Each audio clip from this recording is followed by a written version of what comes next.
Let's get this party started. Hype train started.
Hello.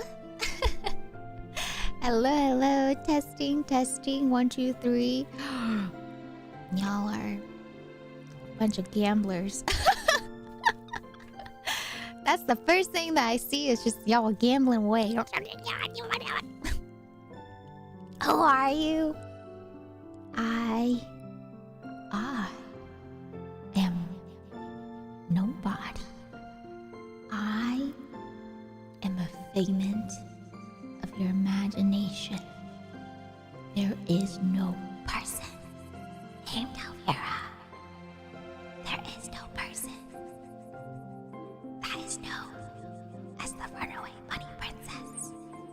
This past 28 days of the subathon have been a figment of your imagination. The Valentine's Day Q&A did not happen. I am not real. Oh, but I'm just kidding. I'm just kidding. Sorry, I'm a little goofy because I missed you guys. Is that weird to say after, being together for like 28 days? I missed you guys. I did, Silva. Why is that? Why does that have to be the first thing that we talk about, Silva? I can't just talk about, some silly, goofy stuff. Huh? Why do I have to talk about taxes as the first thing that I talk about in stream? You want me to stress out, Silva? You want me to stress about taxes right after I did them? You know how long it took me? It took me 9 hours. 9 hours!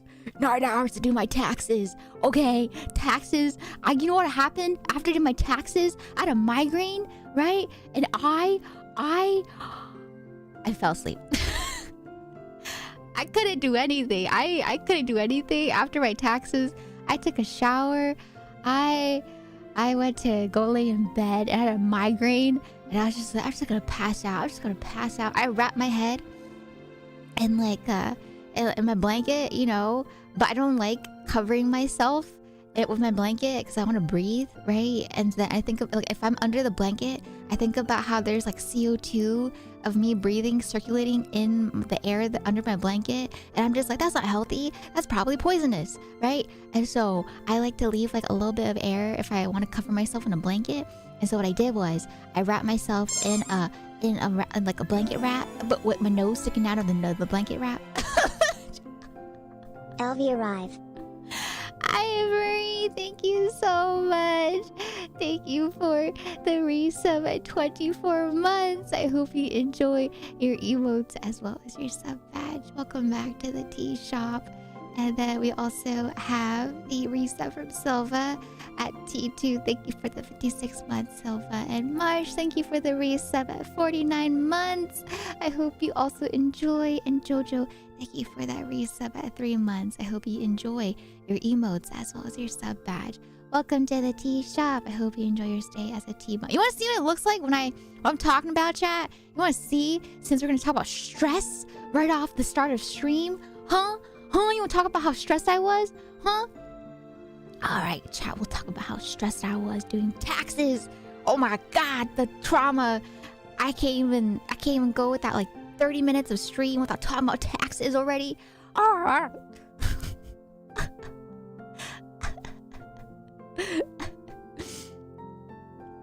Not even. I started talking like in the 5-minute mark into 7-minute mark into stream. And the first thing I see is someone asking me if I did my taxes. No breaks. No breaks. No breaks. Yeah, am I laughing? Am I crying? I don't know. Did I go insane doing my taxes? I don't know. Did I cry? Did I laugh? I don't know.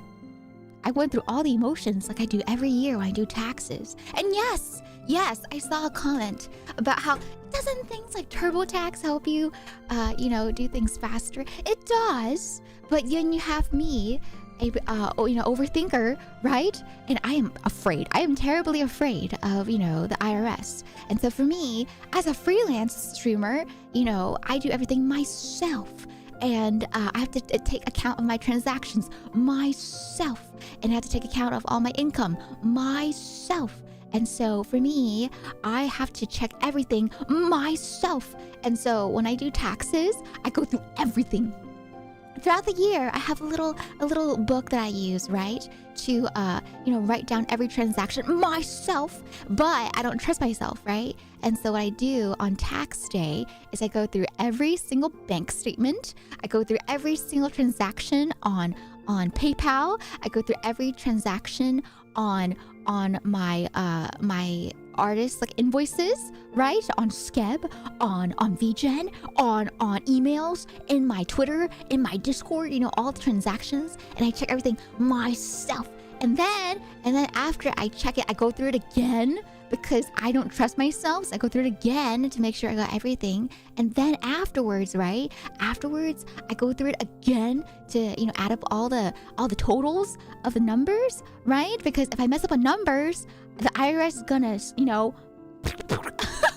and then after checking the transaction numbers myself, I go through the numbers again to make sure the numbers are added correctly again, and then after that, I go through it one more time just to make sure everything is good. And then after that, that's just the document. That's just my taxes document, right? And then what I do is I'll go into my TurboTax, and then I'll input all the information because the inputting part is easy, right? And then after that, after I input everything, I have to recheck everything again, in the TurboTax just to make sure that the information from this year and last year were okay, right? Because TurboTax records all information from the past years that you've inputted. By the way, if you want to have free TurboTax filing, make sure to oh, never mind, it's 18th. Sorry, chat, it's too late. But I don't know if you know, but with TurboTax, not sponsored, if you never filed with them before, you can actually go ahead and file a TurboTax before the 18th, and you will get free filing from TurboTax. But I do not get free TurboTax filing because I've filed with them, since I began streaming. So yeah, I went through the TurboTax, filing again. And then I checked through all the the different, little sections, because you have to input every single sort of income. You have to input every single sort of, miscellaneous category again. And then you have to go check it again just to make sure that you don't miss out on anything mistake-wise, right? And then I go through it again just to make sure that I got through all of my categories, all of my transactions that I put in my document. And then again, I have to check it again just to make sure all the transactions are good, right? And then I can finally go ahead and, finalize it. But then they ask me all these questions about, state tax, about federal tax, and then they check my identification, and then they make me fill out the form, even though I filled out the form, right? And they have to go through it again. What is this? What is going on?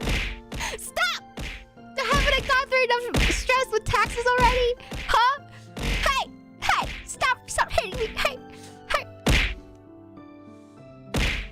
Yeah, if you guys want an example of what crashing out is, that was me. I was crashing out during my taxes.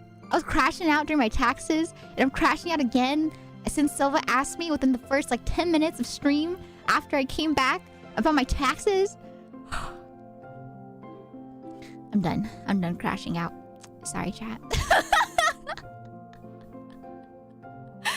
But yeah, it took me 9 hours. Because I'm an overthinker.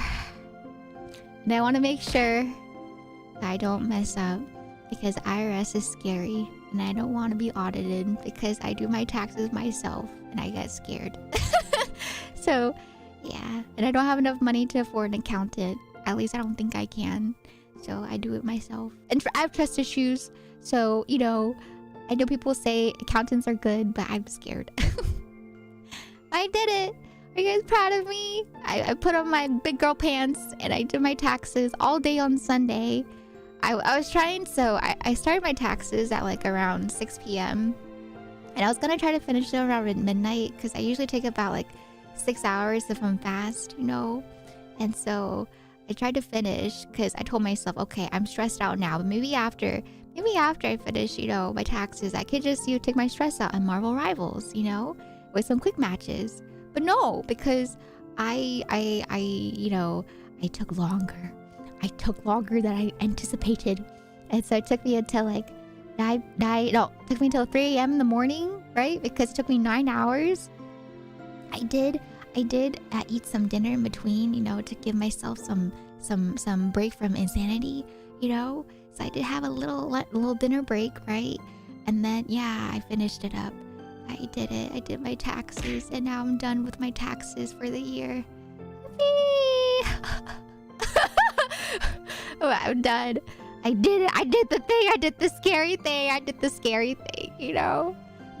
But good thing about TurboTax is they tell me if they accept my, returns within 24 hours. And so the next morning when I woke up, they're like, yeah, both your federal and state tax were accepted. So, woohoo! Free. I'm free. I did it.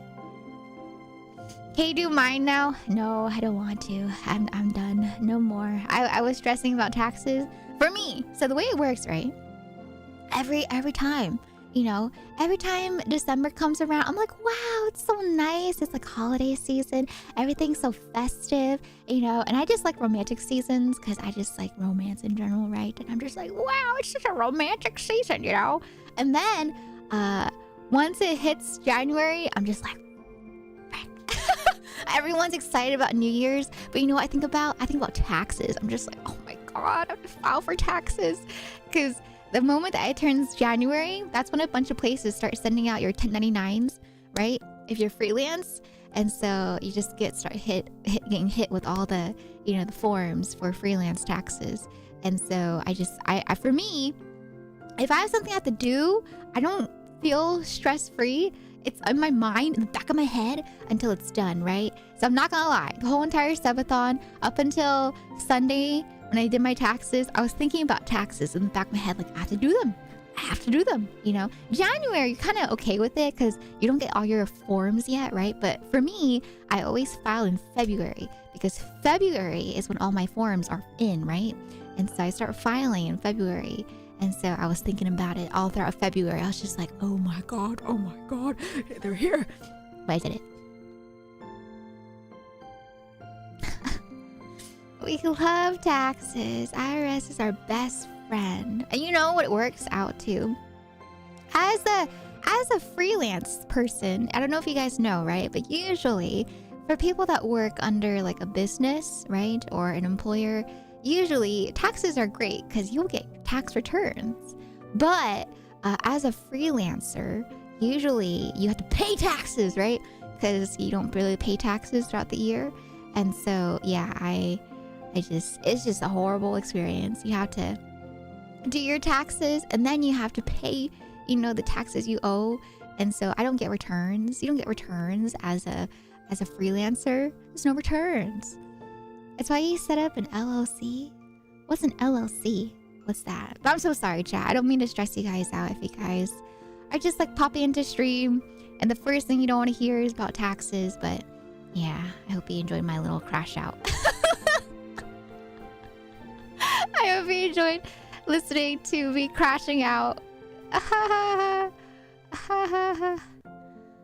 yeah, this year, you know, I paid my taxes, so yeah, I did it. I paid my taxes. Great, amazing, 10 out of 10. LLC is limited liability company corpo.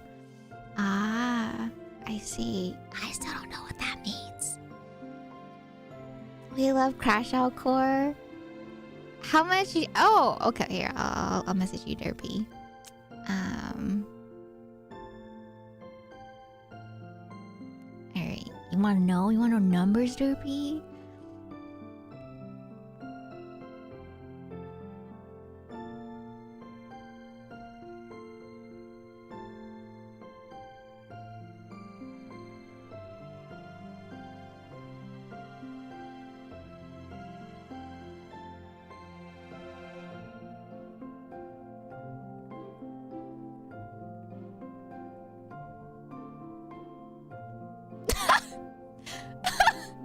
Alright, there you go, Derpy. I messaged you. Alright. Stop! What do you mean, Derpy? I'm not poor. What do you mean? Stop it. Stop. I'm not broke. I'm not broke. Okay? Alright? I'm not broke. But I did it. But yeah. So here, I'll give you the rundown, okay? I'll give you the rundown of how. Oh wait, I was gonna draw. Okay, so after taxes, right? After taxes, you know, I'm in bed, right? And so this is what it looked like in bed. So you know how people when they sleep, right? This is like their face, right? And they sleep with like, you know, this is like the blanket up to here, right? This is like their neck. And the blanket's like this, right? But for me, I had a migraine and everything was like irritating me. Like I had light sensitivity. I had sound sensitivity, right? And so what happened was, instead of sleeping with my blanket up to here, you know what I did? So for me, I was light sensitive, right? So I was just like, you know, like that. And so what I did was, this is my nose right here. But I don't like to cover myself completely like this because I don't like breathing, you know, my I guess I talked about it, you know, because CO2 is something that you shouldn't be breathing in, right? So you breathe out CO2. And so for me, I guess in my head, and so instead of having the blanket like this, you know what I do? I go like this. I wrap the blanket around my head. So at first, the blanket was like this, you know, my blanket was like this because I just wanted to block out sounds and light, right? So my blanket is like wrapped around my body like this, you know. I just have like the blanket wrapped around my head like this. But then it just got to the point where I just wanted to cover my entire face. And so I like wrapped it so it's just my nose sticking out of the blanket like this. Does that make sense? And so, not taco. It's just like, I wrapped it all the way around. So the only hole that's available is for my nose to breathe out air. You know, because once again, I don't like to cover my nose in my blanket, right? And so I'm breathing like this. The blanket is like wrapped around my nose. And so just think of the blanket just like like that. Yeah, like a nose snorkel, but for my nose, right? Because God, my migraine was so bad. It was really bad. Yeah. Would sleeping bag not make more sense? Well, I don't have a sleeping bag. Sleeping bags are kind of expensive. I don't know if you know that. I didn't go camping either, so there's not a point for me to have a sleeping bag, you know? And so, yeah, you don't like breathing under your blanket either. Yes, Nita! Yeah, okay, so for me, I have 2 blankets because I get cold very easily, right? And so for me, I have 1 blanket that's on me, okay? But I have another blanket that I'll put on me in case I get cold. And so the other blanket, right, it's wrapped around like this, okay? So it's just like wrapped around me, around my head. So the only point is the nose sticking out. So if anyone saw me sleeping, you just see my nose sticking out from the blanket on top of my face, right? And then the rest of me is just like on the, on the other blanket. But yeah, that was me. That was me after my migraine, after the tax migraine, you know, because I think I forgot to drink water. Not gonna lie. When I get stressed out, I don't eat, I don't drink water. I just kind of stress out, right? And so I think I forgot to drink water as I was doing my taxes for like 9 hours. That's probably why I had a migraine. Also, you know, I was staring at my computer for like 9 hours straight, just focusing. Hi, Brad. Welcome on in. How you doing today? Hello, Jade. I hope you guys are proud of me. I did it. So I could come back and stream again on Tuesday today, stress-free with you guys. But here I am crashing out again, talking about it. Sorry, I don't mean to crash out. Okay, I'm done. I'm done crashing out. No more crash out, Vera. No more. I'm done.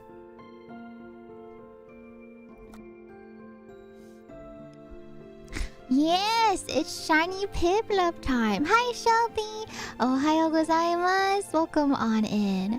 But yeah, so here, I'll tell you guys how it went, right? So Friday was when the subathon ended. And then, not gonna lie, I don't know if you guys saw, but we did raid Banina. And then after raiding Nina, I'm not gonna lie, I was kind of... I decided, you know what? I'm gonna rank. I'm gonna rank on Marvel Rivals. And so I tried to rank a bit, right? But then I was just watching Nina, you know, try her like, I think she was doing blind box openings, right? And so I was ranking in Marvel Rivals just to see if I could try to get to gold. I did not get to gold on Friday, right? And so after blind box opening, Nina actually played some Marvel Rivals on stream, right? And so I actually, you know, decided to play with Nina on stream. And so we played a bit on Friday night, right? And we played with a couple other friends that popped in too, you know, on Friday. And then on Saturday actually was supposed to be my tax day.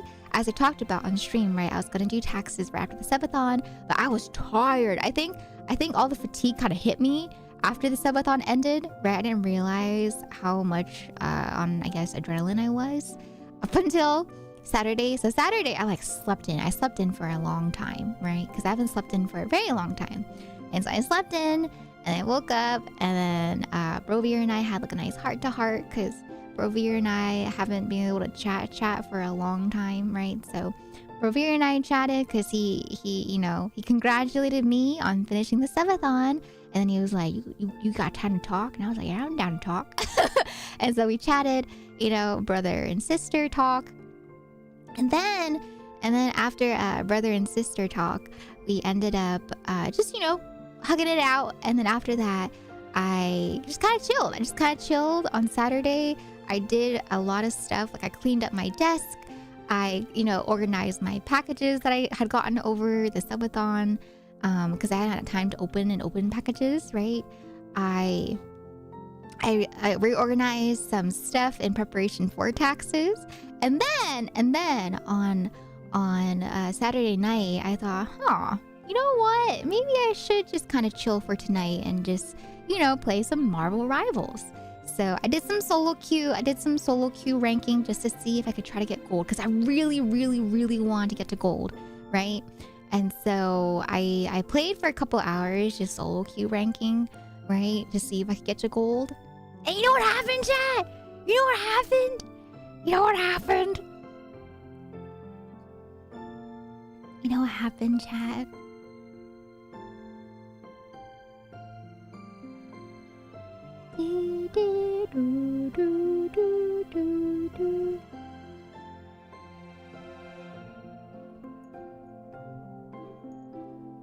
Where is it? Oh, I got to gold! Yeah! I got to gold. Oh my goodness. I know that might not be too high of a rank, but for me, you know, I was very happy. I was very happy because that's my first goal. My first goal was to get to gold, and I did it! Oh, I did it! I'm not gonna lie though. Not gonna lie, it was kind of scary. Because for me, solo queue, just in general, right? Solo queue is so random because you just don't know. You don't know, right? Who you're gonna end up with.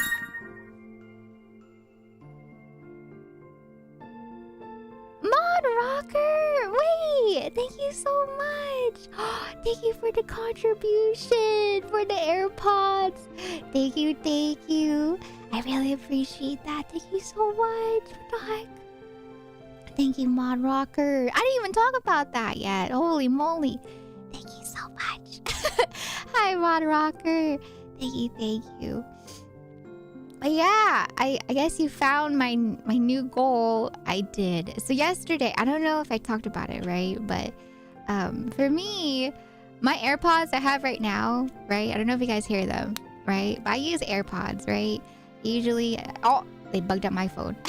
But usually I use AirPods, but I'm, you know, doing work on my phone or just listening to music on my phone and stuff like that, right? And my AirPods are from like 2019, and they, not gonna lie, I've been trying to make them work for as long as possible. But I think they're dying because for the past, I think, couple of months or even the past year, what happens is I will use my AirPod, right? And it's able to hold a charge for like, I think half an hour or like 10 minutes, right? But recently they do the thing where I'll have the AirPod charged all the way. Like I charged my AirPods all the way on like, I think Saturday night, right? And I used the AirPod as I was cooking. I was cooking some food. No lie. No joke. You know what happened? I put my AirPod in. I was watching Nina's stream because I hadn't seen Nina's stream because I was doing my Valentine's Day stream, right? And so, you know, I'm cooking. Oh, Addie Sue! Addie Sue, thank you for the 10 bits. Thank you so much. But yeah, so I was cooking my food. And the reason why I use AirPods when I'm cooking is because I usually when I eat food, I usually, like for example, you know, like when I was doing the subathon, I usually make food after the subathon day is over. So I'll make food at like 2 a.m. I'll make food at like 3 a.m., right? And so I was making food at like, I think 2 or 3 a.m. in the morning. And so I usually have my AirPods in, you know, because I don't want to wake the house up. And so, yeah, I was cooking with my AirPods and I was listening to Nina's stream. I was catching up with her stream from Valentine's Day, you know, watching her, you know, taste our Turkish delights and stuff like that. And my AirPod, it kept dying every minute. Because what I do is I'll have like, to make them last longer, I'll have one AirPod in one ear and the other AirPod's like charging, right? Just so that I can charge as the other one dies at this point. And so my AirPod, they're at the point now where they last for like 1 minute and they die. And so every minute I'm like switching ears, trying to keep them, you know, going, right? But it's gotten too much. It's just gotten to the point where it just cannot hold a charge. It cannot hold a charge, right? And so I thought instead of going through like potential repairs, you know, I've had these AirPods since like 2019, right? I thought, you know, maybe I'll just get new AirPods instead. And so I decided to put on my throne in case you guys want to help me out. It is a bit expensive and, you know, you don't have to contribute if you don't want to contribute. But yeah, I thought it'd be nice to get a new set after having them since 2019. And yeah, I see it too, right? I see it too. Like, I looked at it just just to test it out, right, on my phone, I looked at how long it takes to charge. It charges to full in like 5 seconds, and that's not good. I don't know if you guys know this, right? But usually when things charge too quickly, that's not good. That means that the battery is either dead or it's just not holding a charge anymore, right? And so, yeah, it's pretty much dead. You know, I've had, well, how long has it been since 2019? It's been like 6 years, right? And so, yeah, these AirPods are dead. And so I'm still trying to make do with them, but I'm not gonna lie, I got to the point where I've like busted out my old earbuds that I had, the wired ones, right, that I have as backup. And the sound quality is horrible because they're broken too. But I'd rather have broken quality sounding earbuds instead of AirPods I have to swap every minute. I was just like, I just want to watch a stream without having to swap my earbuds every 5 seconds. That'd be great. But yeah, thank you, Mod Rocker. Thank you for the contribution already. That's so sweet. Thank you. Miss, thank you for the follow as well. Thank you so much. Thank you. Overtime, it's probably the pod, because that's what... Oh, it's up with yours. Yeah. At that point, either way, there's no real single replacement either. Yeah, exactly. Oh, but yes, before we were talking about the AirPods, for Marvel Rivals, I got to gold. And, you know, once again, I know gold's not that high of like a rank, you know, but for me, that was just like my personal goals. I don't want to hear anyone being like, oh my god, Elvira, it's not even that high of a rank. You know, for me, I was very happy to get gold because that was my personal goal in order to get gold, right? And it was kind of scary. I'm not gonna lie, I kind of forgot what happened because some games were bad, but some games were also good. And that makes sense, you know, especially when you're playing with randos, right? And so... I think the last game, the very last game was like a very tight game too. The one that got me to gold, right? I think it was a situation where it was a tiebreaker. It was a tiebreaker round, and my god, I think I wasn't even that. I think I was like silver 1, and I was about like halfway through silver 1, and so I wasn't expecting to get gold from that. But I guess because it was such a long match, it pushed me all the way to gold, and I was just like, yeah. Yeah, so look cute. But I haven't ranked since then because I'm kind of scared. I'm not gonna lie. Kind of scared to rank. Ever since I got gold, I'm just like, oh no, when I watch, I'm kind of scared to rank by myself in gold. But yeah. So that's what happened on Saturday, right? So Saturday, I stopped playing after I got gold too, because once again, I was doing chores that I was catching up on, right? So my laundry, and so I was just like, dang, I have a lot of laundry I need to fold. I should probably, you know, be a responsible adult and call it there, because that was the main goal, was to get to gold. And so I did my laundry, and then I went to bed afterwards. And then on Sunday, I did my taxes. So Sunday was my tax day, where I did taxes the entire day. No games, no nothing, just like lock in, do taxes. And then yesterday, Monday was, it was supposed to be like a chill day. And for the most part, it was. But I forgot. I do my schedules on Mondays. And so I did my schedule. I don't know if you guys saw, but I did post the new schedule, by the way. We have like a new schedule design that I posted. So that is on Twitter. That is also on my Discord. And I posted on YouTube too. We're actually streaming on YouTube again right now. I don't know if you guys know, but yeah, hello to those watching on the YouTube side. It's so nice to be back. But yeah, so I'm very happy that we are now back to YouTube streams and Twitch streams. But yeah, once again, I am so sorry for those that watch me on the YouTube side. I was at the point where I didn't know what to do anymore. My internet connection, you know, it just kept dying. I didn't know what was going on. And so for the sake of YouTube side, I decided to just go ahead and stream on Twitch instead, right? But now that subathon is over, now that it seems my internet connection has stabilized, we are now back to dual streaming. So yes, I am now streaming both on YouTube and on Twitch again if you guys are watching on either or. But it's so nice to see you all again. Hello, Nimby. Hi, Jacob. Hello, Fish Frogs. Hi, Day. Hi, Bio. Hello to those on the YouTube side. I missed you guys. I was so sad, not gonna lie. I was really sad that I wasn't able to dual stream for the last couple of subathon days. Because, you know, I did the subathon with dual streaming. And so I felt bad. I felt bad for the YouTube side. But yeah, I'm happy to be back again on YouTube too. I hope you guys have been doing well on the YouTube side. I missed you guys. A game about digging a hole is crazy. I'm excited. I haven't watched anyone play it yet, and I'm really curious about what the game is about. And so yeah, we're gonna play that tomorrow. Yeah. But yeah, I'm here now. That was my weekend, in case you guys were curious about how my weekend was.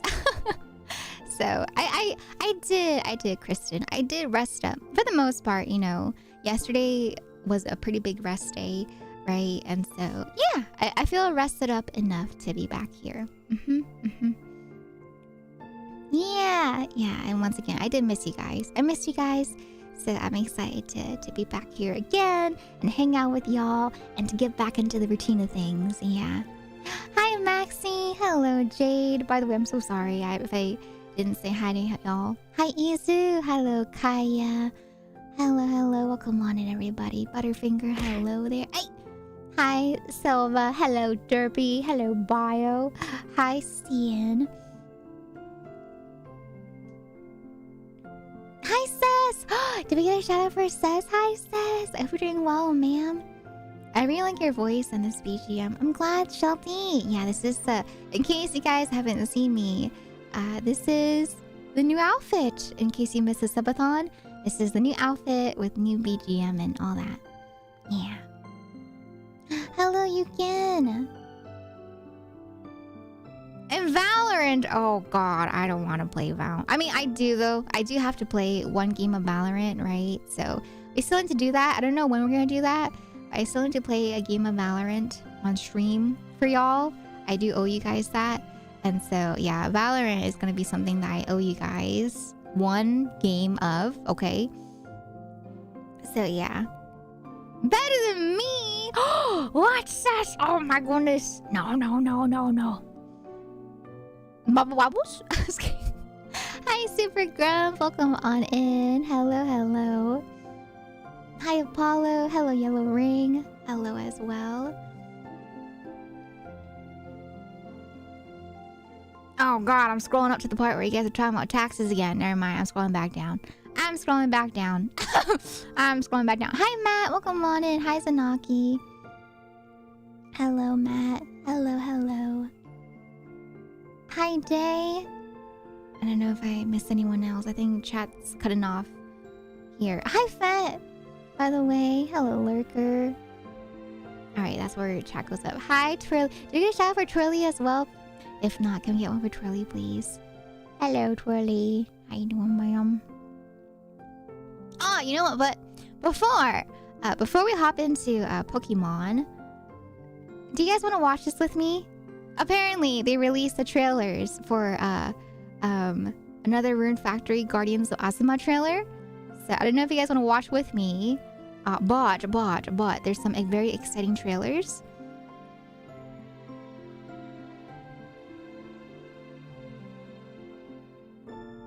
All right, you ready? We're gonna watch a quick trailer and then I'll hop into the game, okay? All right, you ready? Let me hop over to the scene. All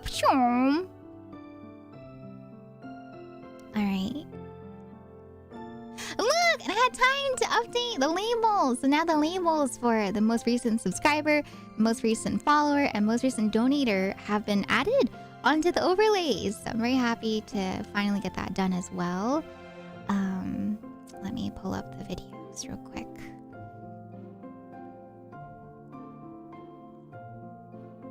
Okay, so let me pull it up. I think you guys are going to be very, very excited about this. Okay? All right? I think you guys are going to be very, very excited. Oh, I forgot to take the names off. Oh, it's okay. I'll leave it on for one more day. But yes, I'll take the names off after today. I forgot. But yes. So we've been talking about Guardians of Ozma, right? Because if you guys know me, I'm a longtime fan of the Rune Factory series, right? And so we've been talking about Guardians of Ozma, but they just released the trailers for The Bachelors and The Bachelorettes. So we're going to officially be introduced to The Bachelors and The Bachelorettes. You guys ready? You guys ready? First things first. What do you guys want to see? You want to see Bachelors first, or do you want to see Bachelorettes first? Which one do you guys want to see first? 1 for Bachelors, 2 for Bachelorettes. Which one's first?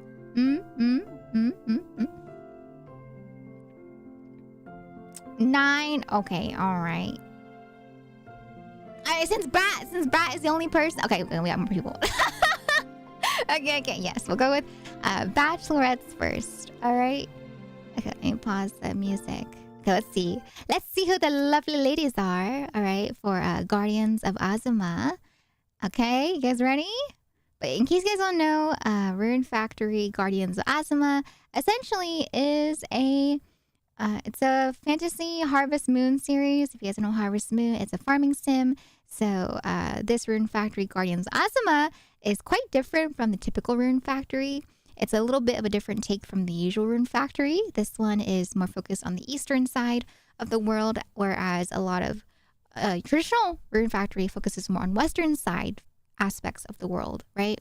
So this is like first time eastern focused style Rune Factory, and it's time to see who we can marry in the game. One of the most important parts to me when it comes to games like these, because I love the romance aspect, right? So this is probably one of the most exciting parts to me when it comes to farming sims, the romance.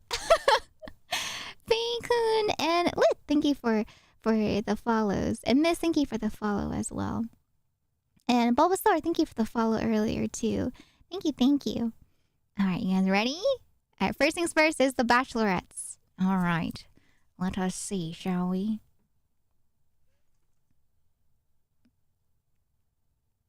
Oh, it's muted! I'm a clown. Ha ha ha ha. Ha ha ha.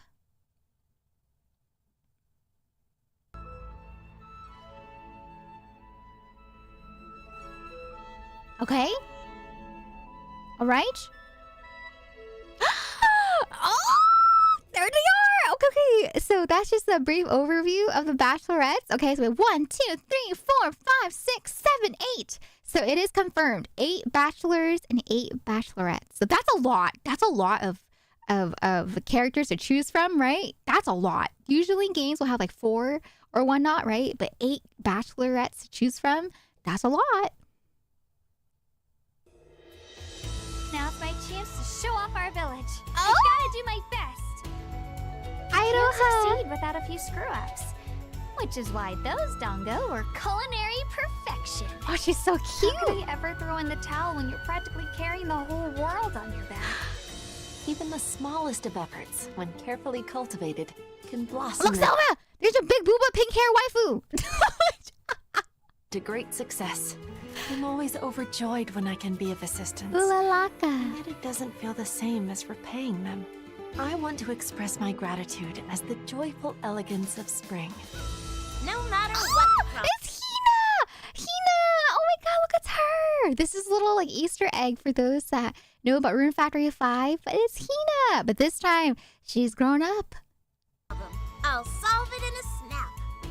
Oh my god! Besides, I've got a dream to chase, and I ain't giving up until I catch it. Wait, I don't know if she has the same voice actor, but I love how they kind of kept her I don't know how to describe it. She has like a scratchiness to her voice that she had when she was voice acted when she was like a kid, right? Back in Rune Factory 5. And so I like how they kind of kept like a similar sort of like a scratchiness to it. I don't know, it's like a inflection. I don't know how to describe it, but it has a similar voice. Because sometimes with voices they'll change quite a lot, but it has similarities. I don't know if it's the same voice actor or if it's a different voice actor, but they kind of kept the same inflection with the way that she talks. But yeah, it's the same. It's the same as when she was in Room Factory 5. What the problem? I'll solve it in a snap. Besides, I've got a dream to chase, and I ain't giving up until I catch it. I've still got plenty of work to do, both as an archaeologist and an agent of seed. There it is! She's the Agent of Seed! So Agent of Seed, that was the group that was in Rune Factory 5 that we were part of, right? So she is an Agent of Seed. Go on, tell me I'm the best. I mean, I'm pretty much the strongest ever. Oh, Why would I Matsuri! need any help? I got nothing to worry about. And even if I did, I'd come to me too. Huh? What past failures? I'm literally perfect. Oh, it's you. Welcome to my humble domain. Oh! Think nothing of it. I'm merely fulfilling my duties. Kanata. Well, if you really wish to make it up to me, then you must gift me something worthy of my status. Oh! Fighting's the only life I've ever known. Oh! Clarice! Oh, she's kind of giving off like, what's the faction in Genshin Impact that... Fatui. She kind of gives off like Fatui vibes. Fighting's the only life I've ever known. Oh! I cannot find it in my heart to forgive myself. Everyone treats me with such great kindness, but I cannot fathom why. I never imagined someone would venture this deep into the mountains. I don't mind talking to you. I'm just not good at talking in general. Oh, she's so cute. You've seemed so busy lately. I figured some time out in nature might do you some good. Thanks to you, I've taken my And first there step she forward. is! There she is! That's the character you can play as if you want to play as, you know, the female character in the game. But if you don't play as a female character, you can actually marry her. So you can marry Kaguya. At this rate, we'll make a perfect pair in no time. The sun's so nice and warm. Perfect weather for a stroll. Ooh, okay. So that was for the bachelorettes. Now it's time for the bachelors. I'm so ready. Okay, you guys ready? You guys excited? Let's see the bachelors. Okay, is it unmuted? Yes. Okay. All right. Bachelor time. Peggy 16. Okay.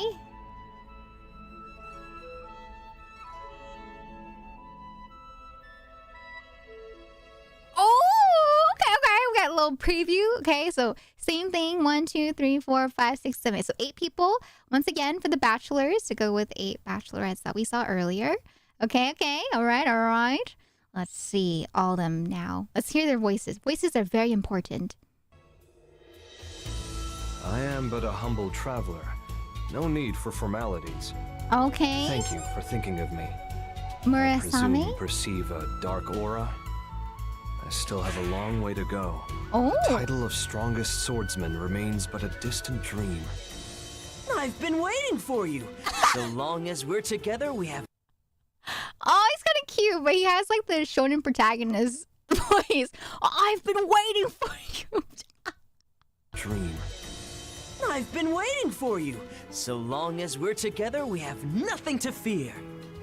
Curiosity gets the better of me, and then I simply must know what surprises await. Malro, After okay. all, the hardest things to find in life are also the most rewarding. You sure love sticking your nose in people's business, don't you? Oh. Hi. A bridge between Oni and humans, huh? I like it. Why live in this musty hole when they can be up on the surface, feeling the sun on their faces? I, the Keeper of Autumn Gales, owe my manifestation to you. Kurama, okay. Are you using my game as a pretext to lecture me? Wisdom springs from the most unlikely of places. I suppose I'll take your lesson to heart. As the god of winter, helping others is my sacred duty. Oh, Fubuki, he's Everyone cute. tends to treat me like a younger sibling. Oh. But I'd rather be the sort of god whom everyone regards Oh, he's a with awe. god. Oh. Everyone's so full of energy today. Why should I worry about anyone who disrupts my work? Ika, Would someone is as that- well-traveled as yourself happen to know about any creatures that resemble what I seek? We have quite a challenging future ahead of us. Oh, his laughing If you face is. ever need my help, tell me. Let me support you in any way Oh, I okay, see it? That's the guy you're waiting for? This is the guy you're waiting for right here. Okay. Soft-spoken puppet master. can. When I see a problem, I can't resist the urge to solve it. Hearing you say that makes even this failure feel rewarding. In any case, do you understand how it works now? I'll have to work twice as hard to achieve your... And there he is. He's the guy you can play as if you choose the male character in the game. But if you don't choose him, then you can actually marry him as a bachelor. level of ease and elegance. See, Who buddy. thought that we actually had so much in common? Don't get me wrong. I'm grateful. I never thought I'd dance again. Let alone with you in a village that's not even my own. Okay. All right. Interesting. I hope I can make several files. Oh, I think with the direction that Rin Factory's been going for the past 2 games, they have allowed people to make multiple files, right? Rin Factory 4, we had like 3-4 files that we could have. No, 3 files that we could have. And then Rin Factory 5, they gave us, 10 files? So I feel like going with the pattern, I feel like they would, they would end up having multiple files. I don't see why they would not. But yeah. I like it though. So far, I think if I were to go for a bachelor, I think I might go for the MC just because I like their story. I don't know. I'm a sucker for their story because I don't know if you guys know the premise of Guardians of Azuma, but it's like a whole premise of, I think, 2 different worlds colliding, or not 2 different worlds, but like 2 different factions or something like that. Like they both come from 2 different parts, right? And so they come together, I think, for some reason. I forget already, but yeah. So I like that. It's cute. 3 of them. You can make 3 of them. But yeah, as of right now, I guess some of them interest me, but I'm not entirely sure yet. Bio, you mentioned how the guy on the very, very far left, or right? This guy, Murasame, reminds me of Ryoma from Fire Emblem. Don't hate me, but that's actually the reason why I'm not interested. I like his design, but he reminds me too much of Ryoma from Fire Emblem, and I'm just like, oh, I don't like that. So I'm just like, man, I don't want to go for him because he kind of reminds me of Ryoma from Fire Emblem. So it's like he has a nice design, right? Oh, you want to see Ryoma?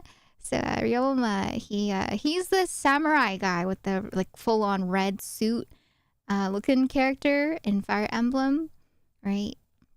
He's a cool character, don't get me wrong, but it's just not my cup of tea when it comes to bachelors. So this is what he looks like. I forget, was Ryoma a bachelor in the game too for Fire Emblem that he could marry? I completely forget. But this is what Ryoma looks like right here. You see that? They look so similar. I think it's just because of the brown hair. Not gonna lie, like the brown poofiness of the hair and the general vibes, right? They're not really that similar. It's just, I think, just big swordsman energy, right? With the brown hair. In Fates, you can marry anyone.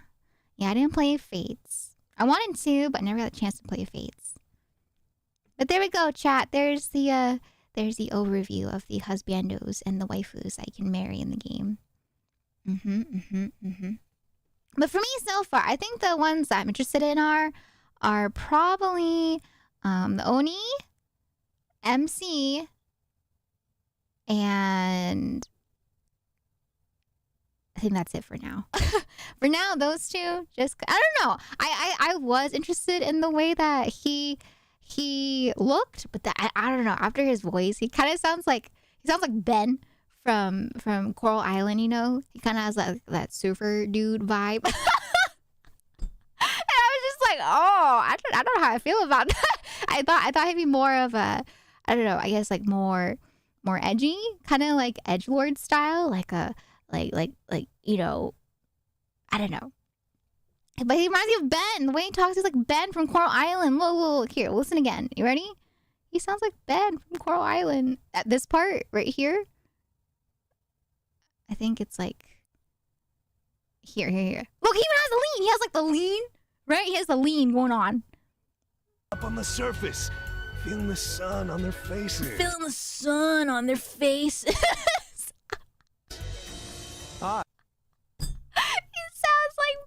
He sounds like Ben. Oh my god, he sounds like Ben from Coral Island. Oh god. So yeah, I don't know anymore. I don't know.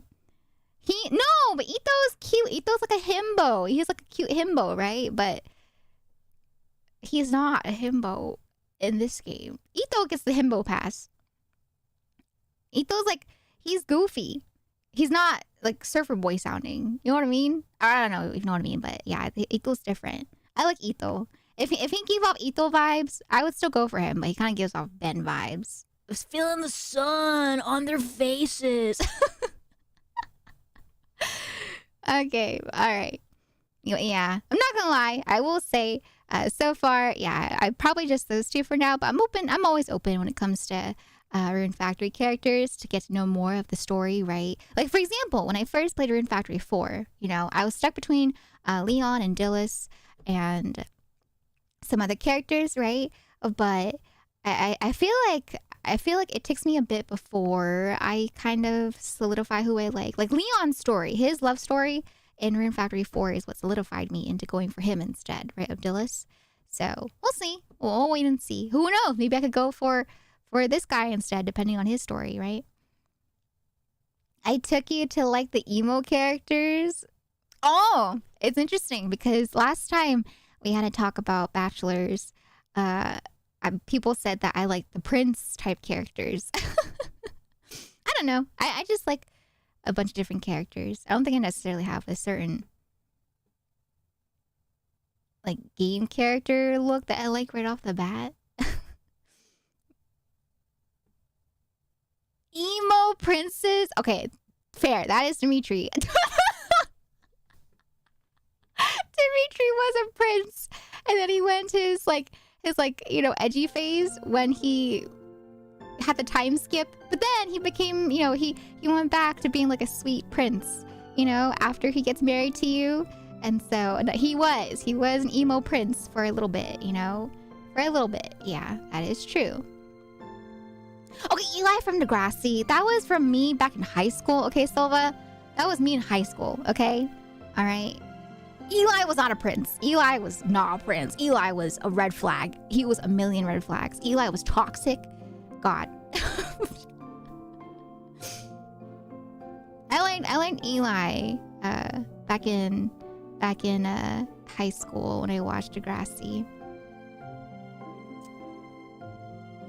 Yeah, he was, like, not gonna lie, like, just kind of sidetracking from it, right? Like, back when I watched Degrassi, I liked Eli's entrance. Because I think it was, like, the whole scene when he says hi to Claire, right? In his car and everything. I was like, oh, that's kind of spicy, you know? Who is this new character, right? But then, not gonna lie, afterwards, like, after getting to know Eli in the story and how he was, I don't know, I was just like, oh. Like, he was kind of romantic, but then the parts with how he treated Claire after, I don't know, there's so many parts where I was just like, oh. And, you know, I got the ick from Eli's character. I was just like, oh god, never mind. He started off strong with the impression that they gave for his reveal, but afterwards I was just like, I don't know. But then, you know, he has like character development later on when he gets back together with Claire, and so after that, then I was like, okay, all right, you know, I feel like he grew a lot. He grew a lot by the end of their arc together, right? Emo prince or combo is kind of your type for games. Not emo prince. Oh my god. Hi, Legion. Are you the person who tries to fix the emo princes?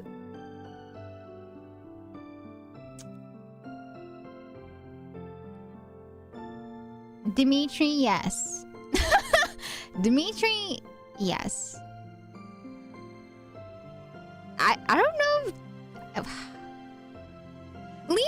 Leon wasn't emo though. Leon, I guess Leon falls into more of like the prince type, right? But I don't know. Leon, yes, there was like a part where you like heal him. You know, you heal him from his like pain of his past trauma, right? But he's not emo. But I guess I don't know. No, so in Stardew Valley, actually, the first character that I went for in Stardew Valley and officially married was Harvey. So I married Harvey. I got, you know, all that jazz. And then Sebastian was like my second pick that I was going for on my second file.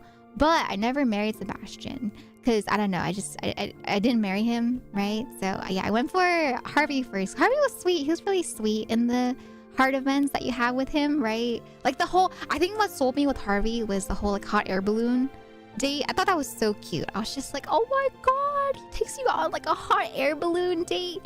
I'm afraid of heights. Like I'm terribly afraid of heights. I would never go into hot air balloon. But I thought that date was super cute, you know? And so I was like, yeah, I feel like Harvey without the mustache, he's good. I got a mod that got rid of his mustache. I was just like, yeah, get rid of the mustache and then we're good. But yeah, here, you want to see the Harvey that I married? Okay, all right. This is the Harvey that I married, all right. This is the one that I married. You guys might be familiar with another Harvey, but the Harvey that I married is this Harvey right here. You want to see?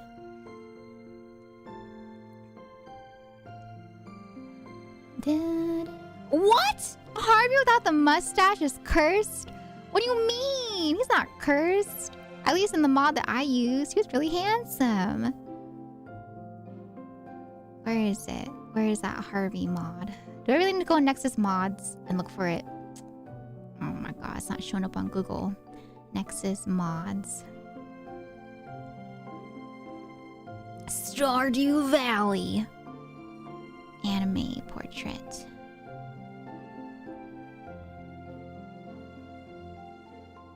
Where is it? Ah! Here it is! I found it! Yes, yes. Yes, this is the Harvey that I knew.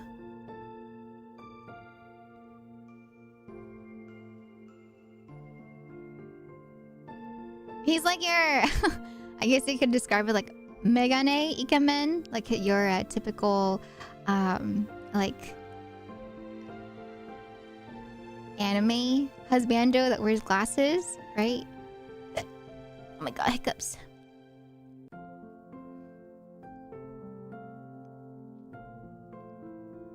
Where is it? Oh. Tuning back in, where can I find my gothic Latina princess? You already have her. Her name is Benina. Okay, Derpy, I don't know what you're talking about. Her name is Benina. You already have her. Okay?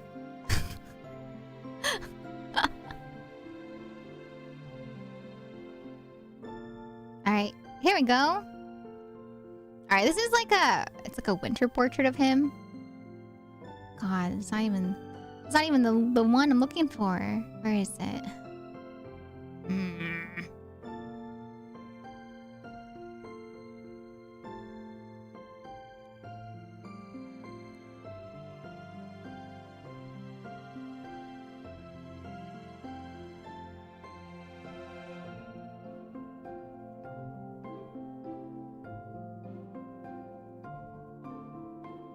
Alright, where is it? Ah, here! Look! Look at Harvey! Oh my god, he's so cute! So yeah, I went for Harvey with this portrait right here. This is like a recoloring though, because it's for his winter outfit, the one they got the seasonal outfits, right? But yeah, I went for that Harvey. So that was the Harvey that I married in Stardew Valley, right? So yeah, I did not go for Sebastian, okay? Alright. But yeah, I went for Harvey. Harvey is Ikemen in my Stardew Valley. He was Ikemen. He was like the sweet Ikemen, you know? Because in visual novels, you have all types of characters. And so for me, Harvey was like the sweet, you know, the sweet doctor, the sweet Dr. Ikemen. And then you have the other Ikemen too, right? There's Elliot, the romantic Ikemen. You have Sebastian, you know, the emo Ikemen. And then you have... Why do these look so different? I think these are like first variations of it, because the ones that I used were more polished for their portraits. I don't know what happened to them.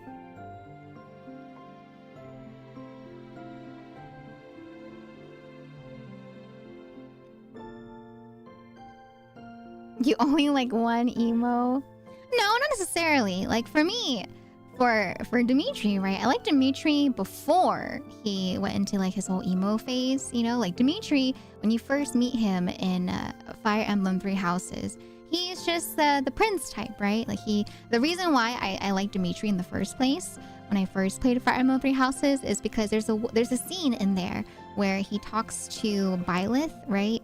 And Byleth is very not really expressive, right? Just because of their character. And so there's a point where Byleth smiles during one of the first meetings that they have with each other.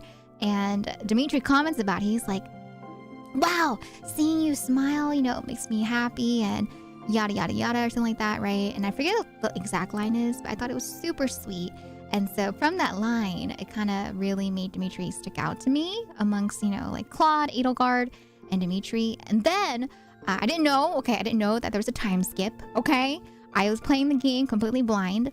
And then, you know, when I got to the time skip part where he, you know, has a time skip look and change in personality, I was just like, oh. At first, you know, I was worried. I was just like, what happened? Because you kind of see him crash out and you see his character break because of certain events in the story. So I felt more bad for him than like, oh yeah, oh, no. For me, it was just like, oh my god, I hope he's okay. And then, yeah, I think it was more so of the side of me that wanted to like take care of him and help him out, kind of thing, after the whole time skip. But I'm not gonna lie, I did like his look a lot for time skip Dimitri. I was just like, oh, okay. Okay, let me go ahead and boot up not Fire Emblem, boot up Pokemon. Alright, give me 1 second, chat. Hold on. Let me boot up the game. Totally not random. I can't wait for the voice lines between Invisible Woman and The Thing. Now there's gonna be 3 love interests. Wait! The Thing had a thing with Invisible Woman? I do not remember that at all. You know what I remember growing up? I just remember like the toxic relationship that Invisible Woman had with Reed. I just remember there's lots of like bickering going on between the two of them. She left Mr. Incredible at one point for him. I thought that was for Namor. I thought Namor was the one that she left Mr. or not Mr. Incredible, Mr. Fantastic for. I thought that was Namor.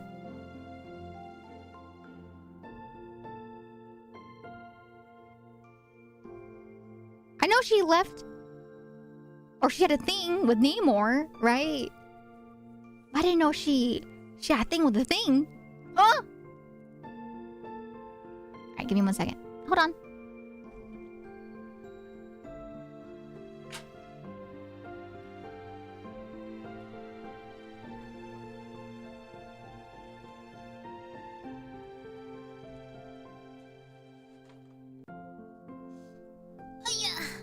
Okay.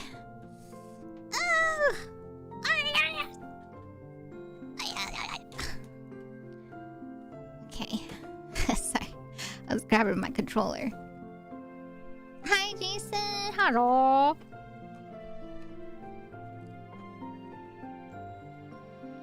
Namor? Sue and Reed broke up. She had a thing with Namor. Yeah. So she had a thing with Namor, right? Well, then when does the Thing play? When does the Thing come into play with the whole, with Invisible Woman? When did they have a thing together? The Thing, she actually left Reed for him and one. Oh, like left him? Like they got together? Oh my god. Oh my god. That's weird. That's weird. What the? Oh. But to be fair, I'm not as familiar with the comics. But yeah, if they actually add some more voice lines for Invisible Woman once the thing is introduced, that's gonna be weird. Because once again, I was telling Brovir about it, about how there's so much like spice and drama going on in Marvel Rivals. Because for one, I did not expect to, hear all this drama between, Namor and Reed and Invisible Woman in the game from just them being together. And there's one point too. There's one point where I think you're playing as like Invisible Woman, right? And if you play as her, and then the opposing team has a Namor, and then Invisible Woman ends up killing Namor, I think she says something along the lines of like, "This is why I left. I chose Reed over you." And I was just like, oh my god, she just said that to Namor. Oh. And then I think Namor says some stuff too to Invisible Woman if you play together on the same team as opposed to being on opposing teams, right? But there's some drama. There's some drama in Marvel Rivals when it comes to the characters. Lots of drama. Hi Ariketh, welcome on in. How you doing today? All right, child. Let me go ahead and get my game. It's in my case. Hold on, give me 1 second.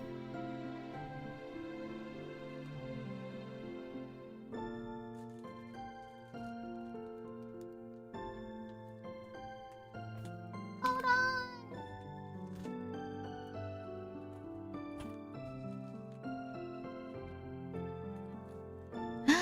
You're making some chili.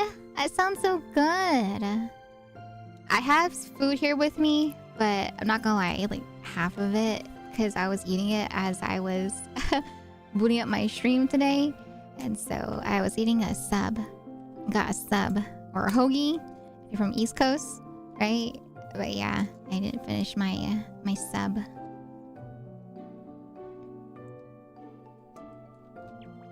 Okay, game is in.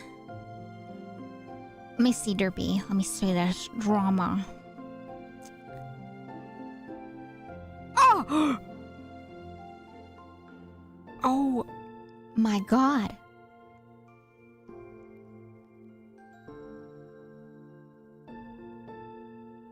Do I show this? Oh my god, they're kissing! Oh my god. Okay, let me pull this up in case you guys haven't seen this before.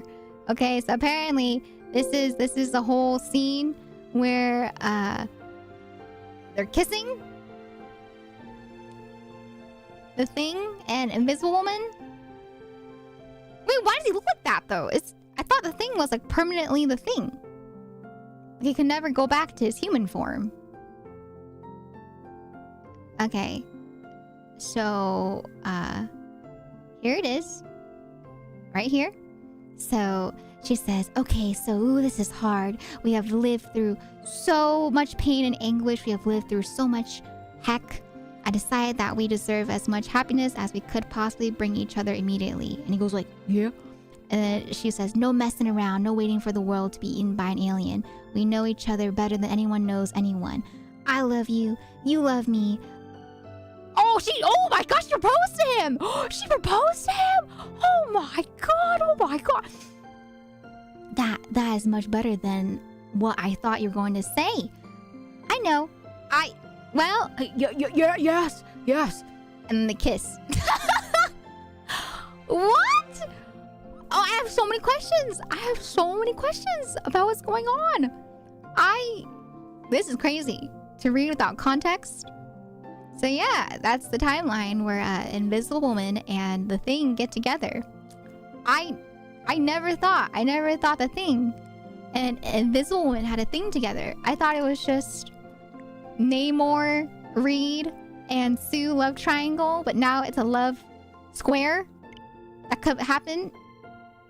Oh my god.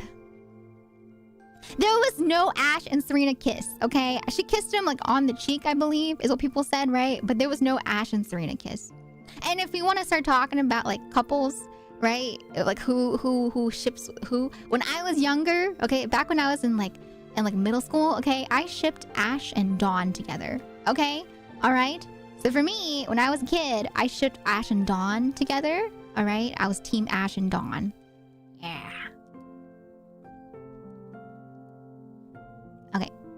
Let me pull up the video game audio. But I know people that grew up with Misty and Ash. They ship Ash and Misty. But I also grew up with Ash and Misty. I didn't like Ash and Misty together. For myself, okay? Just for myself, personal preference. I'm not trying to fight, okay?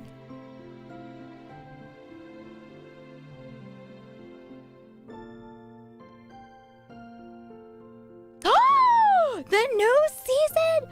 Ash and Dawn reunite! Really? Okay, that sounds cute. That sounds wholesome. Just for the sake of it, that's cute. Pokemon never grew on me growing up, but I watched it. Oh, that's okay. Yeah, you know, it's just like any other series, right? For some people, some series are going to leave more of an impact on you, right? And vice versa. So that's okay if Pokemon wasn't really something that like left too big of an impact on you for the series. Like, I know some people that preferred the games more than the anime, right? That's fine. That's okay. I need to pull up the thing right here.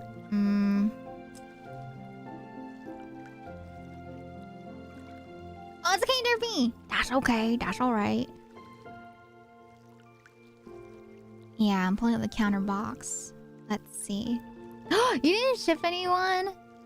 I remember. I think it was what? It was the same time that I saw all the like the AMVs for you know, for things like for Maple Story love stories, right? And so we stumbled, Rovir and I, we were watching, you know, a bunch of, I think, random like Pokemon fights, right? Because Rovir was super into fights like, you know, Chimchar, you know, Paul versus Ash and stuff like that, or some other fights, right? But we stumbled upon AMVs with Misty and Ash, and we're like, what the heck? People ship them together? And then from there, we just kind of, you know, started talking about, I guess, like his companions that he had with him. We're just like, oh, do you like Misty? You like Dawn? You like May? And then we saw May too. There were some people that shipped May with Ash and made AMVs with them too, right? But yeah, this is when we were like in middle school.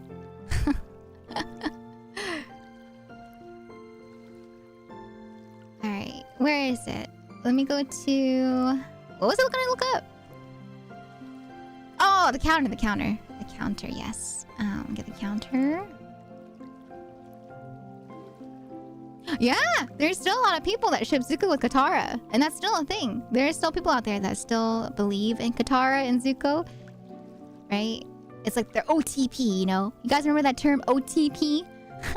Their OTP is Katara and Zuko. Alright, so I think the counter is at 1001 from what I remember last time. Let me double check. Let me check on my YouTube videos. Hi, Shido! It should be at 6001. Zuko and Katara is cute, but I feel like Aang and Katara almost faded from the start. Oh, trust me. If you want to go into like Katara and Zuko, there are so many AMVs that I've seen of like reasons as to why they think that their end goal, right? It's because I guess they were kind of like there for each other. It talks about how Zuko and Katara were there for each other during their darkest times. Zuko and Katara help each other get closure. Not from each other, but like they help them both get closure in their own storylines, right? Because there's a part where, you know, the whole scene with Tara and Zuko, and then she's about to do something, but then Zuko kind of grounds her, and then vice versa, Katara grounds Zuko in his, you know, storylines. And so, yeah, the trauma bonding, essentially. People like them for the trauma bonding, where they both kind of bonded together over the trauma, and then they both kind of ground each other. So that was like the whole backstory with people that shipped Katara and Zuko together. And they just said that it felt like they had more chemistry together too, for people that ship the two together. So I can see why both sides either go for Aang and Katara versus, you know, Katara and Zuko. I can see both.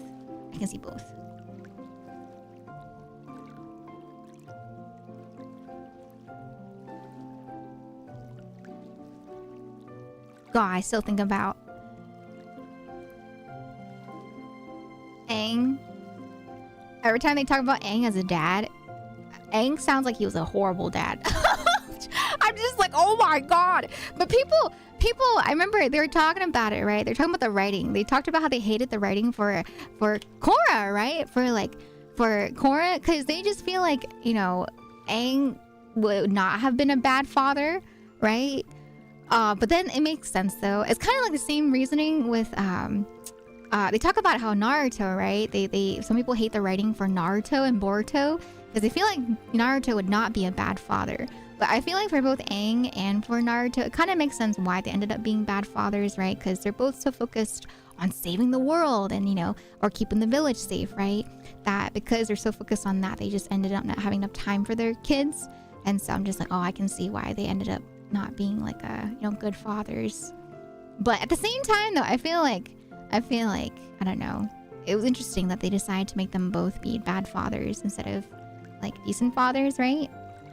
So I was like, dang, they really went with the bad father route.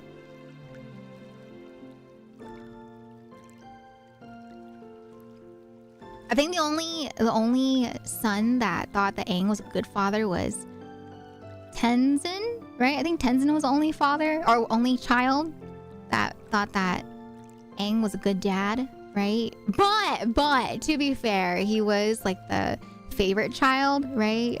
Supposedly is what they said. And so, yeah. They were like, yeah, you got special treatment because you're an airbender, just like Dad. Window capture. Where's the window capture here? Oh, here it is. Okay. Sorry, child. Let me get my things together. This is a new scene. I need to put the scene together. Hey.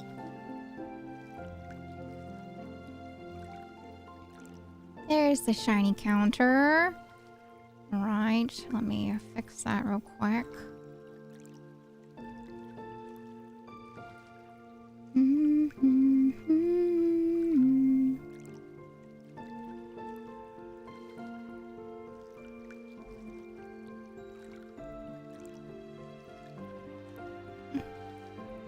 Okay. Alright, there we go.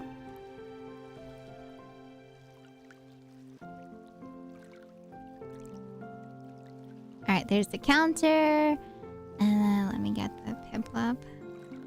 Get into Piplup. Oh, let me go to my old scene real quick. Give me 1 second, chat. Where's my shiny Piplup? Piplup! Copy. Copy. Okay.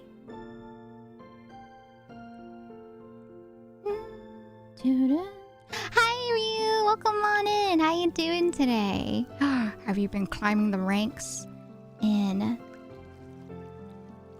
Mobble Wobbles before the season's over? Okay, there's this Sprite. And then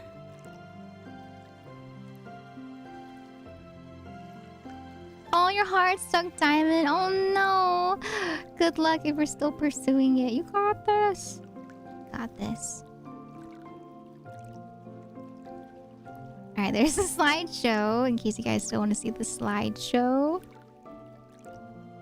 I'll put that right here. Okay. Don't say that, Meatloaf. You know, it's just like Justin Bieber. Never say never. You never say never, okay? Alright, never say never. You never know if it's gonna be it, alright? Mm-hmm.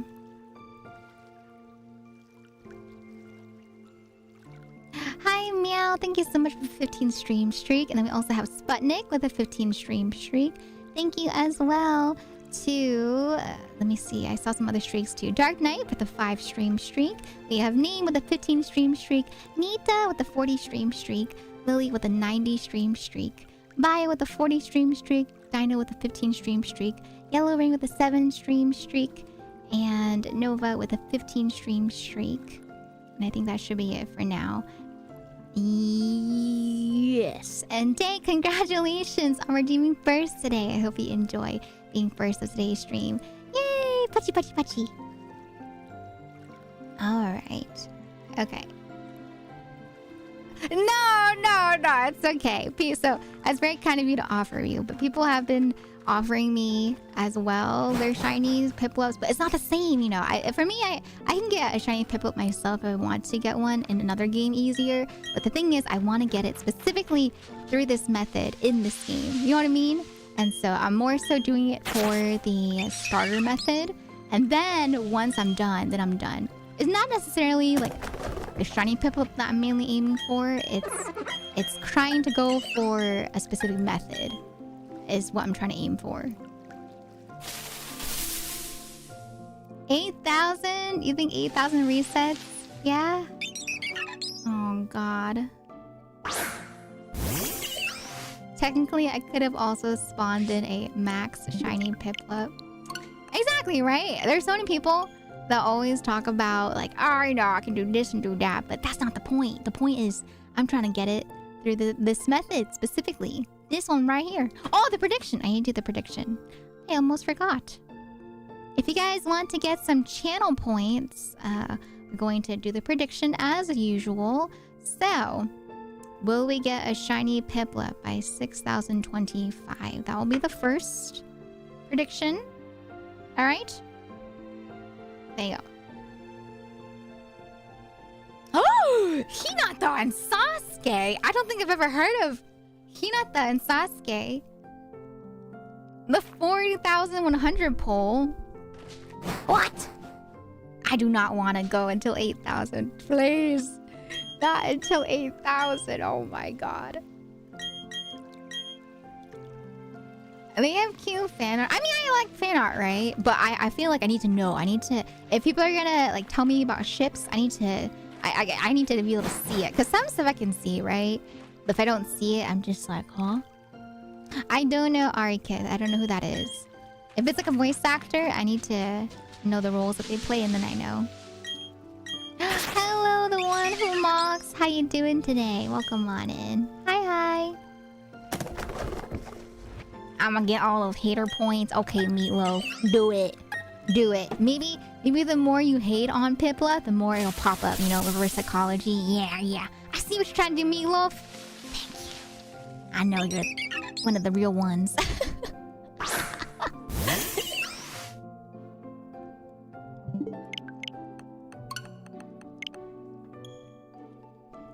I'm sorry. I know some of y'all might have popped in here. Don't worry. Like if you guys have been chatting, or if you guys did like a quiet hello, or if you guys did daily tea bags and stuff, right? Either A, I forgot I already said hi, or B, I just want to make sure that I say hello in case I haven't said hello yet.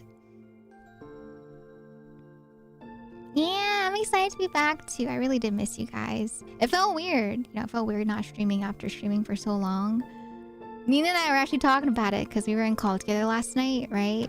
We were just like, it's so weird. It's so weird to, you know, not stream anymore. Just like no streams at all, right? Like no, like the three of, because it was me and Nina, right? That we've been streaming for the past week or so with the Force. And so all of a sudden, right? All of a sudden, I was gone, right? And then all of a sudden, Nina was gone. And so we were both just not streaming for the weekend. Had Marvel's collab. It was fun. We were actually doing quick matches. We didn't really do any like ranking or anything like that, right? So it was fun. It was fun just doing some quick matches. We talked about cursors and reticles, right? And stuff like that. Because Nina has like a really cute flower reticle. And so we talked about reticles, right? So yeah, it was fun. It was a fun chit chat last night as we were playing. Hi, Kaze! The next one? I hope so. I hope it's the next one. That'd be nice. Oh, sorry, Kaze. It is not the next one. You doing more Forest this weekend? I talked to her about it. If she wants to play, like, tonight, tomorrow, and Thursday night, I'm down to play. Like, if she wants to play on the days where she comes home after work and I'm still streaming, or if she wants to stream, I'm down to do it. Because I'm still down to play the forest, right? So, I don't mind. I don't mind playing.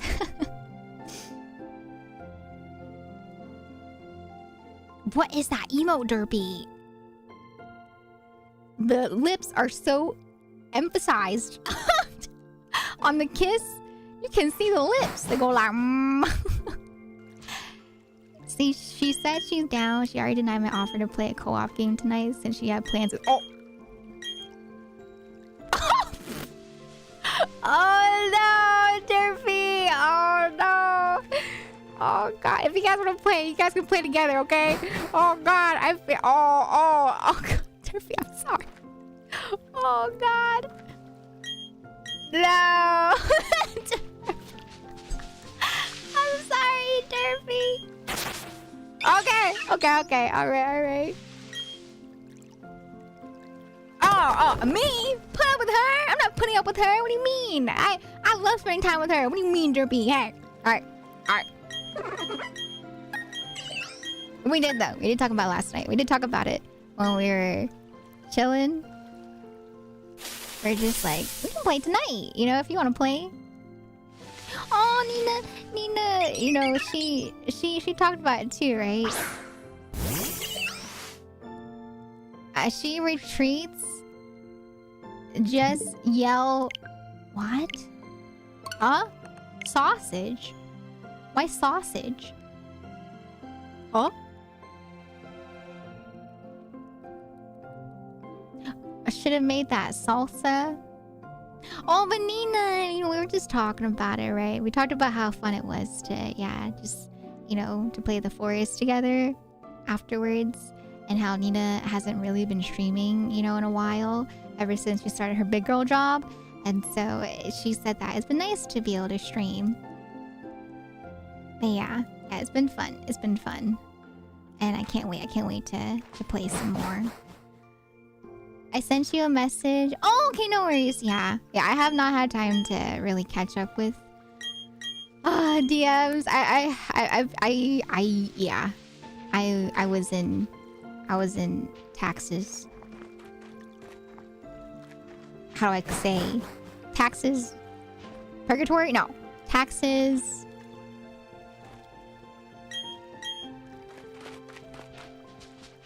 Pain.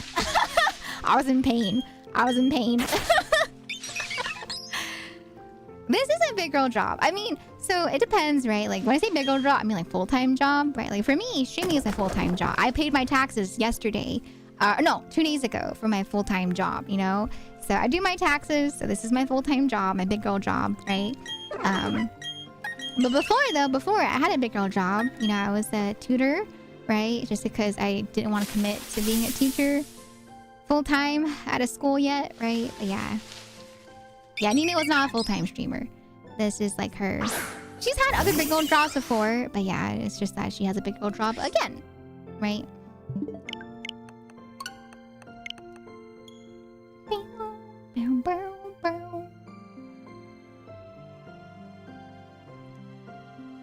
My eyes. Hi Hugo, welcome on in. Hello. Huh? Should I know what that channel is, bio? I'm kind of scared to ask. Should I know what that channel is? Yeah, I have a bunch of DMs and a bunch of emails. Oh my god.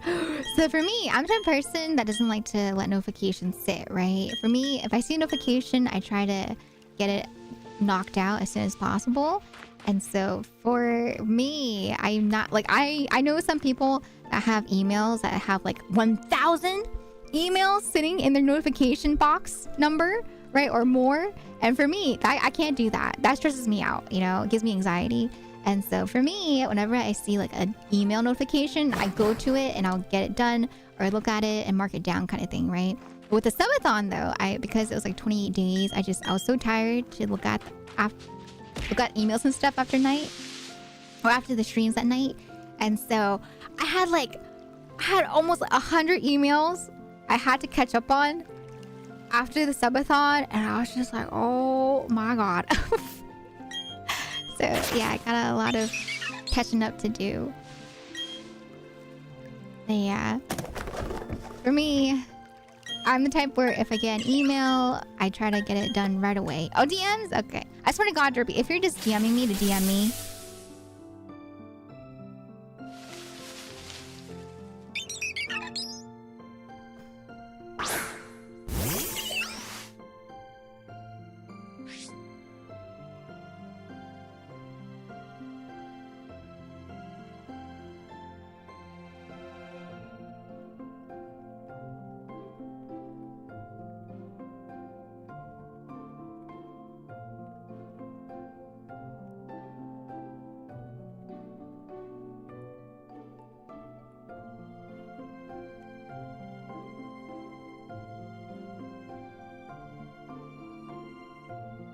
Okay. Alright. Thanks, Derpy. Why don't I just DM you to... Because they're talking about notifications. And I thought you were, you know... Text... I would never...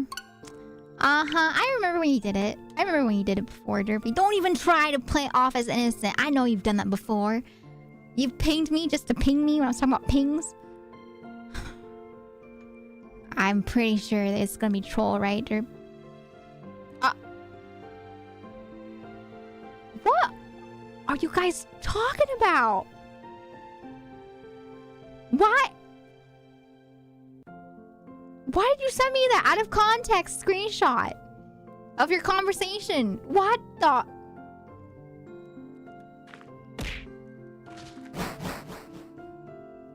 By the way, chat, if you guys ever... I don't know if you guys have seen this recently, but just a bit of awareness, because I like to make sure you guys are aware of stuff. Not related, by the way, not related to what Derpy sent me, but if you guys have received any sort of like text about paying tolls or for, you know, like making sure you get your package out of customs and stuff, right, through a text message, don't believe it. For the most part, there are scams that are trying to get your information, and so I've seen a lot of people talk about that recently. Right? So please be careful, okay? Make sure that if you get any random texts or numbers you don't know, don't give out information like that willy-nilly, because most of the time, if it's something official like that, they're going to send you an email or a mail, like a physical letter, right? They're not going to send you a text where you have to fill out information through a random website, okay? But yeah, those are some scams that have been going on around recently. I just wanted to bring some awareness, you know, because I know some people in chat might not be aware of it. Right, so just want to give some safety. I fell for that once and had to change all similar passwords. Oh no, Derpy. Oh god. Yeah, right.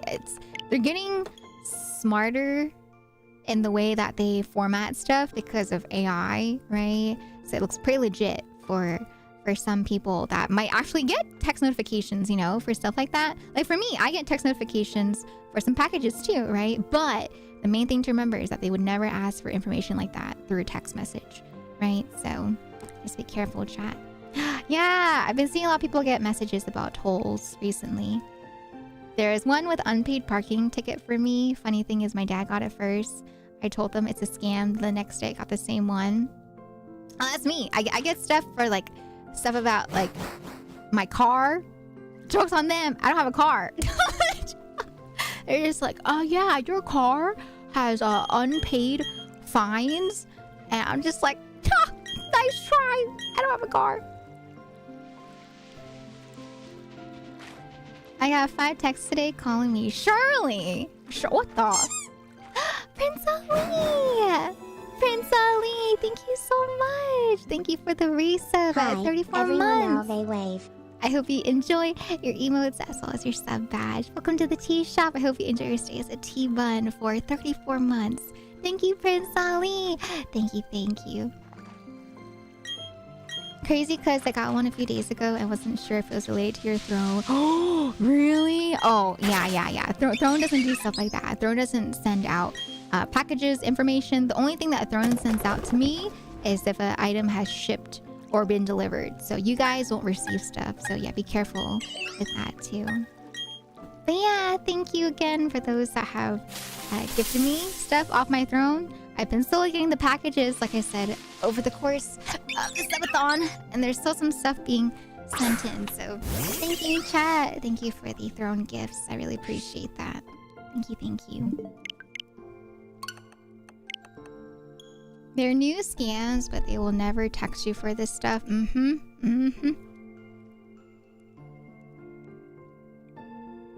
Every month there's a new scam, it seems. It never ends. Yeah.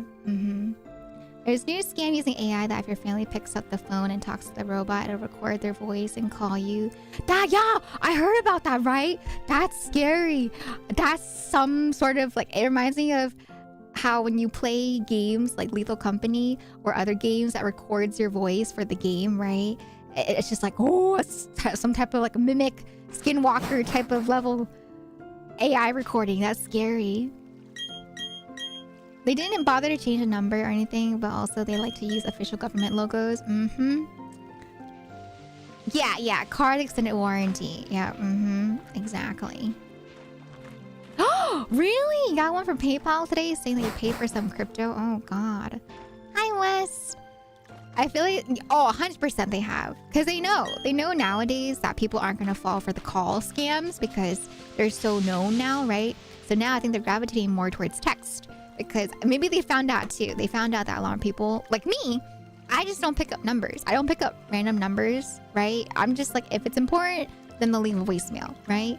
And so if there's like a random number calling me, I will not pick it up because I just don't trust it. I don't trust it. And so I think they picked up on that. And so they've been more going towards text now as opposed to, voice, right? So it's not surprised that they've been switching over.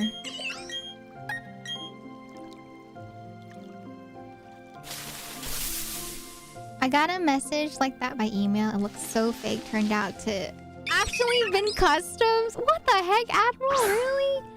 Whoa. What the? Shinobi? Not Shinobi's random message. Did you see what Benny Blanco did for... I don't keep up with celebrities. I don't know what celebrities have done. All I know is that a lot of people are hating on him for his look. Right? Because he's, not conventionally attractive.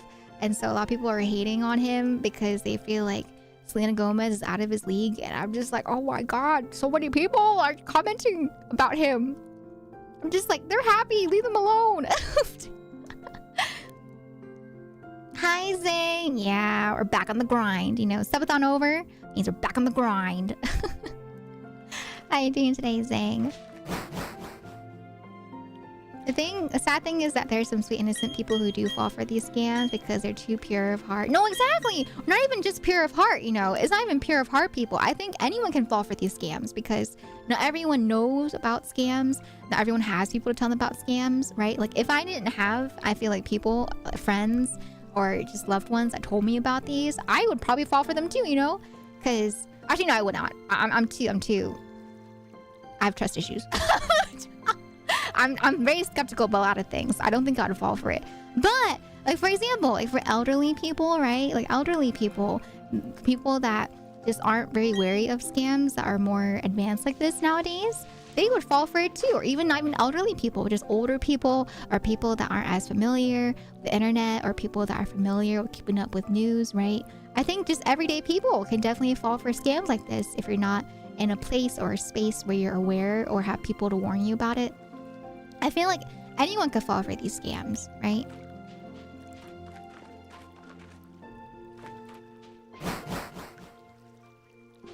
This is brilliant. It's Shining Pearl. For me, I'm playing Shining Pearl specifically, Lucky. Oh, we're talking about stickers. Okay, Derpy. I was so confused. You'd like it though? Okay, well, what did he do? What did he do for her? For Valentine's Day. You gotta tell me now that you brought it up. What did he do? Just the other day, I received a message from an AI bot. It had AI profile picture of someone and an AI voice. Oh! They're packages haters. Hi, Gothic. Welcome on in. That's okay. Selena Gomez. We're talking about Selena Gomez and her fiance.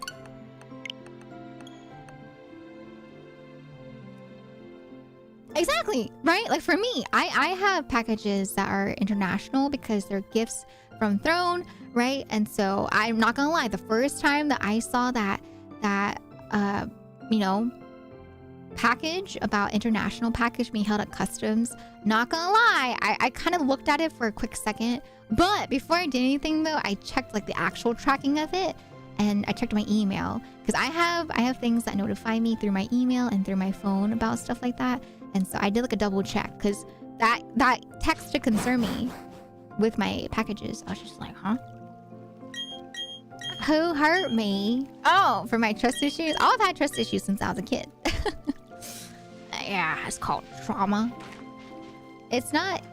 Yeah, elderly people, younger people, people of all ages can fall for texts like these.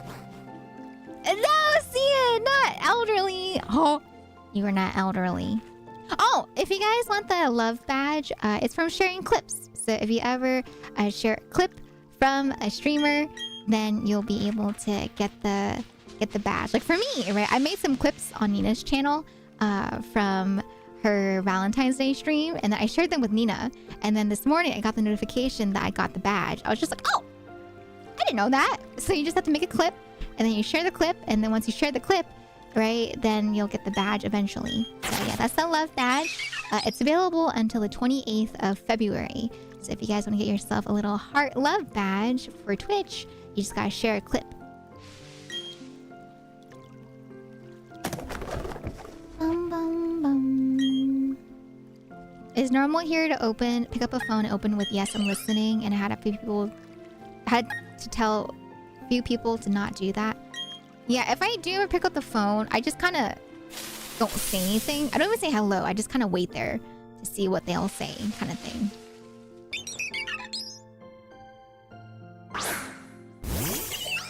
Ba-da-da. Gave her a whole tub of cheese dip. That's amazing. If she likes cheese, that's an amazing gift right there. See, doesn't need to be anything fancy schmancy. You know, you can just get someone a tub of cheese dip. What matters, you know, is if that person's happy with it. That's so cute. That's really cute. I shared a clip I had. Share button, Twitter, waited 2 to 5 minutes, then deleted it. Oh no, see, I didn't even upload that. I just shared a clip with Nina. I just clicked on the share button and then sent it to Nina, and then that was it. Oh, it has to be a clip that you clip. Okay, yeah. So I just clipped stuff on Nina's channel and then I shared them to her. And then that was how I got the badge. I did it on Friday. Yeah, I did it on Friday, right? So it makes sense I got it yesterday. Do I have to select it through the share button, or can I just... No, you have to click on the share button. I think the share button that you click on is what specifically will activate the thingy.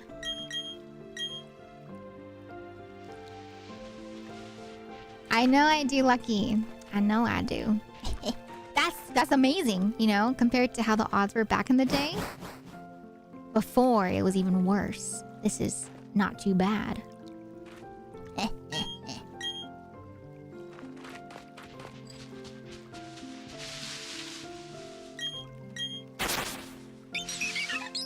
yeah, I think in general, it's just trying to promote people to share clips, right? Because as always, they always say if you want to support streamers, just doing things like sharing clips can really help out a streamer more than you think. You know, you might think like, oh, right now I'm just one person sharing, you know, on the interwebs, right? But sharing brings awareness more than you might think for people. So yeah, a lot of streamers always talk about how when it comes to, you know, clips and stuff, that's a free way to help out streamers. And I love it. I love clips that you guys make of me, because sometimes I'll turn those clips into like actual edited clips that I'll send over, either to be edited by T-Rex or to be edited by me. So it really helps out. Thank you, chat. Thank you for that clip. I love going back into my streams and seeing the clips that you guys clip. Oh, nice, Silva, nice. last Pokemon game I played didn't have shiny Pokemon yet. It's been that long since you played Pokemon? Oh my god. Today will surely be the day the shiny Piplup. Oh, thank you, Faria. Do any of your fans post them on YouTube? Yeah, I've had some people make like clip compilations of me on YouTube, and I love them. I'm just like, it's so cute. Feline! Hi, Feline! Thank you so much for the raid. Can we get a shout out for Feline, please? Hi, Feline. How is your stream? I saw you were playing this really cool game. It kind of looks like a game about climbing, similar to games like Only Up or Getting Over It, right? But from a first-person perspective. That looks so cool. The part where you get to like stamp, right, was very satisfying. But hi, Feline. I hope you had a nice stream. 6 months woo elve blankies elve sheer elve. Moody Moon Meg, thank you for the resub. It's 6 months. I hope you enjoy your emotes as well as your sub badge. Welcome to the tea shop. I hope you enjoy your stay as a tea bun. Thank you for using your Prime on me, Meg. Thank you, thank you. Ah, that's what it's called, Pics of Yore. I was just like, wow, that's cool. But yes, if you guys don't know Feline, please check out Feline. Feline is amazing, very funny, does amazing work when it comes to coding and much more. So please check out Feline if you guys have not already. A gamer too, a gamer. Yeah, Feline, if you need to head off, I know it is quite late for you. Please feel free to do so. Thank you for the raid, Feline. And here, this is for the lovely raiders as well. Whenever we get a raid, this is a little something that we do now. Alright, you guys ready? Oh, Charlene! Charlene, thank you so much. Thank you for gifting us up to Feline. Feline, I hope you enjoy your emotes as well as your sub badge. Welcome to the tea shop. I hope you enjoy your stay as a tea bun. Can we get some raves in the chat, please, for that gifted sub from Charlene? Thank you, Charlene. And this is for the raiders. Welcome to the tea shop, everybody. I hope you enjoy your stay at our tea party. Thank you, thank you. Thank you so much. But yeah, we're just currently trying to get a shiny Piplup once again, you know, back on the grind after the subathon. And we've been talking about scams that have been happening recently, trying to bring awareness, you know, about making sure that you guys don't fall for texts that talk about things like paying a toll or other stuff like that. So just stay safe out there, okay, chat? Yeah, for anyone that's new here, my name is Elvira, and I play a bunch of games. If you want to lurk and listen to someone yap, then that is me. I yap a lot as I play games. But thank you, everybody. Thank you for popping in from the raid. Thank you, thank you. But yeah, I kind of want to play that game. I gotta lie, Piece of Yore. I don't know. I really like. I think saying like is a bit of a strong word to say. I think it's fun how challenging those games can be, right? So I kind of want to try it. I kind of want to try Pics of Yore, especially since it's a first-person type of climbing game. I've only played games like Only Up or Getting Over It or Jump King where they're from third-person perspective. So I kind of want to try. I want to try Pics of Yore. Yeah, I clipped that one. I clipped it, Derpy. I clipped that one. Man. I liked it because I clipped it. Yeah. You guys might not know, right? Oh, we were talking about that too. We were talking about clips and stuff, like how clipping streamers can really help them out. I did that a lot too. Like before I began streaming, I was actually a big lurker on a lot of people's streams, and I'd be the person to clip a lot because I love it. I don't know. I think it's really fun to clip funny moments like that, and then you know, that way I can go share it with them after the stream, or they can hopefully get a chance to see it in case they missed it, right? And so I love clipping. I used to clip so much, actually. There's so many clips that I have from back in the day when I just lurk. And I still clip here and there, right? But not as much. Oh, you want to see? You want to see what I clipped from Nina? You guys want to see what I clipped from Nina?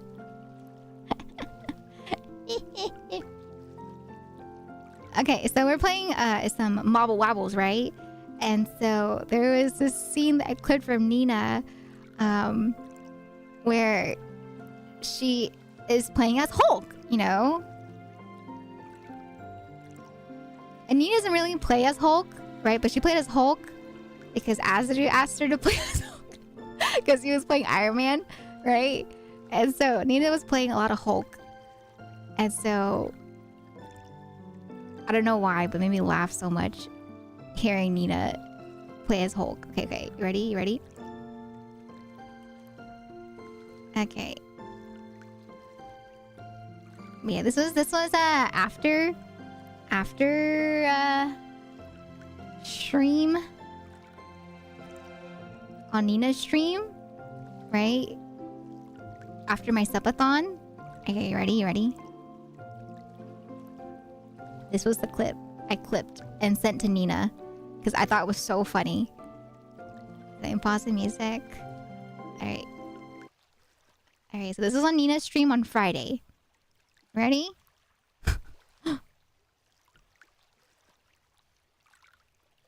Oh, we can't hear it! Is it muted? Oh my god, I muted it. Oops. I'm almost... he's almost dead! Good job, guys. Yeah. Sorry, I feel like that's the only way I can really focus. No, it's okay. I love Hulk Nina's grunts. She's hurting me! She's hurting me! I'm hurting. I'm healing you. And you're going from she's hurting me. I thought that was so funny. You just like got into the zone and she was like and then the moment that she starts dying as Hulk, she's like, she's hurting me. Yeah, I don't know. Nina makes me laugh. She cracks me up. Nina is so cute when she plays as Hulk in Marvel Rivals. And then she played for a while, actually. And then there's like another scene too where when she was playing as Hulk too, she just started jumping on the little jump pad as like a trampoline right here. All right, you ready? Why did it show up like that? Oh, there you go. Whee! Hook like trampoline. Yeah. And then she goes back to her. All right, where they go? There's a little clips that I made because I thought it was so funny. Just wee. She just goes back to ho. God, Nina is so funny. She's so cute. But yeah, last night when we were playing for funsies, she also played as Hulk. I was surprised. I was like, oh dang, she's still going as Hulk. She played a bunch of Hulk and a bunch of Venom last night. So it's fun. It's fun how Nina's been playing more tank recently. But yeah.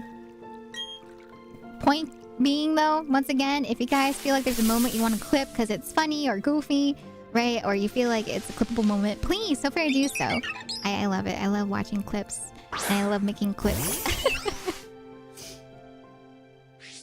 And they really help out too. Once again, they're super helpful when it comes to editors when they're trying to look for stuff to edit, right? Because a lot of times you'll have either like an editor that sits there and will clip stuff during the stream, or you have an editor that will ask for clips, right? That you think are clips that you want to be edited, or you'll have another person where they will go ahead and they will take edits and clips from people that clip them if there are enough, and they'll turn those into edits. Editors, me, she means me. No, I'm talking about for T-Rex. I'm talking about for T-Rex. Like for T-Rex, usually what I'll do is I'll clip stuff on my own, and then I'll send them to T-Rex, and then he'll edit the edits. Oh, for Nina. Yeah. Derpy's edited some clips for Nina. Hi, my pants are shiny. Welcome on in. How you doing today?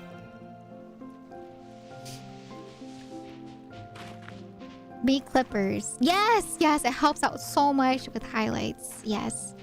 Indeed. Hello, my pants are shiny, by the way. Here to drop off some shiny luck for the cause.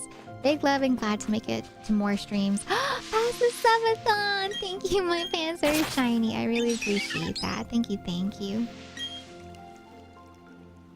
I mean, I also randomly take clips from elves to practice editing. Wait, why not? Send them to me! I wanna see! I wanna see! I wanna see your edits. What do you mean? If you want me to make edits, but you don't want me to post them, I can look at them. I wanna see them. I think that'd be fun. Just send them to me. I wanna see. No! Why not, Doofy? Now you have me curious. I wanna see. I wanna support the friends in their, you know, hobbies as well. Come on. I won't share them. I can watch them off stream, okay? I would never ever put stuff on the spot without your permission. Okay? Alright. Oh, Twirly's streaming. I'm gonna lurk in Twirly's stream. Don't tell her, but I'm lurking. Okay, alright.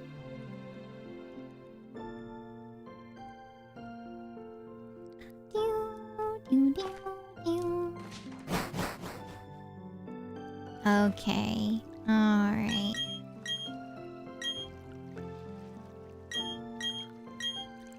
My edits are bad. What do you mean bad? They're not bad. Okay, Derby, you need to give yourself more credit.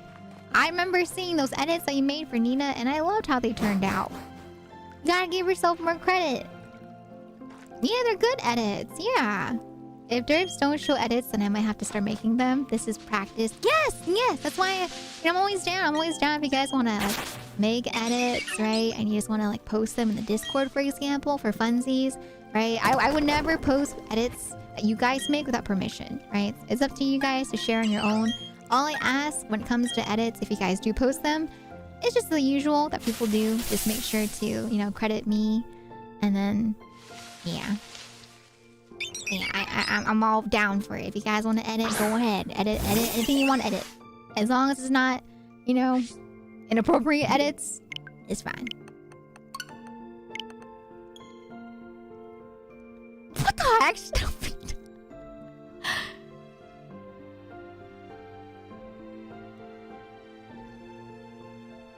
Hello, my dips. Have a great stream, and I'll be here in chat. I should head off to get something to eat and to return. Oh, My Hero Academia. I hope you enjoy watching your My Hero Academia.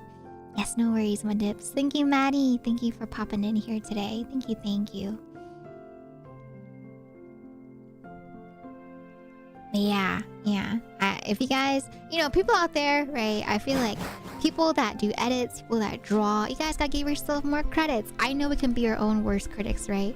But, you know, I believe that from what I've seen so far, from what I've seen for fan arts, what I've seen for edits, you guys have done an amazing job. Every time I see it, I'm just like, what the heck? Like I've seen some fan art that was drawn of my outfit, my new outfit, right, recently, and I'm just like, oh my god, I love it. Like the fact that there are people out there that want to take their time to even clip or to even draw or make content of me, I'm just like, my heart is so full. Yes, you're lucky, Derby. You're lucky. I was doing my taxes when you were talking about that on your stream, Derby. I was about to go off on you. I was like, ugh. Derby was talking about his art skills, right? And he feels like his art skills weren't that great. And if you guys ever get a chance, you should check out Derpy's and ask him about his art, because Derpy makes really cool art too. No, frick you, man. You want to say frick? I'll frick too. You frick you, man. You have wonderful art. But yeah, Derpy's an example of a friend that doesn't give himself enough credit about his art, about his clips, about the stuff that he does. Yep. Time to remix that. Do it. I didn't say anything bad. Frick is not a bad word. Yeah. He's done a bunch of art. He's done like graffiti style art. He's done traditional style art, or not traditional, but he's done like, I've seen his digital art. I don't think I've ever seen traditional art from Derpy, if he's done it. But yeah, he does cool art.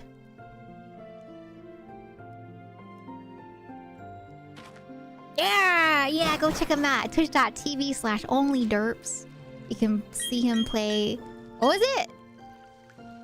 God of War? Right? I keep wanting to say God of Ragnarok. God of War.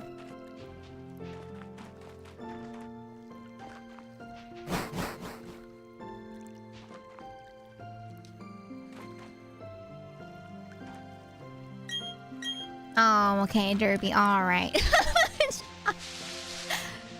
Oh, no. I told myself that if I hit 10,000, that's going to be a hard cap. If I hit 10,000 before getting a shiny Piplup, I will stop the shiny Piplup hunt. That'll be my hard cap for the shiny hunt. I would not take all the way to 20,000. 20,000 is too much. 10,000 is my cap. So if it takes me to 10,000, I will stop. I will actually stop and just play the game. No more shiny hunt. No more.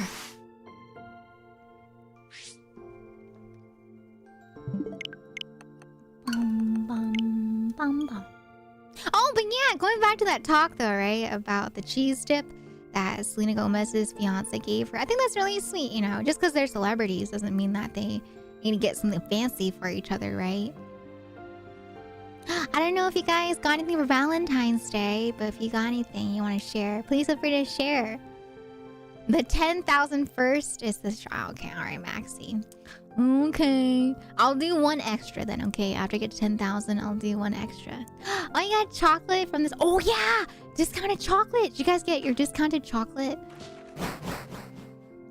Chocolate has been discounted since Valentine's Day. Yes. Oh my god, I was watching the clips from the Valentine's Day stream, you know, where Tao guested. That was so funny. I'm surprised though. There's only like what, 4 clips from the Valentine's Day stream. I thought there'd be more because there were so many moments that, you know, Tao said some questionable stuff, and so I'm like, dang, time for me to go back and expose her. I'm just kidding. But yeah, the segment though, the segment for Valentine's Day, where I had that, you know, Q&A session with the best friend, that is actually going to be turned into a highlight that is going to be posted on YouTube. So I hope you guys look forward to that. It's going to be a highlight. So that will be something in the near future. People were more focused on that too, right? Honestly, I get that too. Sometimes, same thing for me too, right? There are so many moments that I want to clip, but I feel like if I wasn't on the computer, it's a lot harder to clip because, one, you know, if you clip, it does take you out of the stream, and so yeah, I feel like I only clip if I'm on the computer. If I'm on my phone, I don't really clip too much because yeah, it just takes me away from the moment. Is the spontaneity part clipped? I don't think so, Jade. Actually no, I think it is.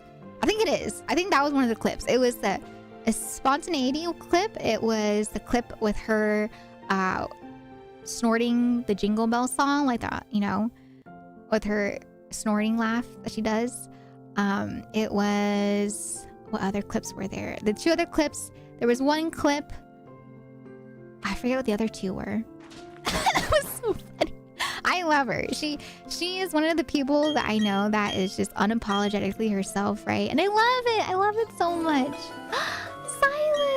Silas, thank you so much for the raid. How is your stream, Silas? Welcome in, everyone.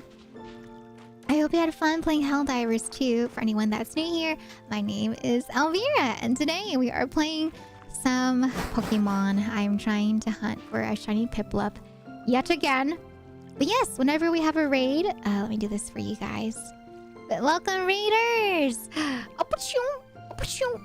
Welcome to the tea shop. I hope you enjoy your stay here at our tea party. Thank you, raiders. Thank you so much, Silas. Hi. Yeah, how was your stream? I hope you had fun. Alright, let me resituate myself. Okay. Yeah, it's gonna be turned into a highlight, so I'm excited. Yeah? What were you guys doing in Helldivers? I'm not as familiar with Helldivers, so I don't know if there's like a story or if there's like missions that you guys have been doing. Thank thank you for the water as well. We can drink that water. I don't know if the third redeems have been open today, by the way. I know I turned them off last time for games, but I don't know if the third redeems have been unpaused.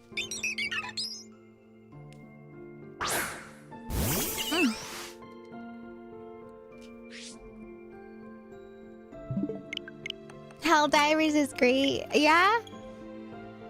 Is that the one where you're like a big robot and you land on the surface and you have to like fight bugs? Is that the one? Okay, thank you, Maxi. Thank you for testing it out.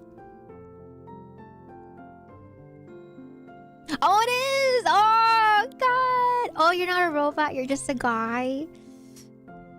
Oh. Helldivers is a co-op squad shooter. Not a big robot, you're a citizen of Super Earth. I thought you had to restart the whole game, but maybe Delulu. Oh, no. Yeah, you don't have to restart the whole game. You just have to restart the point where you get the briefcase. Yeah. Oh, you can call down mechs. Oh. I wanted to try playing that, right? But I don't know. The bugs kind of... oh God, they're so gross. I don't like bugs in games like that. It looks fun though. It looks fun to play with friends, right? If we can just like, you know, annihilate the bugs together. But oh God, alien zombies. Oh God.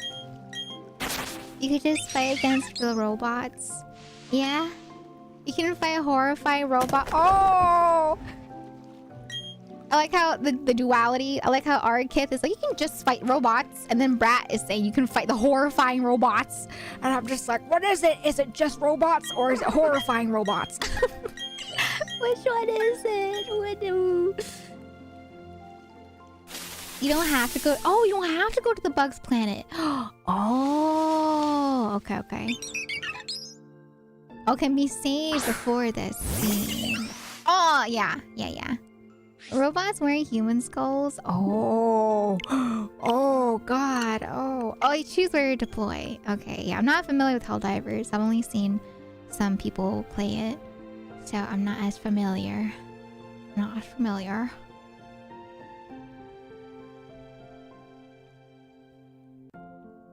Pretty much any enemy is... Oh. Okay, I mean...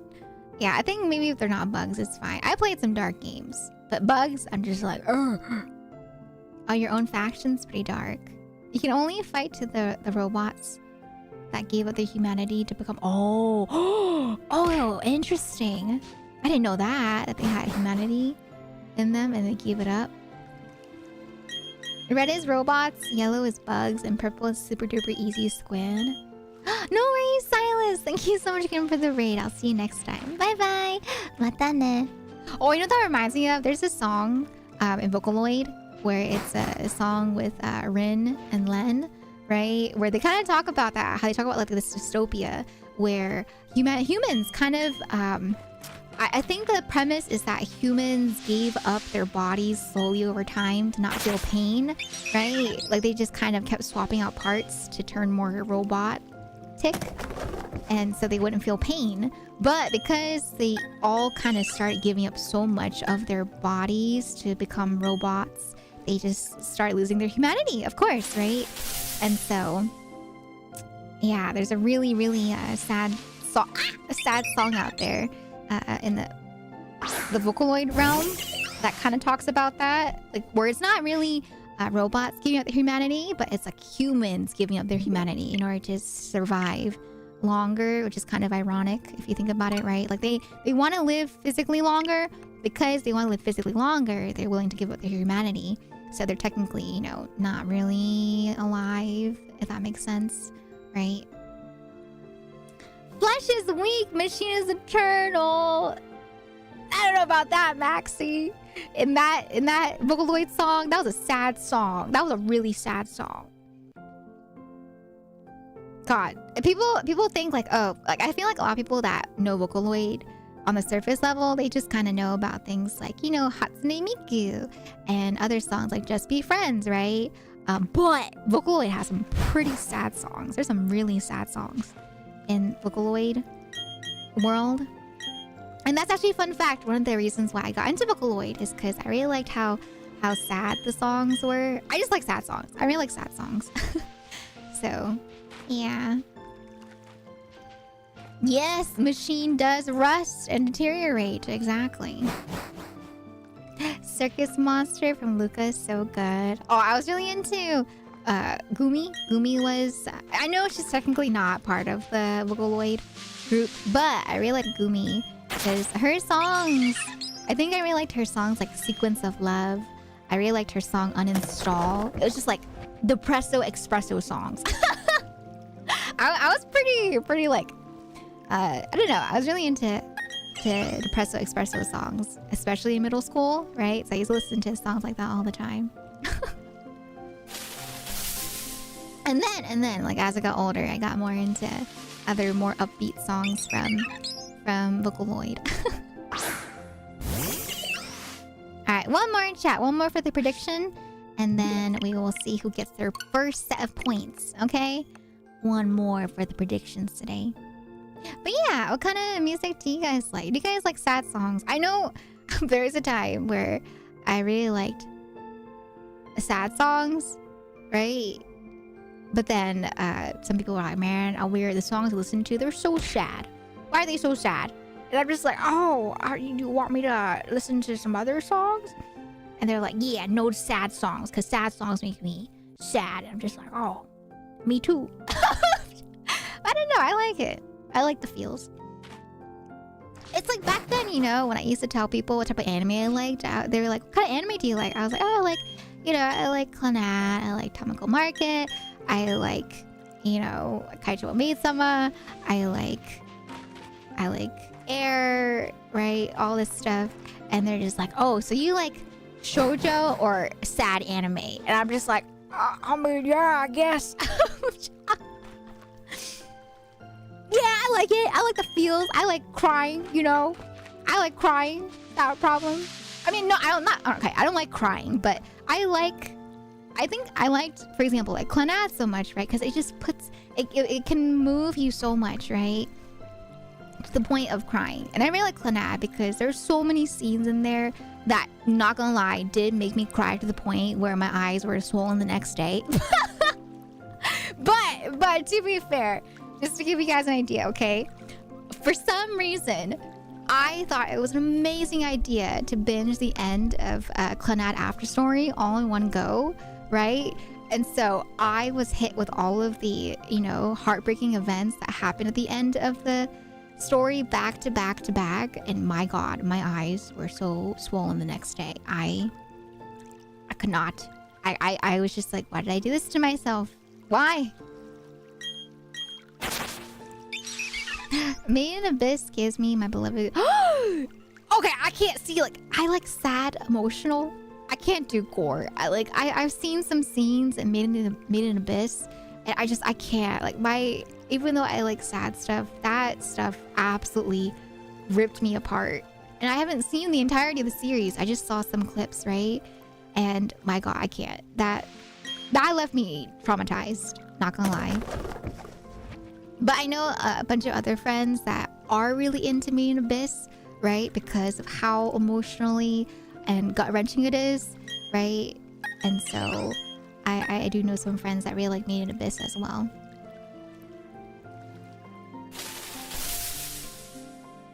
This was the first toy that I got from Dad.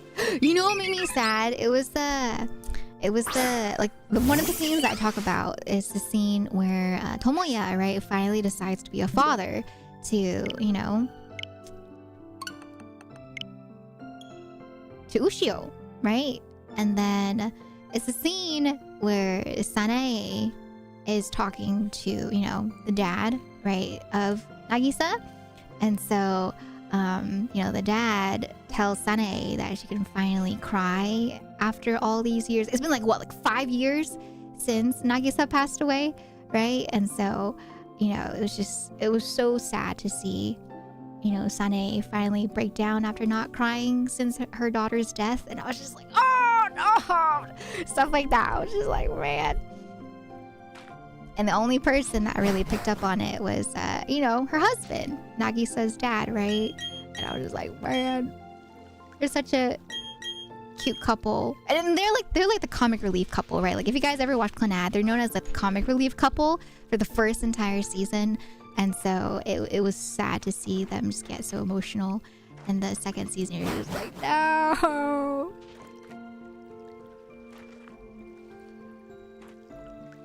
Hi, Yellow Ring. Welcome back. We were just talking about Clannad. We talked about Clannad and some other series, just like sad stuff in general.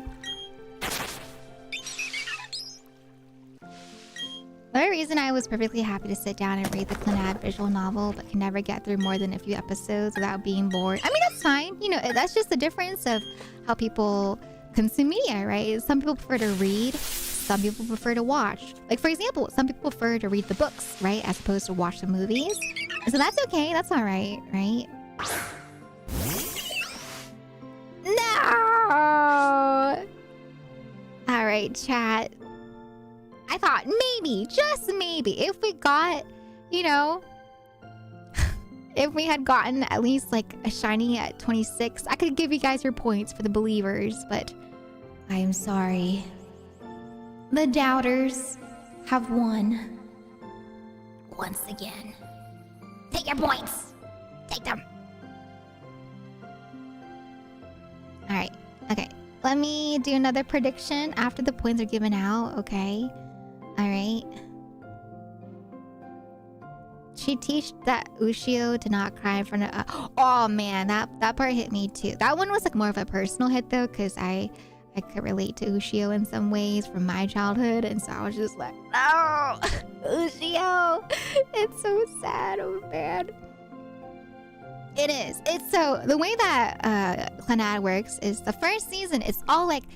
I would say it's all exposition for the most part. You're kind of getting to know the characters really well, right? And then Clannad's second season is when they hit you with like the story of the serious side of things. And so, yeah, it's like exposition, comedic relief. Feels like your typical like school life, slice of life anime, right? And then second season is when things get real and you're just like, oh, snap. You're like, oh, this is not the same. Alright, I think points are almost done being given out. Furin. I haven't watched Furin. Acute angles also destroys me. What? Acute angles? Angel Beats was pretty sad too. Yeah, Angel Beats was pretty sad. Every time I hear the da da da da da da da da, I'm just like, oh, Angel Beats, oh my heart, oh. Okay, I think points are almost done, so I'll go ahead and do the next prediction. Okay, next prediction is going to be at 6,050. Okay? Alright. Okay, chat. So next prediction is up as of right now. But as you guys are predicting, I'll do a quick bathroom break just because I ran out of water and I didn't want to do a quick stretch break and all that jazz. So I'll do a quick break so you guys can go ahead and get some points. Okay, alright. But I'll be right back. Okay? So sit tight. I'll see you guys in a few minutes here. BRB, wave.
up? Hold on, chat. Don't look at that. That was from our charity that we did. Hold on. Hold on. Let me take that away real quick.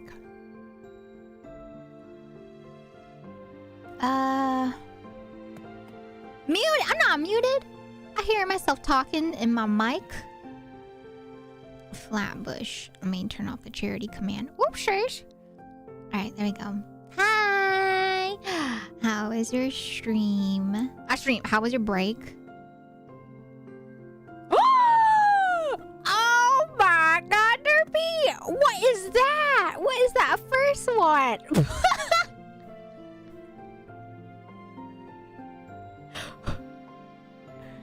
Oh.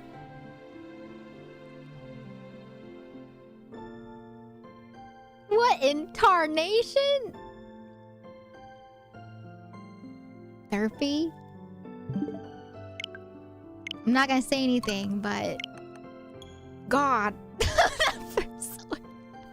Oh, you're still at work? Oh, good luck, Jester. I hope work goes well. You got this. You got this.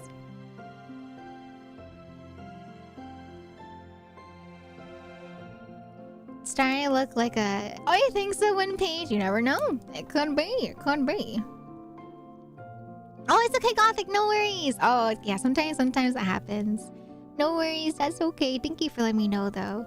Sorry. See, it's what happens, chat, when you guys cry wolf about me being muted. See, when someone genuinely thinks that I'm muted, right, on their end, now I'm starting to think you guys are just messing with me. I have heard of Slay the Princess. Yes, Rat. I have.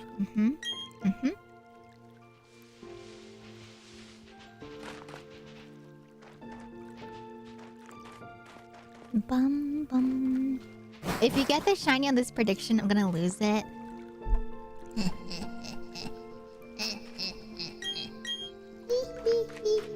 Watch, chat. You guys think you're so guaranteed on me not getting a shiny, huh? But watch it be this one. Watch it be this one where I get the shiny. The stream was muted on my end, and I had music in the background. So when it first loaded in, I thought your mic was muted. Oh, it's okay. Yeah, I'm not saying for you guys. I'm just saying for other people in chat. You know, in the past, you know, people that mess around with me, and they're like, oh, she's muted. Yes, for those that genuinely, you know, worried, that's okay. But yeah, you know, and by people, I mean people like my mods. Some mods in here cry wolf about me being muted. Who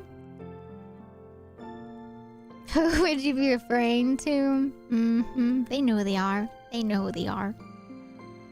I'm not saying that because guarantee I believe in you getting the shiny every time, but I was making food when the prediction ended. Oh, Shido.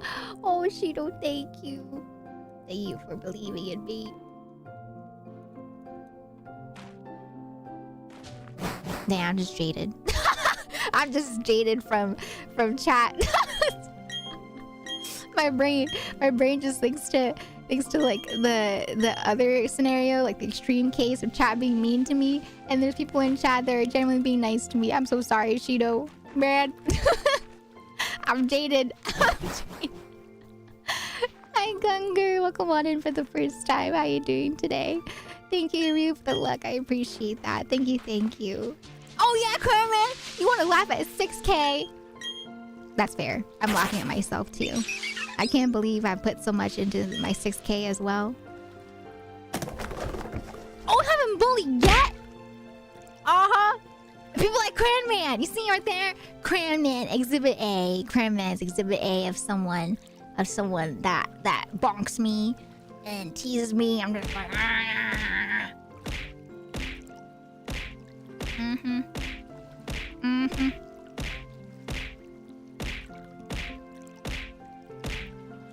What? The other throws aren't there?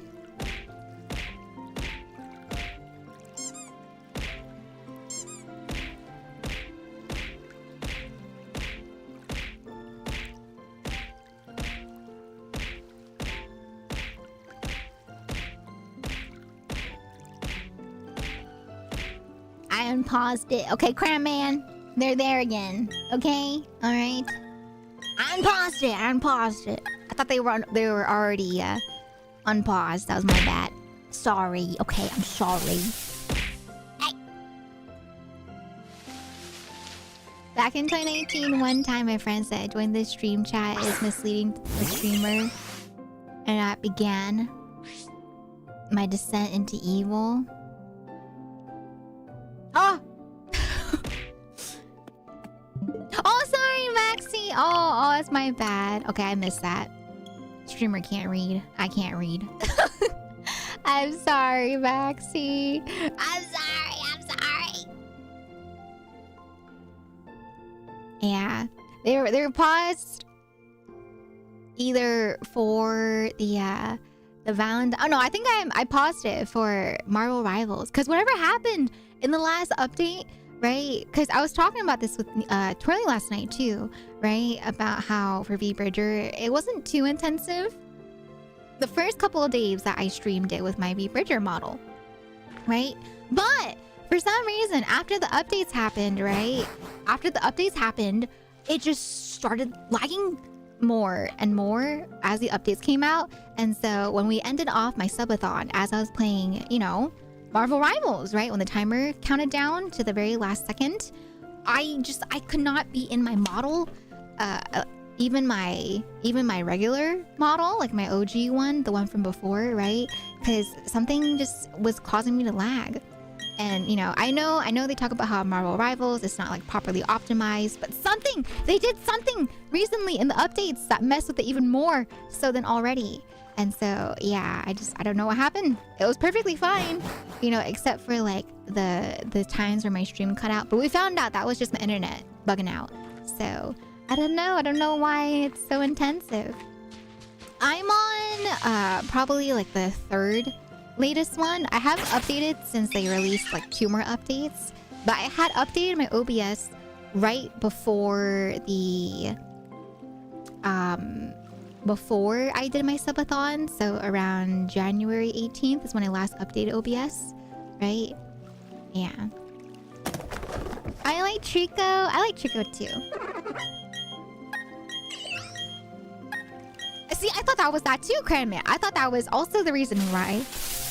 That's why I stopped streaming 24 hours for the subathon, and I started doing the thing where I would end the stream and come back the next day, right? And so my PC would be turned off for a good couple of hours, or not even couple, good like half a day, and then I started streaming back up again. But even with that, it was still causing problems after the update. So at first I thought it was my internet, and then I thought maybe it's because of being on all day, and then I thought it's because of my OBS sources. I cleared out some sources, but yeah, I don't know.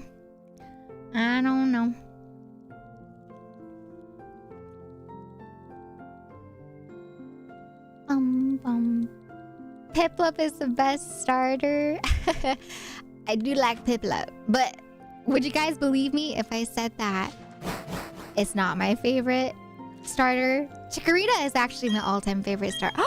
There's one thing common between all these issues, and that's a bunny mitt. No. I just said on Friday, before end of the stream, I went back to, you know, my default outfit, okay? I went to the model that does not have V-Bridger, and it was still causing me to lag. Alright? Okay?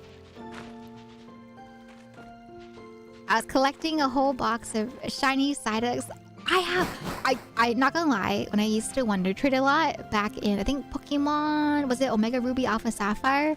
Wherever it was where you could first Wonder Trade, I had so many shiny Golducks. I don't know why, but there were so many people that sent out shiny Golducks. She called Piplup not her favorite. Yeah, it's the truth though. It's the truth. I know, I'm truthful here, right? And it's the truth. Piplup is not my favorite. Chikorita is my favorite. Man, I hope you enjoy it. I hope you enjoy your lurk. Thank you for lurking. Are you Team Chimchar? Because of Paul as well. Paul's Chimchar. Brovir, actually. Brovir. He was Team Turtwig. And then after he saw Paul's Chimchar and the whole arc where, you know, Ash takes in Paul's Chimchar to be his own Chimchar. He went full team Chimchar and then, you know, full team Infernape. So I know a lot of people that are fans of Chimchar because of the anime.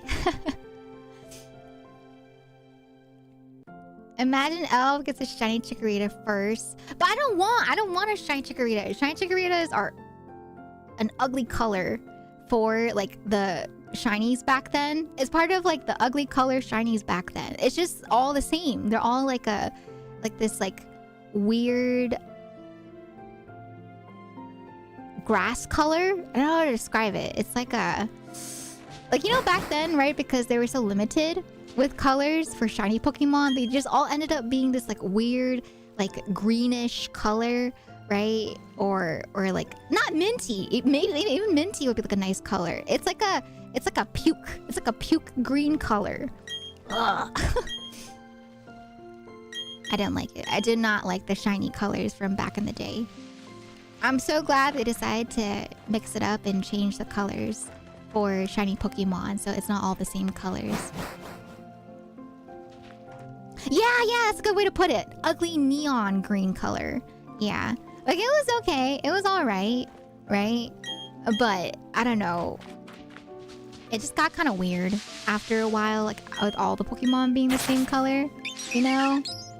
And then, to be fair, Chikorita, I think, is more of, like, a orangey color, right? But I knew what they're going for. I don't know. I just thought it wasn't that great. I personally did not like the color for Chikorita's shiny. Personally.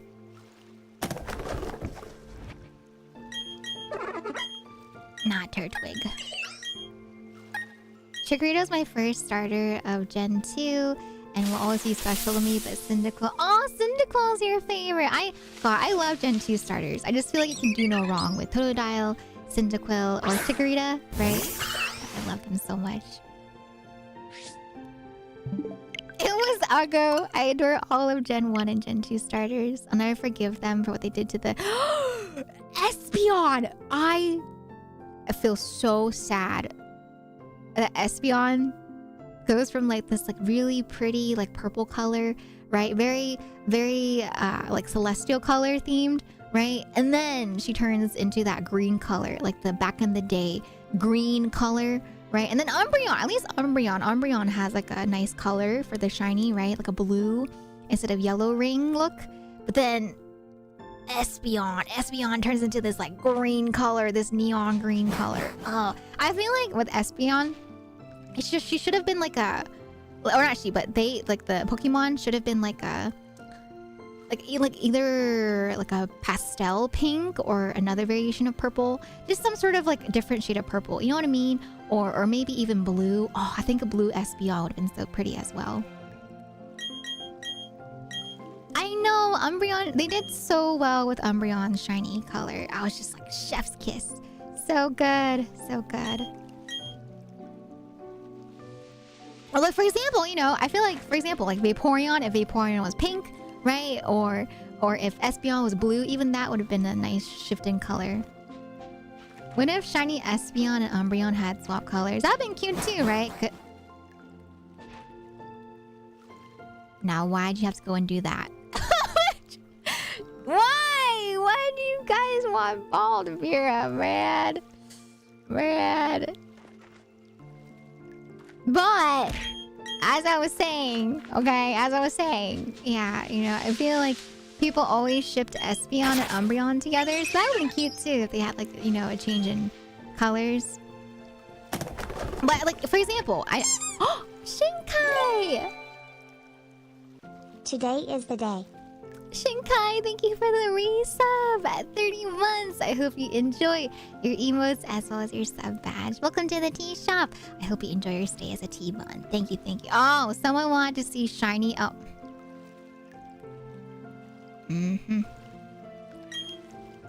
Haha, very funny. But thank you, Shinkai. I really appreciate that. Can we get some raves in the chat, please, for Shinkai's resub? Thank you.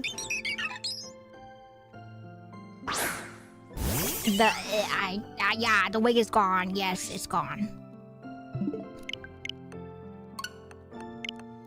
But yeah, I know people hated on like for me, one of my favorite evolutions are Glaceon and Leafeon, right?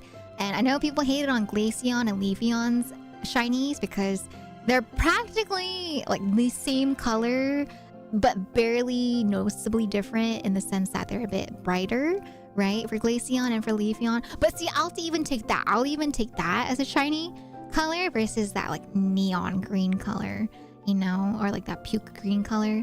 So yeah, I don't know. I'm a pretty big hater with the, you know, first generation of shinies. But I also understand why, because once again, they just were quite limited with the colors that they had back then, right? So I get it, but I just wish that they could have updated it for, you know, for when the games had updated too. Like for example, like, okay, so one thing that I felt so robbed of as a kid, and I've talked about this before, right? I used to think shiny Butterfree was pink, just like in the anime, you know, Bye Bye Butterfree episode, where Butterfree, you know, ends up meeting that pink Butterfree that he wants to court, right?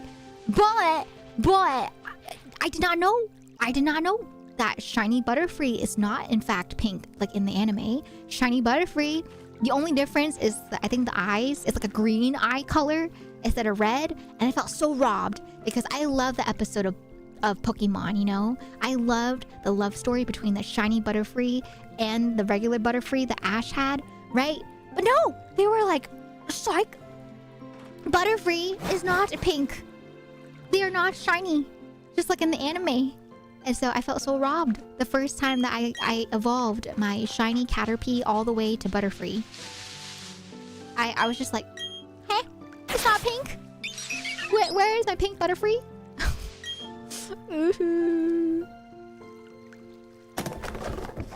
Cutie-pie, thank you for the follow. Oh!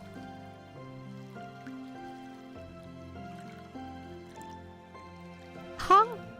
Welcome on in for the first time. Hello there. Are you a gremlin? That's what chat calls me. Chat calls me a gremlin. The trauma of releasing his Butterfree. Oh, trust me. That episode is like the episode from Pokemon that manages to break me down. Every time I watch an episode of Pokemon, I cry. I cry every time. Every time. And you know, I remember the first time I watched it, I thought it was so wholesome, right? I was like, I love this episode about love and courtship dances, you know, with Butterfrees, right? And then I broke down. It broke me down when he had to, you know, release his Butterfree to have him be free and have babies. Right? But I hate it. You know why? Because I'm really sentimental. And so now, every time that I start watching the episode doesn't even like fully start. I just start getting emotional because I know what's entail for me, right? And so I start getting emotional the moment that the episode starts. I'm just like, but then you have funny moments in there where Brock is getting made fun of by Misty, and I'm just like, it's like that girl, right? Seen around on Twitter in that video where she talks about how she has no money, right? And she goes like, but then she sees something funny and she starts laughing.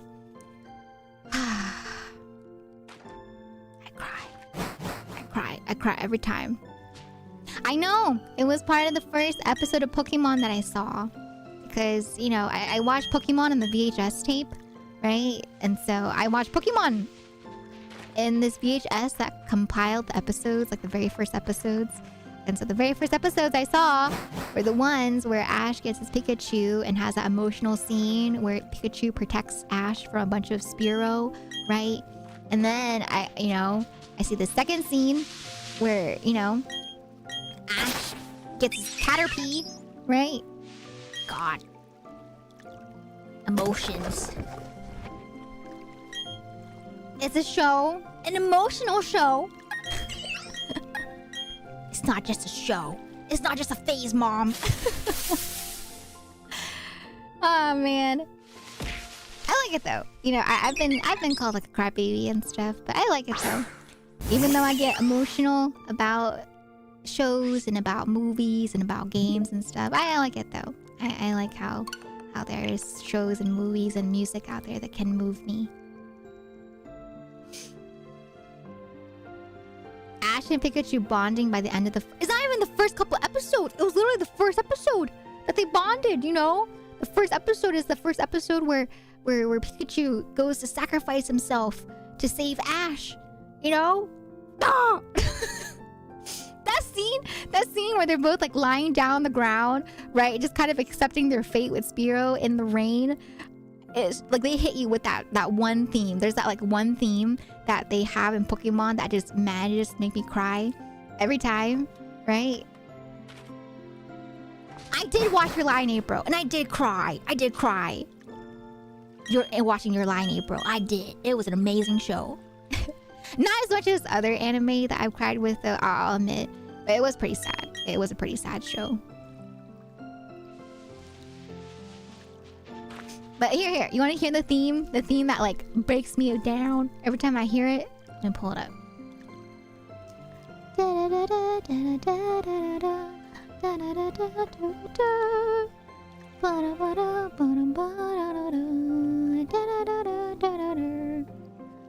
Alright. I'm gonna pause. Alright. Let me see. Alright. I'm gonna go to the scene and you'll hear the music. Are you ready? Where is it?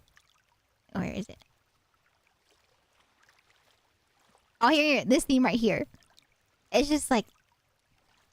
I'm not gonna show the scene because I don't want to get bonked by Pokemon. But this theme right here. You ready?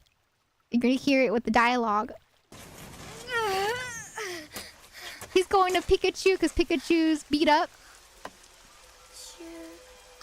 Pikachu, this can't happen. No! I'm gonna cry again. Pikachu, get inside.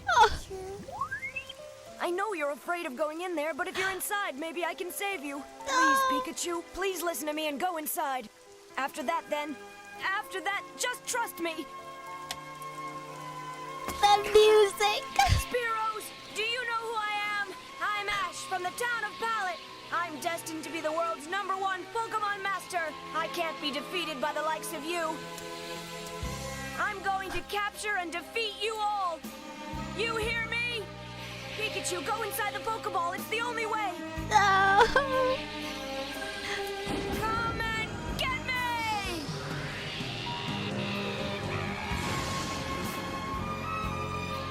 Okay, I'm pause it there. The music though, just oh god, I think that was one of the first times where I heard music that was so emotional and just it fits so well, and I was like, oh my god, I love music. Oh man, no, not the Mewtwo movie.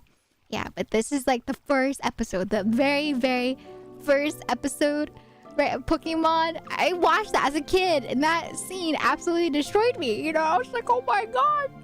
He's gonna protect Pikachu. I know, right? That first episode, it sold me. It sold me on how much I loved Pokemon. Oh, God. Man. Oh, really? The new Pokemon movie? It recaps it? Okay, I have to watch it. I have to watch the recap then in the movie. But yeah, music like that, it's so good. You know? It's so good. Yeah.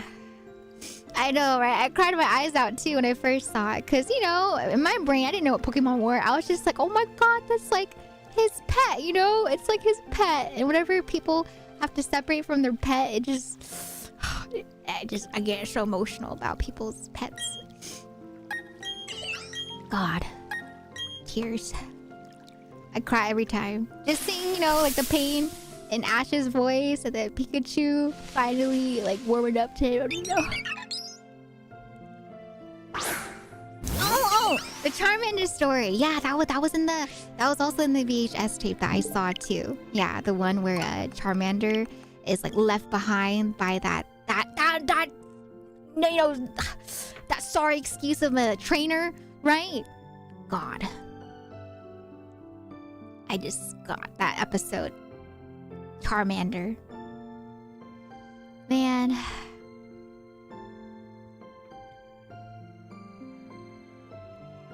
It's like creepypasta that he legit dies in episode 1. Oh, I've seen that. I've seen that creepypasta.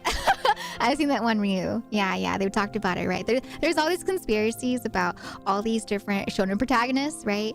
And how a lot of the shonen protagonists don't age because, yeah, there's like a scene where technically they weren't supposed to be like, you know, revived or saved or stuff like that, right? So I've seen all the conspiracy theories where they've talked about that too.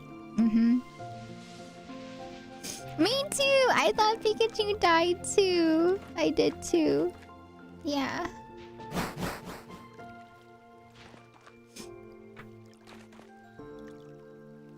But yeah, that was my first couple episodes that I saw on VHS. Because back then, you know, we didn't have cable, right? But we had the VHS tapes. I forget how we got them. They're either from our cousins or we found them at like a yard sale or something, right? But I was so excited. I was just like, oh my god! I get to watch the anime? The show? Pikachu impression? Pikachu! I can't do it though. There's like different types of Pikachus, right? There's like a Pika or like a Pikachu, right? And then there's also like the excited Pikachu, like Pikachu, kind of like that, right? Stuff like that. It's just like Pika. Or the angry Pika was like P. You know, there's so many different versions of Pikachu that you can do.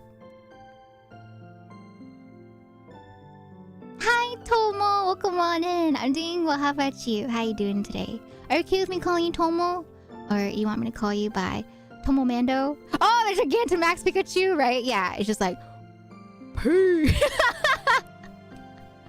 Yeah. With the reverb. God, there were so many funny Gigantamax Pokemon voice lines. I really loved Gigantamax Pokemon. It was great. There's a very specific Pika-P rhythm whenever Pikachu calls to Ash that matches his Japanese name. Really? You know, actually, I never watched Pokemon in Japanese. I've only seen the English dub. Because that's what I grew up with, right? So I remember when I tried to watch it in Japanese dub, because I couldn't wait for the English dub, I was just like, oh, it's not the same though. It's not, you know, it's different from my childhood. Oh, you're in a mission. Oh, good luck with your mission, Tomo. Pikachu in the ketchup bottle. Oh, when I think about like jealousy over Ash's love, I just always think about Chikorita. Chikorita was a sassy Pokemon. She was sassy. She was jealous. She was like, yeah, she was very sassy and possessive of Ash. Hi, Bean! Yes, I haven't... during the subathon, I didn't grind for shiny Piplup, but you know, now that subathon's over, we are back on the grind. You know, back on the grind. No, Chikorita is tsundere. She's very tsundere.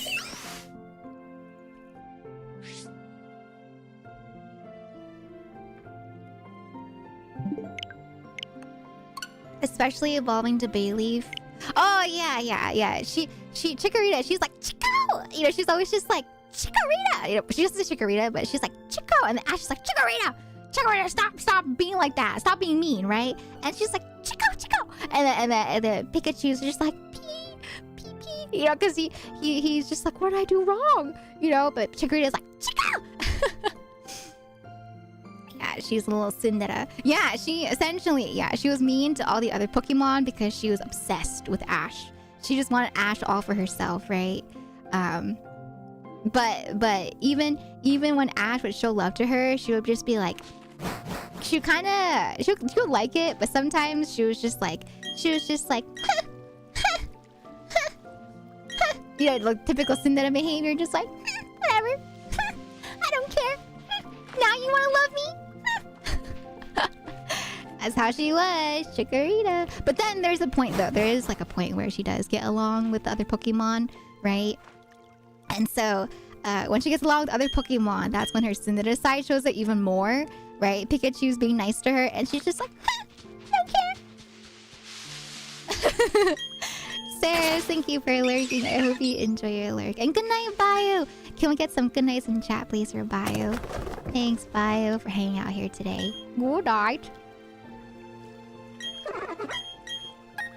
Okay. All right.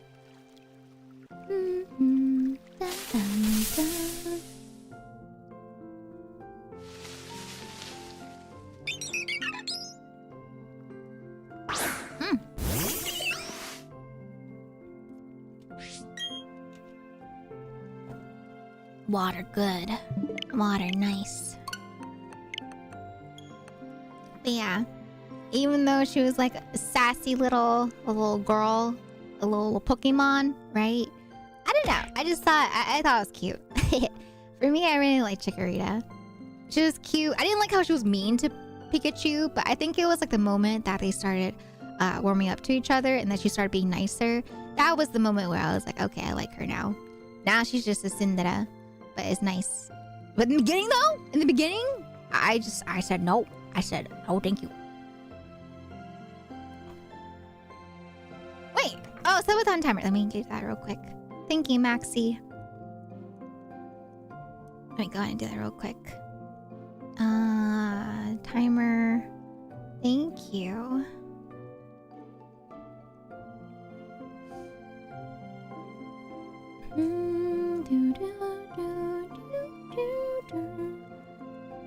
Okay, let me pop that up. Thank you, Silva. I'm going into the thingy here.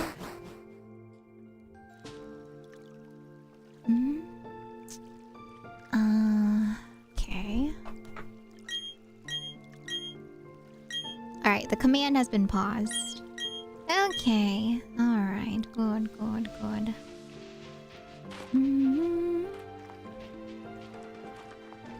Hi, Amy's!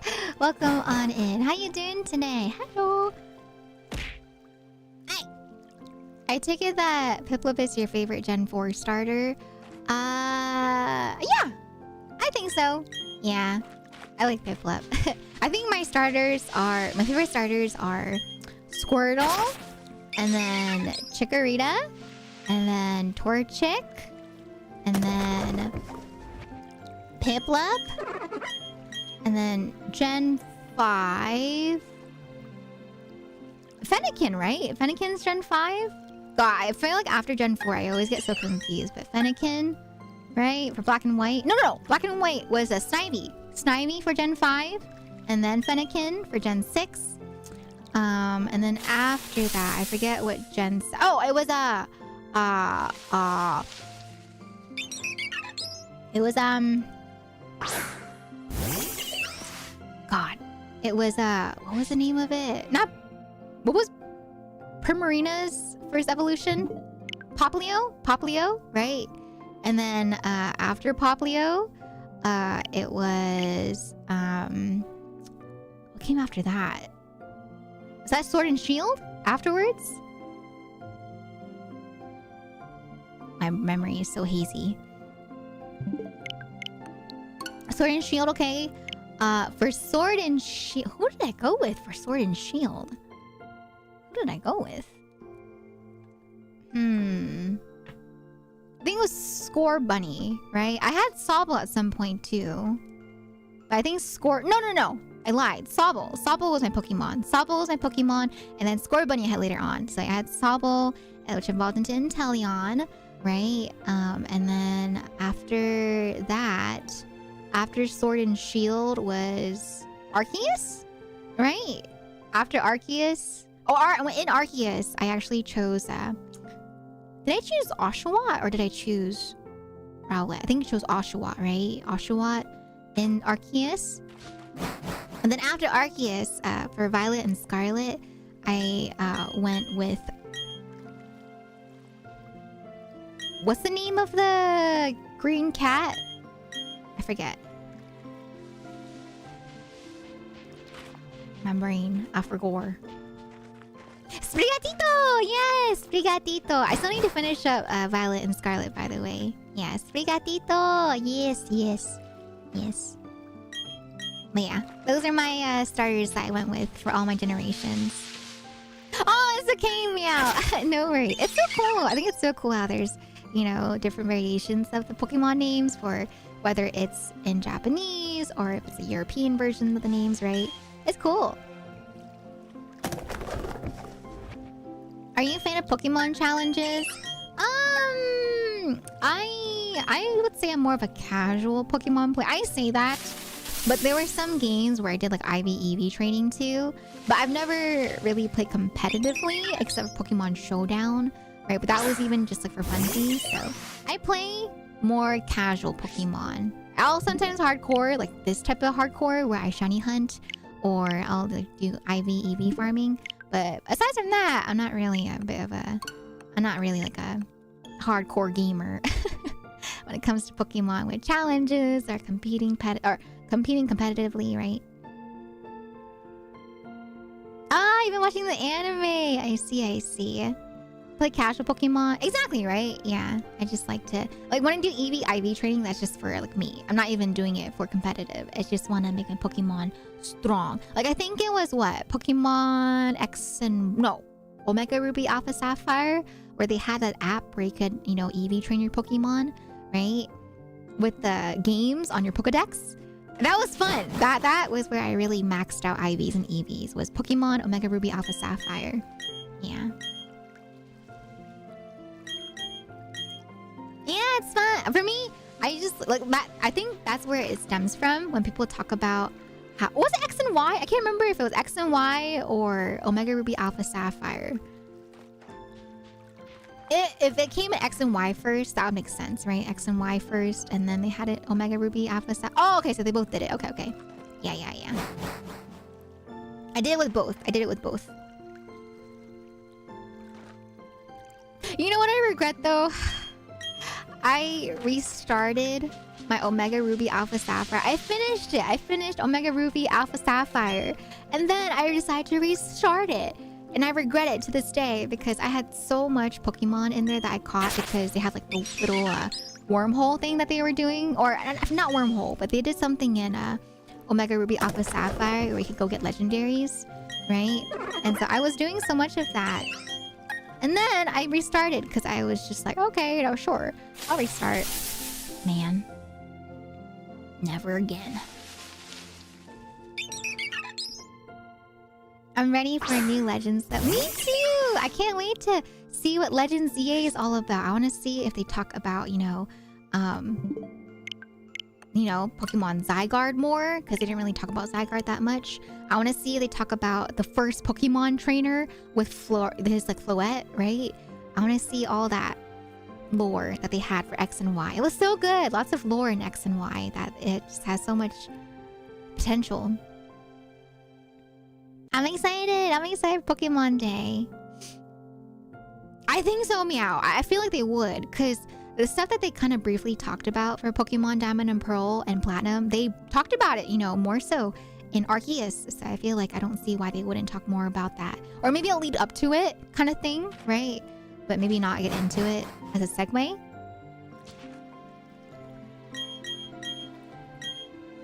A EV training minigame in Sun and Moon also low-key had some pretty fascinating lore.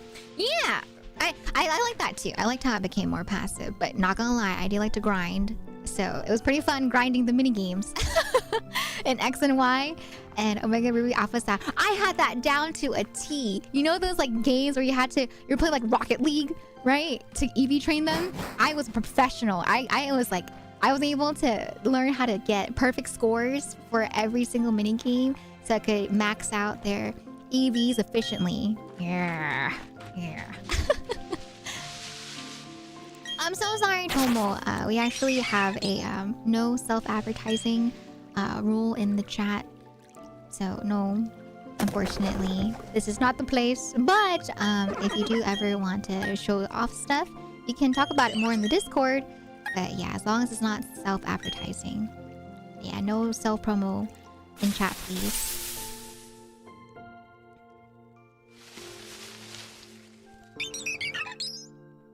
Advertise me? What does that even mean? How are you gonna advertise me to myself? You're gonna be like, yeah, the Alvira streamer? And I'm gonna be like, oh god, who are you talking about? Don't ever speak her name to me again. What the heck, Selva? Now you deleting Maxie's message that says message deleted. No, don't shout me out. No, don't do it. Oh no. Stop. Advertising you sounds like a hype person. It's like those people that try to sell you. They're like, do you want me to help you grow? Let me advertise for you today for a measly $1 million. No lie though, like, in all honesty, advertising is so expensive. I don't know if you guys know about this, right? But a lot of times, companies will put so much money into advertising because you can have the best or the worst product ever, but if you have really good advertising, you know, you're just gonna have more sales, because that's the truth of business. You know, unfortunately, you can have like the best product ever, but if you don't have enough money invested into advertising, people are just not gonna know about it, you know. And the less people that know about it, the less people are going to stop by, right? So that's why they always emphasize how important advertising is when it comes to business, because even if you have like a mediocre product, right, if people know about it, they'll still come by to go check it out, even if it's not the best, because they know about it, right? Yeah. That's why people go on things like Shark Tank, yeah. Or you have companies that are like not that great, right? That have so much advertisement on TV, right? I'm not gonna say any brands because I don't want to get in trouble, but there's a lot of brands on TV that are like kind of meh. But because so many people know about it from commercials on TV, right? During primetime television time, they just end up having so many customers because customers only know of that brand when they're looking for something. Like, for example, you know that, I forget what it was called, but there is this like house renovation commercial where it was like, call 1-800-EMPIRE today. I think that was it, Empire Today, or something like that, right? It's like that was the first thing that I thought of when it came to house renovation, right? Because of the commercials, you know? And so it's just stuff like jingles, advertisements, they work really well. And so, yeah. Oh, carpeting, see? Like carpeting, right? It's just that if you like, I don't know anything about carpeting and flooring, right? But I know about them if I were to ever think about carpeting and flooring, because that's the jingle that I know from TV, and not a lot of people have that time or want to have that effort put in where they take the time to really research into people. And so a lot of people are just going to call up the first thing that they think of when they think about like, you know, I really need this and that, right? Let me think about what I know of. And they know about them from jingles or from advertisements. And so the advertisement is very important. And a lot of people invest into a lot of advertisement. Like, my God! Like, I don't know if you guys have seen it, but Webtoons has been like investing into their advertisement as of lately, over the past couple of years. Like before, I didn't really see a lot of Webtoon advertisements, but I feel like Webtoons has been popping off with their advertisements ever since. I feel like Love and Deep Space got popular because, you know, a lot of people have been talking about Webtoon advertisements, right?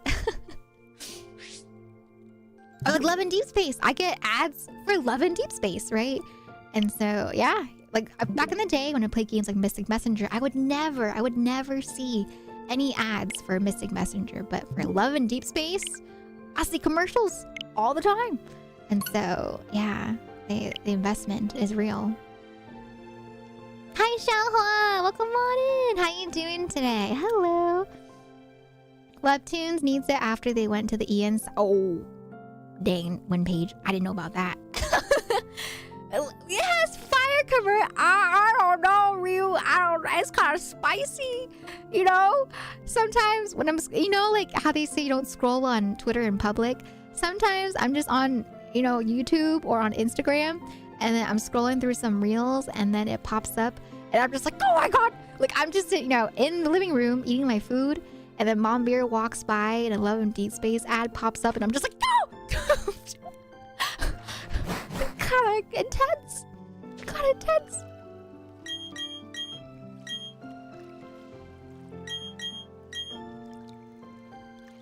Oh yeah, the formatting. Yeah, whenever I read Webtoon stuff, I read on my phone. It's definitely meant for phone app format. Is Love and Deep Space spicy? It has been very recently. I'm not gonna show you a trailer because trailers are too spicy for Twitch, I feel like. But okay, fine. You want to see one trailer? Actually, no, I won't show you. No, we're not showing a trailer, but I'll show you. I'll show you like a screenshot from the trailer. Okay, all right.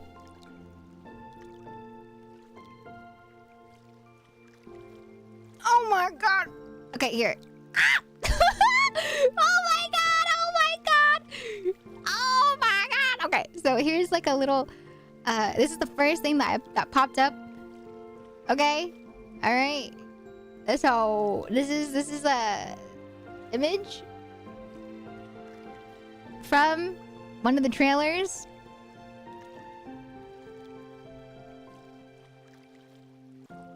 It's kind of spicy.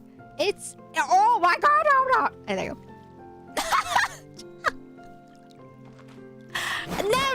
I'm never gonna play it. I'm never gonna stream it. No, I'm not. No, I'm not gonna play. No. Nope. There you go, chat. That was a brief. Yeah, that's spicy for a phone app. That's pretty spicy. I don't know. He's not kissing it. He's biting it. He is biting her finger. Ah! All right. That's enough.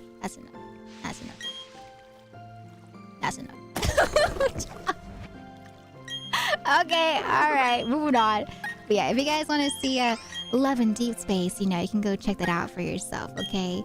All right, but yeah, Love in Deep Space is a game that Tao talked about, because I told Tao that she would really enjoy Love in Deep Space for how spicy it is, right? But yeah, Tao, she said that for that one, that game is too spicy for her because she'll end up having nosebleeds playing that game if she tries to play it based off what she's seen so far. And so, yeah, it's pretty spicy. It gets pretty spicy from what I've seen. Like, I think the most recent trailer is the one where they're like on the bed. They're on the bed. Like before, they weren't even showing scenes of them like directly kissing, right? But I think in the past year, people have been talking about how they've gotten more spicy. They're showing like makeout scenes. They're showing kissing scenes. They're showing like full on scenes on the bed. So yeah, they've been getting spicy recently. Pretty spicy. I don't think so, Ryu. That's the stuff where they're like on the bed, right? And on the window. So I'm not gonna show it. I'm not gonna show it. No. I don't think so, Ryu. No, I'm okay. No. Yeah. Yep. There you go. If you guys are curious about it, we have chat talking about it. So, just like with most phone games, they're not allowed to show, explicit 18+ stuff. But they have scenes where it's like blacked out, like you hear it in noises, right? But there's no visual. But they can only go so far because it is a game, right? That is for the phone apps. They can't go. It's like spicy. Do you frequent? Not me. If you ask Tao though, she probably does. She probably does frequent the BL side of webtoons. Webtoons for me, I'm not gonna lie. Okay, speaking of like advertisements, the advertisements for webtoons do work on me. So whenever I do see a webtoon that I'm interested in, I'll like click on the ad. I'll read the webtoon in like one session, right? For like a couple hours and then I'll stop. And then I don't pick up webtoons again until I see like another advertisement for another webtoon. And then I'll pick it back up. I'll read it in one session and then not read for like a couple of months again. So yeah, that's how I read webtoons. But to be fair though, I feel like I used to read a lot more manga, but ever since I got into, I think, university, I just had no more time anymore to sit down and read. And so I haven't really read stuff on a daily basis or like a weekly basis or kept up with it.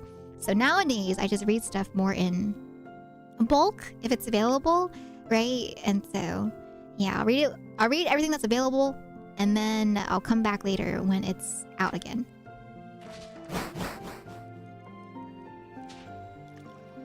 I know a few webtoon creators, so I get sneak peeks even when they go up for coins. I see.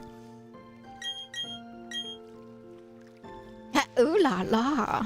But no, the stuff that I usually read for webtoons, I've read the nanny mafia, like the nanny that works for that mafia guy and his son, right? And then the other one that I remember, I read this one where there's like a girl that's a ghost. And then I read another one where it's like this couple that had like a fling on like a ship, right? Like a cruise ship. And then years later, you know, the guy finds out that you know, she has a son. That's his son, right? After that one night fling on the ship kind of scenario, right? So stuff like that. I read stuff like that, but I didn't really read too much on webtoons, so yeah, Mafia Nanny was good. I didn't read too much of it because not a lot of it was out, right? But yeah, Mafia Nanny was good. That was just interesting, right? Because it was cool seeing how qualified she was to be the nanny. But then the boss was like, "Oh yeah, you think you're qualified?" And then she's like, "Oh yeah, you bet I am." Oh no, Ryu, trust me. Like for me, I know about the wholesome ones. That's actually why I got into you know, looking into Love and Deep Space back then, was because I thought it was so cute. You know, all the cute ones where they have like painting together, or the ones where, you know, Zane like has cookies for you for your birthday and stuff like that, right? Like that stuff was really cute. But I remember, yeah, that like shift when things got spicy when Silas came out, and I was just like, oh my god, things are escalating. Or no, I think it was the event before Silas in the summer where it got kind of spicy, right? Yeah. But that wasn't spicy. That was just more, I guess, steamy. And then things became spicy once Silas was introduced into Love and Deep Space. Allure Olympus, Toaster Boy. Okay. I think they're going to keep all spicy cards for anniversary and big dates. Ah. Oh, I saw the most recent one. I was so confused. For Valentine's Day, right? They had I've been seeing lots of art of these Love and Deep Space men being tied up in the cage, and they all have like a wolf cut. And I'm just like, what happened? Are they werewolves now? Did they become werewolves? Oh, they're werewolf boys. Oh, okay. I see.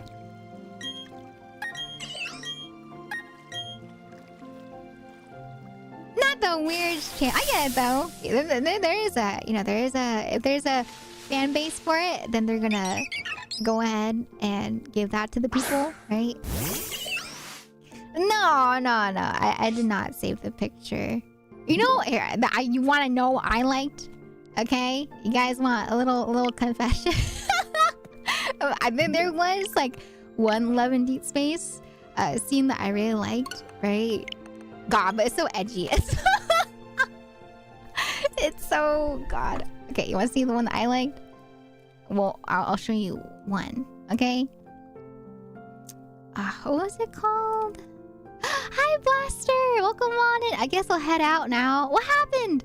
Oh no! Did I miss a message? I'm so sorry. Chat's going a little fast right now, so I might be missing some messages. But hi, Blaster. Welcome on in. I hope you're doing well. Oh my God, Blaster! Did you see the Genshin Impact character? I think it's the she's not a nurse. I forget what she is, but I know she's out now. I really want her. She's really cute. I'm sorry. I'm trying to keep up. Okay. All right. So, what trailer is it? It was one of the first ones that I saw. Oh, this one. Okay. This one.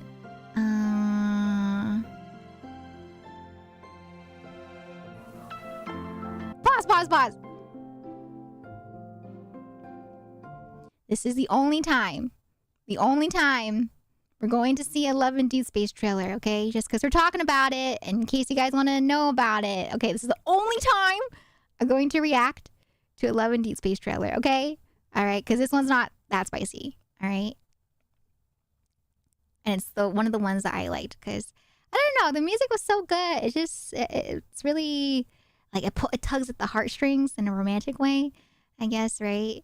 But it's the only time I'm going to show 11 Deep Space trailer, all right?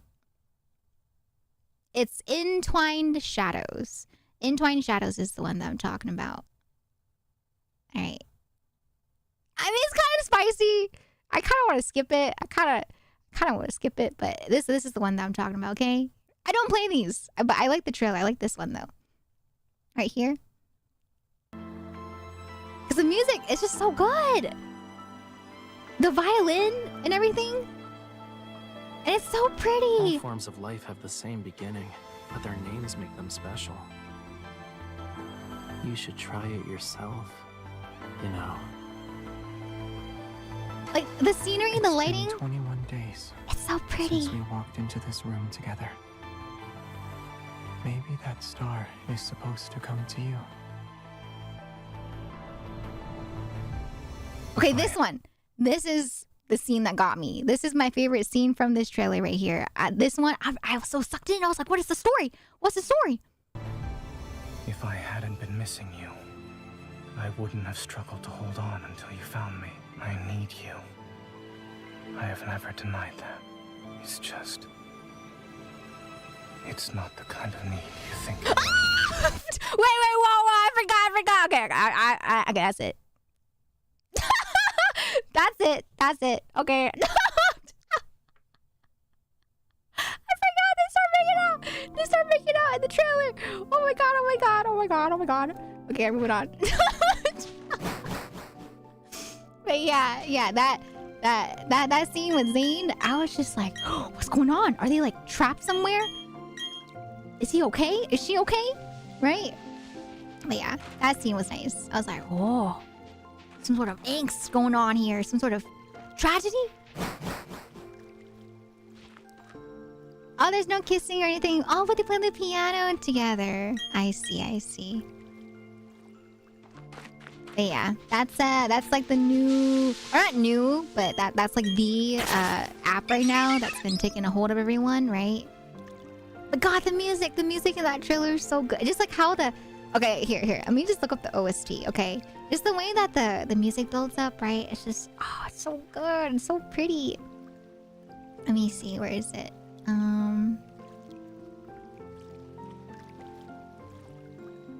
Let me see.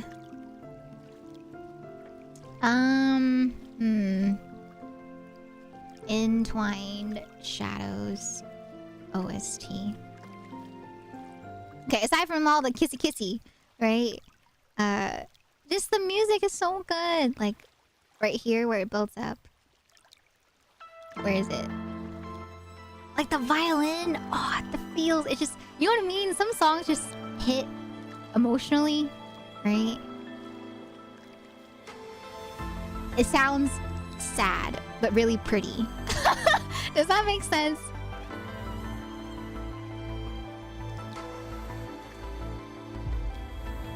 And then it builds up to the point, and then it just kind of has a nice... How do I describe it? I don't know. It's just a good OST. Like right here, I think is when it builds up. And then it just kind of like, poof.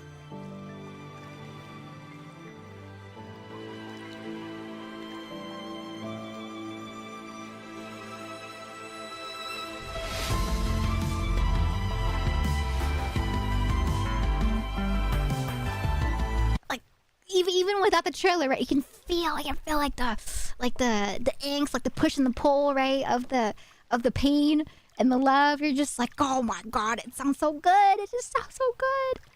It sounds so good. All right, yeah. I said I don't want to get copyrighted. Even more than I already have. I know, right, Terion? It's just, oh, that music. I remember I love that trailer just for the OST. I'm like, wow, that whatever they're doing, whoever is like the sound director for the trailers that they have, it's just chef's kiss for the music that they choose. So good, very good. trailer, all I know of Love and Deep Space is that trailer was on the tame side. Yes! That was on the tame side. The spicier stuff that I have seen from Love and Deep Space, I cannot show you on stream. I will not show you on stream. Our stream, not that type of content. So I will not show you the spicy trailers on stream. That right there, that trailer is like the trailer before things started picking up in spice. So even that was not considered spicy. That's like, that was getting like, I think that was like one of the first times that they showed, I think, kisses actually like shown on in the game. Because before, they kind of, I think people talked about how before they did kisses, but it was off stream, or not off stream, off camera, right? Dragon Slayer, thank you so much for the resub.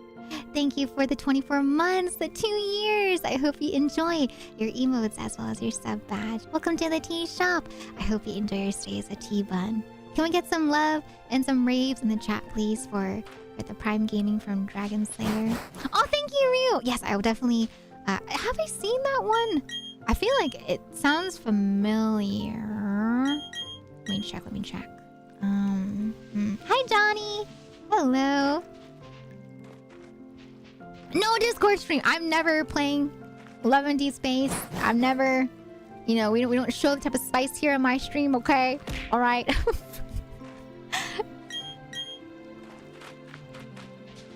Let me see.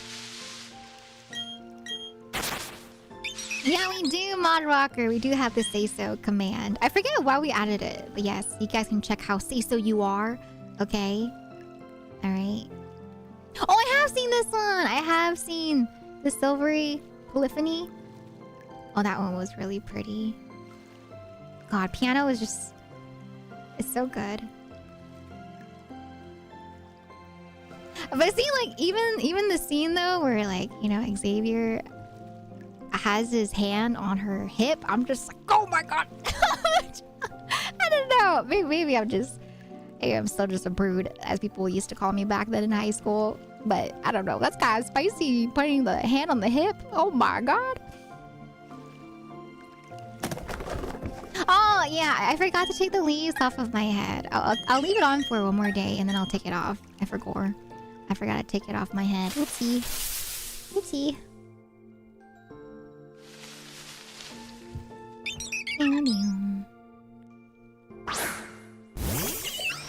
Alright, chat. We have one more. One more. And then we will see if the doubters or the believers have won. The story behind is that while out with Xavier, MC gets scared of the space noise and Xavier turns it into music. For MC! So she's not scared of it. And the music's just for her. That's really sweet. That's really cute. The pinky hook is so cute. Oh yeah. Yeah, stuff like that's really sweet. I don't know though. I don't know who I'd go for if I were to ever play Love and Deep Space, right? I don't know who I'd go for. I don't know. No, please. Feel free to fanboy, fangirl. I'm down to listen. I love listening to people fanboy and fangirl. Like, trust me, that's someone that was really into like Mystic Messenger back in the day, right? I get it.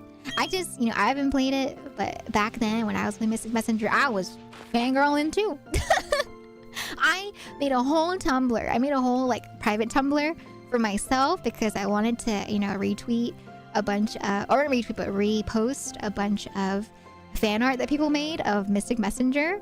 But, I wanted that to be private because that was just not part of my main blog, a main Tumblr. And so I had a private Tumblr just for Mystic Messenger stuff.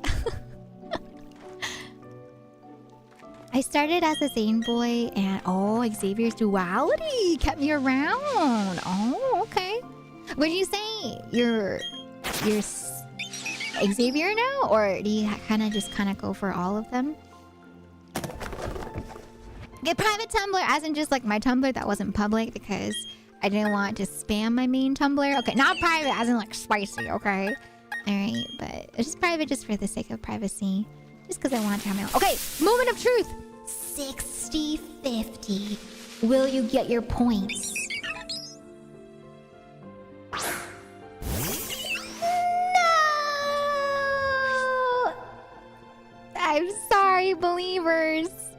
You do not get your points. I'm sorry. The doubters have won. Yet again. No way. Yeah, point and laugh, Maxie. Point and laugh.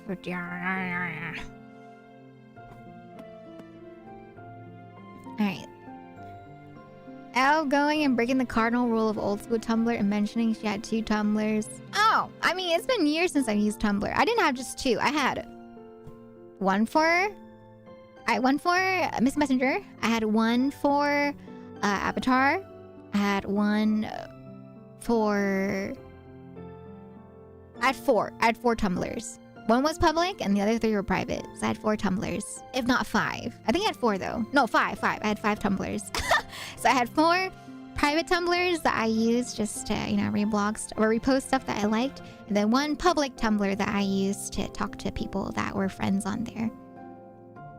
There was no spicy ones, okay? I'm telling you, they're all just kind of... Because when I get into like a hobby or into a show, I get really invested, you know, into the show. Like it becomes my hyperfixation in that moment. And so I had one for like different hyperfixations. So one was public, one was for like anime, one was for Mystic Messenger, one was for Avatar, and then one was like more quote unquote like normie stuff. One was more just like, oh, you know, pictures of like this watch, or like pictures of like aesthetic photography of people and cities and stuff like that, you know, like a wedding photo that was like grayscale, stuff like that, you know. So yeah, I had 4 of those that were for personal, just, you know, interests, right? Because that was like my way of expression back then. And then the one that was public, I'm not gonna go into because I don't know why you guys finding it or looking it up. So that one, I'm not gonna go into detail about what that was about. It could have been about anything, you know. I had 1 private or 1 public one, and then the other 4 were private, just for forms of expression. Just because I wanted to. It's kind of like with Twitter, you know. I bookmark a bunch of stuff because I want to save it, but then I'm just like, oh man. But now I have a Discord, like a work Discord, where I organize things. I have my work Discord now for like a couple years, or yeah. So I just use it for work now. Press X to doubt. I mean, I don't know. I feel like I saw a bunch of spicy stuff enough already as it was, you know, on my timeline. Whenever I was going through my Tumblr timeline, so I was just like, I'm good. I'm okay, you know. I just wanna have my interests.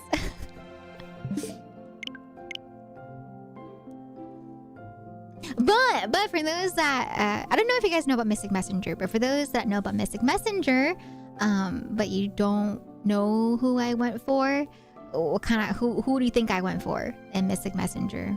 Do you guys think I went for anybody in particular? Yes, I'll do one more prediction for the day. I'll do one more. Excuse me. Okay, Maxie, no worries. Good luck with your lurk home. Go home safely. Alright. Last prediction for today is at 6,075. Alright. The edgy guy? Jumin? Nerd? You're talking about 707? Is he supposed to be the nerd? Zen? One thing that got me into Love and Deep Space was learning about the... Oh, lore! I see. It is interesting. Yeah, I have heard about like their powers and, you know, about all the different characters' lores, right? It is pretty interesting to read up on it. Like, about how, like, apparently I think Xavier, right? He has like 2 sides to him.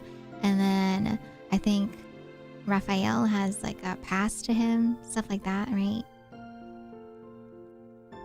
But you're right, Ryu. Ding, ding, ding, ding. I was a Zen girly, but I did all the routes except for 707s. So yeah, I did Zen's first because he was the one that caught my attention from visuals, and then after Zen, I went into other character stories. So Jumin, you know, Yusung, I believe was his name, right? For the blonde character. But yeah, I was a Zen girly. Mm-hmm.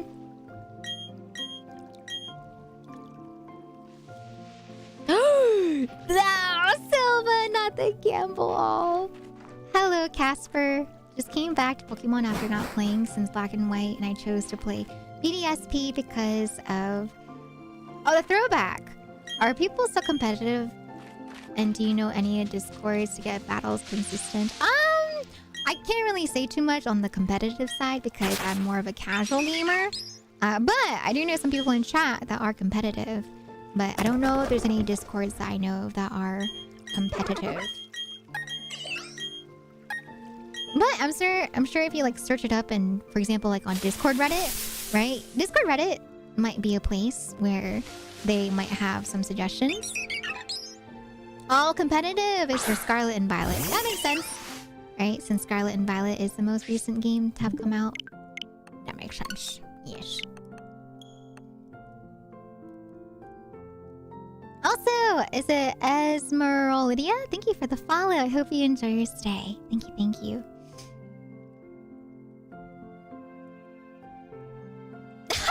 I love it. I love how you guys have become so, addicted to the gambling that at this point you guys are just kind of helping each other out. I think it's so sweet. You guys are helping each other gamble to your heart's content.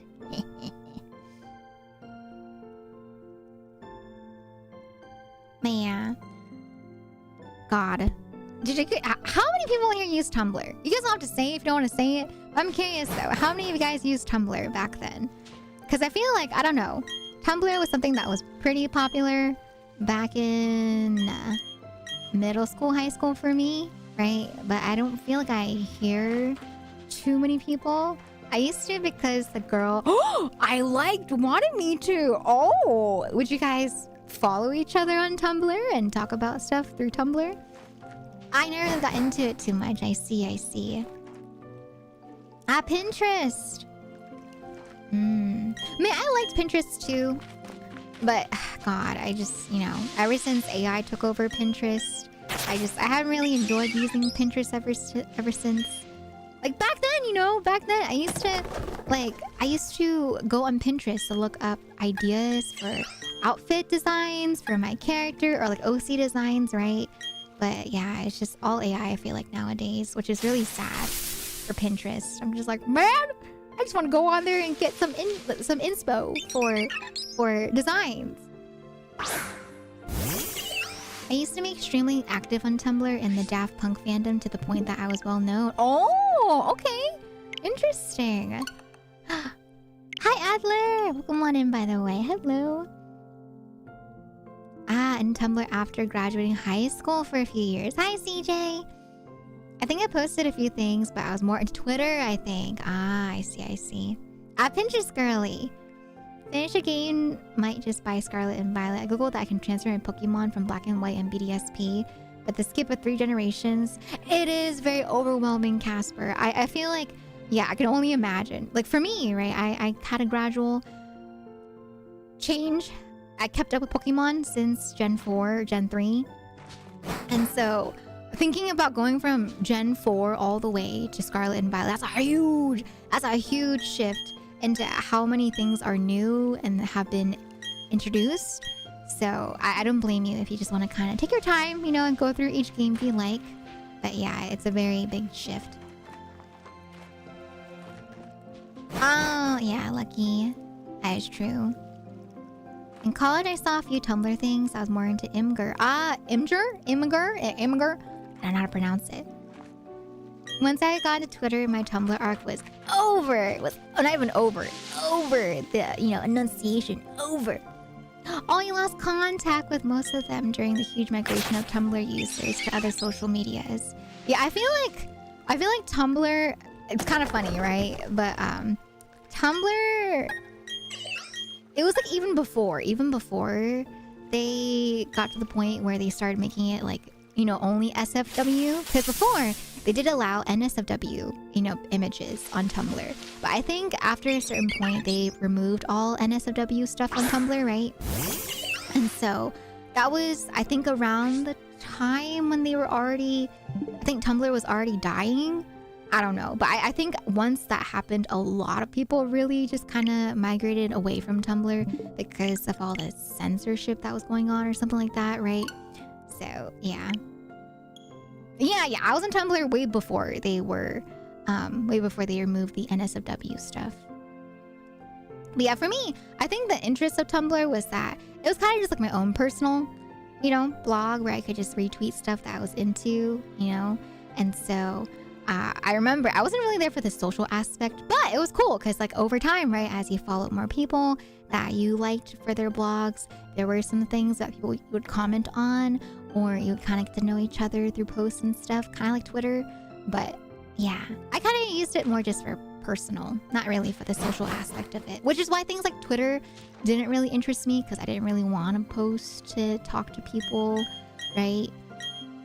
And it wasn't until I began streaming that I actually got Twitter for the sake of being able to, communicate with chat, one, but then two, be able to get in contact with artists, right? That was really cool. I think once I got into the artist side of Twitter, I was like, okay, this is cool.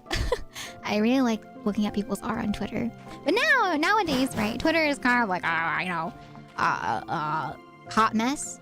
And so Twitter, I more so use nowadays just for business, just for, for you guys to just keep in touch with me. And then two, for me to keep up to date with artists and with mutuals. So I don't really use Twitter much nowadays outside of that.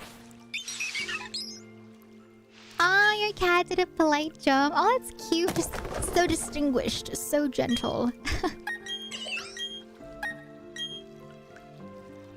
That was around when I left. I've been using it for years. Oh, thank you for the good luck, by the way, Mr. Matt. Thank you. Is there censorship in the tea shop? Kind of. Like, we are technically a 16+ stream, I would say. So usually it's like 13+ language. Sometimes cursing is allowed, but for the most part, I try to keep cursing and profanity down to minimum, just for the sake of sponsorships, right? Because the thing with sponsorships is that sometimes if they do see a lot of profanity or a lot of stuff like that, it's not going to be as easy to do sponsorships, right? So, yeah. HP! Yo, bro, thank you for the follow. Welcome on in. And we don't talk about, like, 18+ topics here either. Just for also, once again, for my own personal comfort and then for the sake of sponsorships and stuff. It caused a mass migration because people were kind of there for... I was surprised, though. Like, I knew people were there for that, but it was huge. Hi, Gamer King. Welcome on in. How you doing today? It's, I feel like maybe it's not that crazy to me just because I've seen it. It's just the internet, things come and go. There's like a new website people use. Like, I used to be on AIM, I was on AIM and then on MySpace and then it went to Facebook and then people were on Tumblr, Twitter, other stuff. So I just feel like it's just like a back and forth. Oh my God, Silva. Oh no! Dang, someone doesn't even have no points for sound alerts. Oof. Yeah, AIM. Oh my God, look at you guys. You guys are so sweet. Aw, doing the AIM for Silva. You guys are nice. But yeah, it's just a thing, I like right now even. I feel like people are shifting to Blue Sky, right? But people are still on Twitter. It's still pretty, like, I want to say popular. It's just, I feel like once Blue Sky has videos enabled, like for example, like for me, right? I remember I was trying to post about my debut and stuff, but I couldn't post my debut trailer onto Blue Sky, right? And I was really sad about that. And so I feel like maybe once videos are available on Blue Sky, maybe it'll become more popular than Twitter. But yeah, there's just some restrictions on Blue Sky too that kind of, I think, are preventing people from migrating. I think people will swap to Blue Sky if Twitter ever makes it so Twitter doesn't direct to X now. I was going to shiny hunt for a Turtwig and I quit after 5 encounters, and now I'm shiny hunting in the forest. Oh, are you using the Puka radar to shiny hunt in Eternal Forest? I have Twitch and Discord. I left Reddit recently. Oh, I'm not really too familiar with Reddit. Reddit I know of for different things. Just like different subreddits. Like before I used to be in the Animal Crossing subreddit. But besides that, I don't really know too much about Reddit forums and how the community is over there. Oh, you're pairing up with her. I always forget her name, but she's cute. You know, I really thought she was super cute when we first paired up with her as like one of the first NPCs in... God, NPCs in Gen 4 were so good. Her, as well as Riley. I really like the NPCs that you get to pair up with in Gen 4. The designs are so good. Yeah, Cheryl! Oh, she's so cute. I wish there was more focus on her.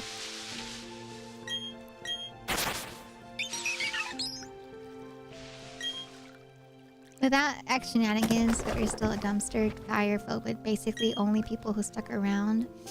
I mean, I'm still there, you know. There's a lot of us that are still there because it's just one of the, you know, main ways we can keep in touch with people in the community, right? And artists, you know, and I'm still there. But yeah, I feel like it depends on, you know, depends on, I guess, the algorithm too. Like for me, most of my algorithm is just art, right? From artists that I follow and a lot of mutuals that I have. Like for me, like the way that I did it, right, is that I have like the bell notification turned on for some people. And so most of the time, if there's something that I need to check out right away, I'll go into my notifications because it's kind of like a second feed in a way that only has people that I have the bell notification turned on with. And so that way I don't see all the random like algorithm stuff that gets pushed to me. So that's my way of going on Twitter nowadays. It's just going to the notifications with the bell icon method. Or if I do get stuff pushed to my Twitter, it's a lot of like animal related stuff. I see lots of like cat videos, not gonna lie, a lot of dog videos. And then there's like advertised stuff or sponsored stuff that gets pushed to, I just delete it. I'm just like, goodbye. Yeah, I feel like, yeah, a lot of streamers are on Twitter just because, once again, you know, it's just one of the main platforms that people are able to connect to other people with in terms of like their audience, right? Because not a lot of people know about Blue Sky. And so for me, I try to do it both. I've been trying to have like, you know, Blue Sky and Twitter as well as Discord as ways to, you know, keep in contact with me. If you guys want to keep in contact with my stream stuff offline, right? And then Instagram, I'm not gonna lie, I haven't been active on Instagram in a bit, so I need to be active again on Instagram. But yeah, I try to have as many means of social media as possible for you guys to keep up with me if, you know, a specific social media is not your cup of tea. Hence why for things like, you know, for example, for those that don't like Twitter or not on Twitter, I have my social feed where I will ping people that have the social media tag if they want to see stuff that I post on Twitter, right? Like for example, I don't know if you guys saw, but I made like an official, you know, post about the subathon, saying thank you and stuff on Twitter. But I didn't ping it in the Discord. So it's there, and I did post it in the social feed, but yeah. I try to have as many means as possible for people that don't want to be on a specific platform. I wish there was pity for shiny hunting. That'd be nice. That'd be amazing if they had pity for shiny hunting.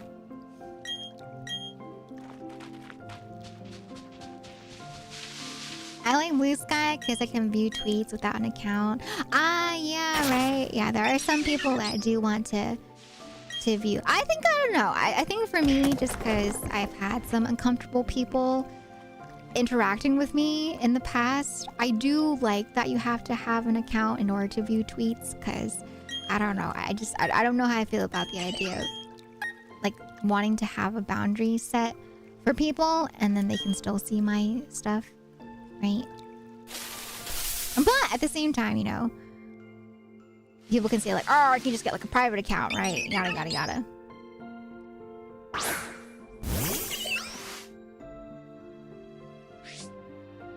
My goal is to have next to no social media presence. Yeah, right. And I get that too. I understand how some people just don't want like any accounts on social media, right? Like some people just don't like the information being shared. That's understandable too. So I can see it for both sides. I can see why it's good for people that don't want accounts, but then I can also see why for some people on the other side that do post and stuff, right? Like I don't want, like there's some creeps that I've run into, right? And I don't know how I feel about creeps that I know creeping around, lurking on my accounts that are there without an account. You know what I mean? God, Dante. Not the Illuminati symbol. Oh, God.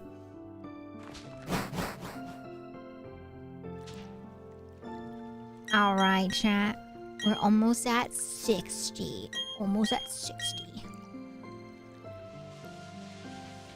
Oh, but I do know though. Like I not gonna lie, there are times where I think about it, I'm like wow, people that just have no social media, right? I bet it's so peaceful for them. I bet those people, they're just like, you know, chilling, you know, not worrying about social media, right? They're just chilling. They're just chilling, doing their own thing. But at the same time, oh my god, I've seen people that talk about it too though. There are people that are like chronically online, right? And I've seen people make posts saying things like, people that don't use social media, I wonder what they do for fun. And I'm just like, there's a lot of stuff people can do for fun outside the internet, you know? I don't know why there are some people posting about stuff like that. Or even outside of the internet, I've seen people that talk about it for gaming, you know? Like some people have gaming as a hobby, right? But I'll see people post things like, people that don't play games, what do you do outside of your job as a hobby? And I every time I see posts like that, I'm just like, are you kidding me? There are so many things that people can do outside of gaming. You know, there's reading, right? Yes. There's doing things like some people do pottery. Some people go rock climbing. There's so many activities out there that people can do when you're not playing games or not online on social media, right? Some people are just, I feel like, so out of touch with reality. I had Facebook for less than a year in college. Quit it because it was people complaining about their day or food pictures. Never looked back since. Yeah, Robo, for sure. You know, yeah. A lot of times social media is like that. People just like to, you know, post stuff, right? I remember the only reason I got Facebook was because my friends were migrating from MySpace to Facebook, right? And so that was the main place I could chat with them about homework. Usually I'd be like, oh, what do we have for homework? Or, you know, just helping each other out with homework, right? Or talking outside of it for games. But yeah, I wouldn't really look at the social part of it too much. Like the feed, you know, where you see people talk. I didn't really pay attention to that too much. I mainly just use Facebook for the sake of the Messenger app, right? Reality, never heard of it. Hi, Cobalt. Yeah. Never used AIM, MySpace, or Facebook. I'm not terribly social. Ah, that's fine too. That's okay too. Yeah, a lot of times, like, if it wasn't for the friends that wanted to chat online, I don't think I would have gotten it either. I got AIM because my friends wanted to talk about stuff on AIM, right? And so I was like, okay, I can make an AIM to talk, right? And then I got MySpace because I had some friends on MySpace that did not have AIM, you know? So I made a MySpace to talk to friends that were on MySpace instead of AIM, right? And then everyone just migrated to Facebook. And so I made a Facebook because people wanted to talk on Facebook. And so I talked to them on Facebook instead. But I don't really go on Facebook anymore. And when I do, every time I go on Facebook, I swear, I feel like it's another classmate that's getting married, another classmate that's having a child again. And I'm just like, oh my God, everyone's an adult now. They're having kids. They're having, you know, they're married. It's whiplash. Whiplash every time that I go on Facebook. I'm just like, oh my God, oh my God.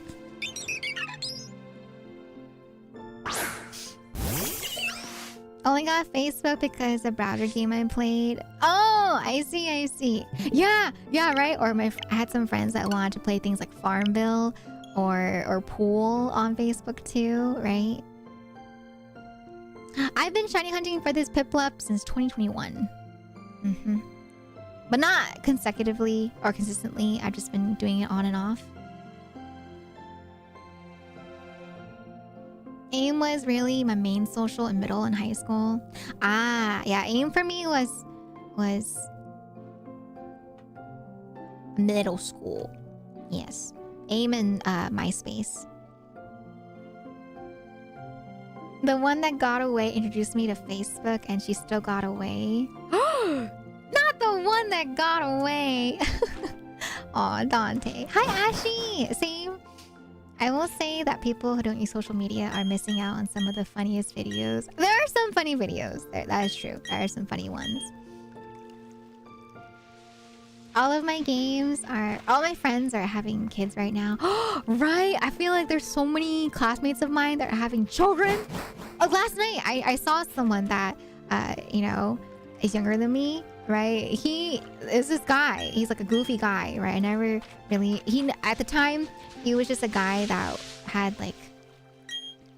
I think the last time I talked to him, he had gotten out of a relationship, right? And then he wasn't really looking to get in a relationship. And this was like, what, like 5 years ago? I saw last night on Facebook, he's married. What happened? You're married now? Like, he had a picture, in his, with his wife, at like their wedding picture as their Facebook picture. And I'm like, you're married? I was like, dang, I did not know what happened over the past 5 years, but he's married now. Wow. It was so cute too. The picture, I was just like, oh my god. But I was like, dang, I did not see him getting married so soon. I have got a shiny Starly. Yes, I have.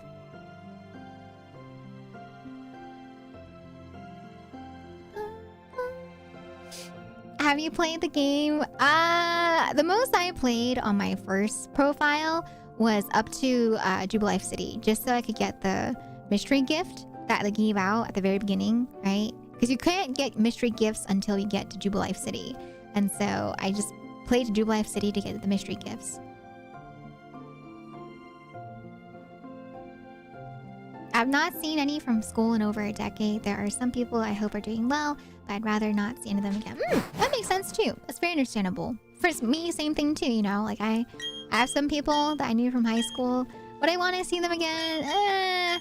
There's only a couple people, but I've only really kept in touch with one person from high school I still talk to. A dear friend. And we've stayed in contact. Her and I have been talking, We talk just like how we used to talk. I think it's more common for people to not really keep in contact with people that they know from high school or, earlier schooling than to keep in contact. I feel like most people that keep in contact with friends are usually from university and stuff like that, right? I don't really hear it too often that there are people that have kept in contact with friends from high school or middle school or even like elementary school, right? And so whenever I do hear about people that are in contact with friends from, early schooling, right? I'm just like, dang, those are like true friends right there. But yeah, I have not kept in contact with high school friends except for the one that I talked about, right? And then for Tao, she's technically a friend that I met in high school, but her and I, it's like I don't know, we met through an anime forum, right, online. And so I don't know, she's like a friend from high school, but I don't think of her as like a high school friend. Does that make sense? She's just like a long-term friend. When I think of the term high school friends, I think of friends that you make from high school. But yeah, I think it's fine. It's fine to not stay in contact with people from high school.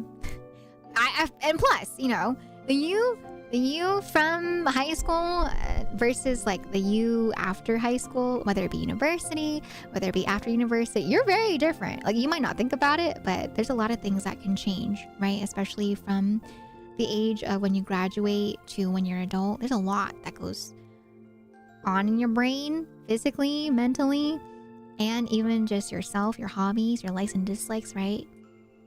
People will change a lot. That's what they always say, people go to things like high school reunions. There's like big changes. Even worse when they haven't changed. Oh no. I haven't met someone from, or I haven't, you know, kept in touch with people, but if I did, I don't know how I feel about that from someone that I met from high school that hasn't changed. I hope it's like in a good way, you know, and not in a bad way. In high school, I was in a Bionicle forum. I checked on it recently. Oh, to see what's dead. Yeah, same thing too. Like the forum that my friend and I met on, right? It's dead too. It's like long gone, right? And that's the truth of websites. It's just, you know, a lot of things are fleeting, you know, and that's why it's important to I feel like live in the moment, you know, be able to appreciate things for how they are, right? And for example, you know, for Tao and I, we're very lucky to still be in contact, but yeah, like for Tao and I, right? Like the website that we were on, once again, is no longer there, right? So something that could have been a very brief friendship became a long-term friendship. But yeah, I don't know if you guys were on things like that too, like forums. Even things like MySpace, you know, like MySpace is no longer a social media website. I don't know anyone that might still have MySpace to this day. But yeah, MySpace has changed a lot. I don't know about AIM. I'm not familiar with AIM. Gaia on... Oh my god. Not Gaia Online. Oh yeah, if we're talking about games, we can go into games. Gaia Online. You know, IMVU. There was Wizard 101. Maple Story. People that play Maple Story. Right? There's a bunch of online games that people played back then too. Hello, kid. Oh, thank you for the follow. And hi, hello there, Hack Feather. Thank you so much. Thank you for that resub at 3 months. Thank you, thank you. I hope you enjoy your emotes as well as your sub badge. Welcome to the tea shop. Mostly use Gaia Online forums though. Ah, yeah. That makes sense. Yeah, that's fine. Yeah, there's a lot of different, you know, websites that people used to talk to people with. Someone did a social experiment with remaking MySpace, but it closed after a certain amount of people joined. Wait, really? Oh, how come? That's interesting. Did they have Tom? I feel like you can't have MySpace without Tom, you know?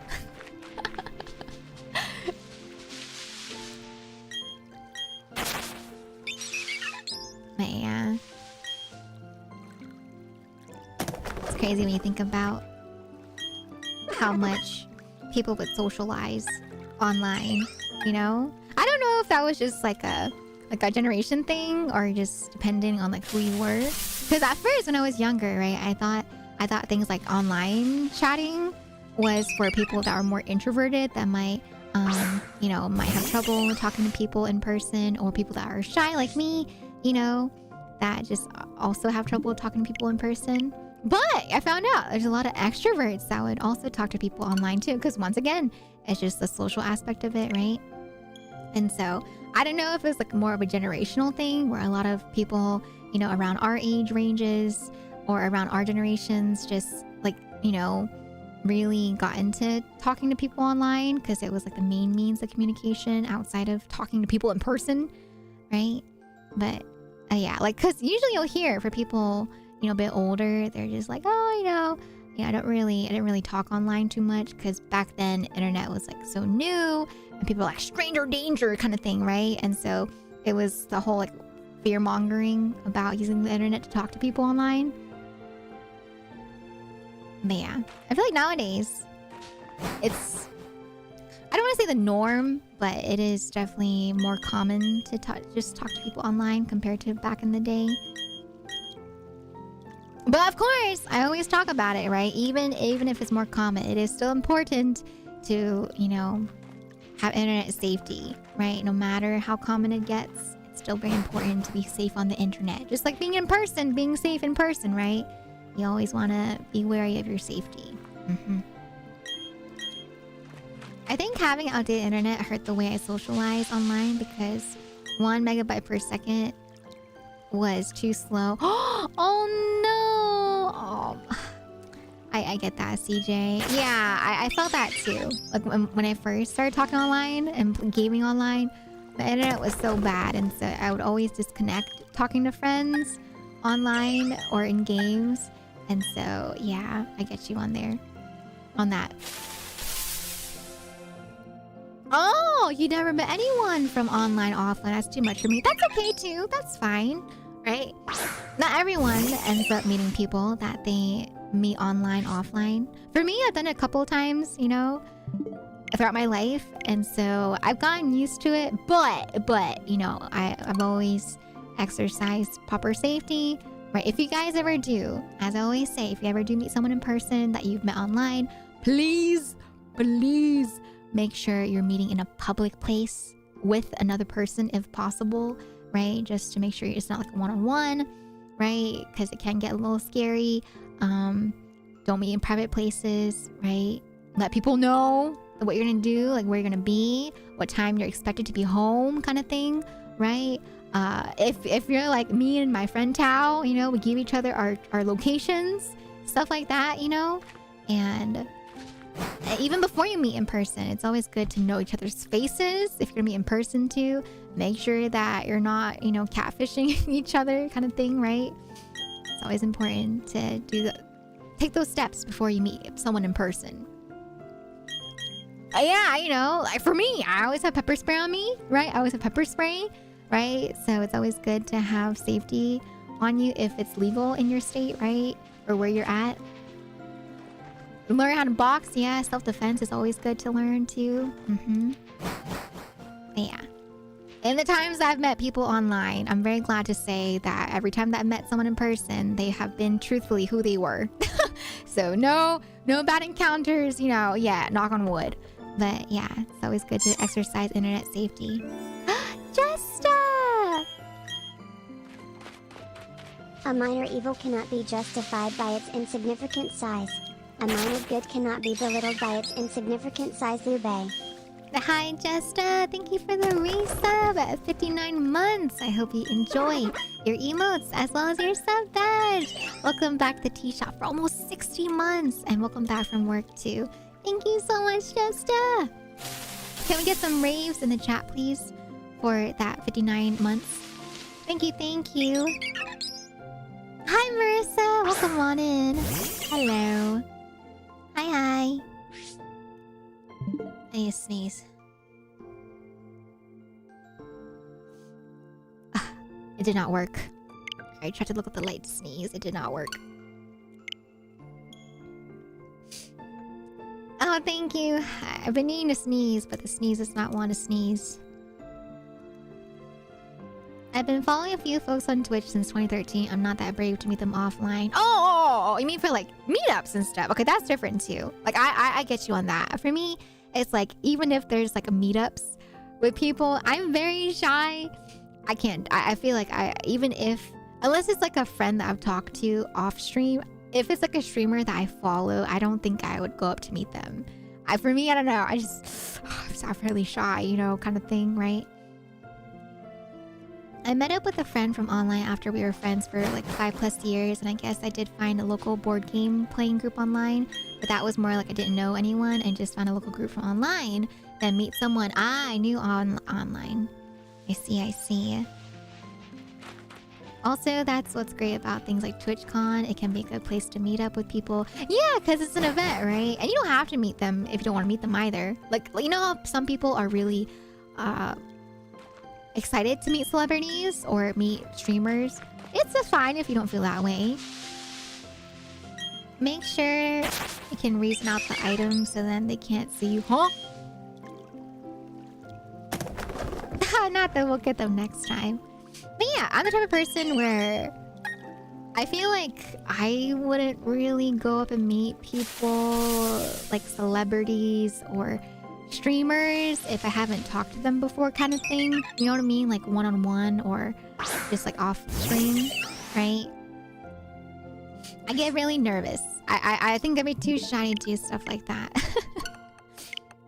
But for example, you know, with like Twirly and with Nina and Derpy and all them, right? Like I've talked to them off stream and we know each other for a while, so I was perfectly comfortable. You know, I was still nervous, right? But I was comfortable and down with the idea of meeting them, right? And so that's different. I might meet people one day, but it gives me anxiety. So if they can reason you met to hurt, huh? Maybe they can reason you meant to hurt someone, not self-defense, because of... Oh, the weapon! Oh, I see what you mean. I've met offline people I knew from multiplayer games, board game forums, and Twitter Oh, you've met Twitter mutuals offline? I feel like I'd be a bit nervous. I feel like for people that I want to meet in person, it'd have to be someone that I've talked to in voice call, at least, you know, right? Because, I don't know, meeting someone that I've only chatted with online through text is a bit daunting for me. No, it's okay, Lucky, it's fine. Talking online sometimes, like, I don't know how to type sometimes. If it's someone I talk with and are friends with from chatting with them and such, if even... Yeah, right? Yeah. If there are some people that I'd be down to meet in person. But even if I meet them in person, I'm still gonna be quite shy, you know? I'm still gonna be, like, hiding behind a wall, like... Hi, it's nice to meet you. Unless it's like, you know, the other person's more social, then I can be social with them, but I get very shy. I'm very shy. I'm a very shy person.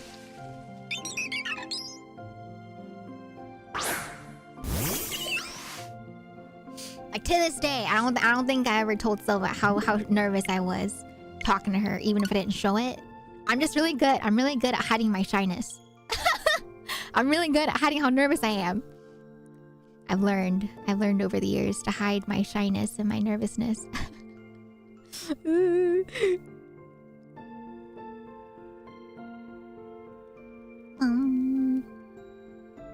Same too with like meeting up with you know, Mint and Lexus and Arisa. I was so shy. Those girls don't know how much they helped me chill out from how shy I was, because they were more social, right? Talking, and so they kind of brought me out of my little shy shell. Actually, it's a little different. So for the girlies, right? Like for Mint, Arisa, and Lexus, like for those three girls, I've only really at the time I'd only talked to Mint in person, or not in person, through call, through a collab, right? But I've never talked to them one-on-one. And so I remember Mint reached out to me about it to meet up and stuff. And I was a little shy, not gonna lie. I was a little nervous just because we haven't really talked one-on-one like that. But because of, you know, of the girls and how sweet they were and the interactions I've had with them online, I felt comfortable enough to be able to meet up with them. But I was still pretty shy, you know. I was still pretty shy, right? But yeah, those girls are really sweet. A lot of streamers can appear very social and open on stream. That's a normal viewer could easily forget that they're timid. No, exactly, right? And that's the thing too. Like everyone, I don't know if you guys know, but everyone, not even just streamers, but everyone has like different sides that they show to different people. And so, you know, even like with streamers, right? Streamers have like a way that they talk to stream or how they appear on stream. And for me, I've talked about it many times. There are many people that have come up to me in, you know, in stream when I talk about stuff like how shy I am, and they're just like, really, Elvira? I don't feel like you be that shy. You're really comfortable talking to us. And I tell people, it's because you guys get me, the me that's comfortable around you guys. When I can talk like this, like yap your ears off, right? It's because I'm at a point where I'm comfortable with chat, just like I'd be with, you know, a friend that I'm used to talking to, right? And so I am comfortable. I can be myself, you know, but it's very different in person, because in person, you know, it's like meeting someone for the first time. And so, for example, with Nina, you know, like you guys know me and Nina and I, we like interact. We've known each other for so long. And so it might be a surprise to hear that when Nina and I first met in person, we actually weren't able to talk like how we usually talk until I think the third day, I believe, right? Because the first night, you know, we're very shy. We're both very shy. First time meeting in person, right? I've met people offline, but it was like one of Nina's first times meeting people, you know, online, offline. And so we were really shy. And it wasn't until the third day that I kind of felt like we were talking offline, like how we talk online kind of thing, right? So yeah. It's very different. It's very different talking in person versus talking offline. streamer have to go out of the comfort zone to talk to a lot of chat, but also she's sitting in front of a computer talking to herself. No, exactly, right? That's the reality of it.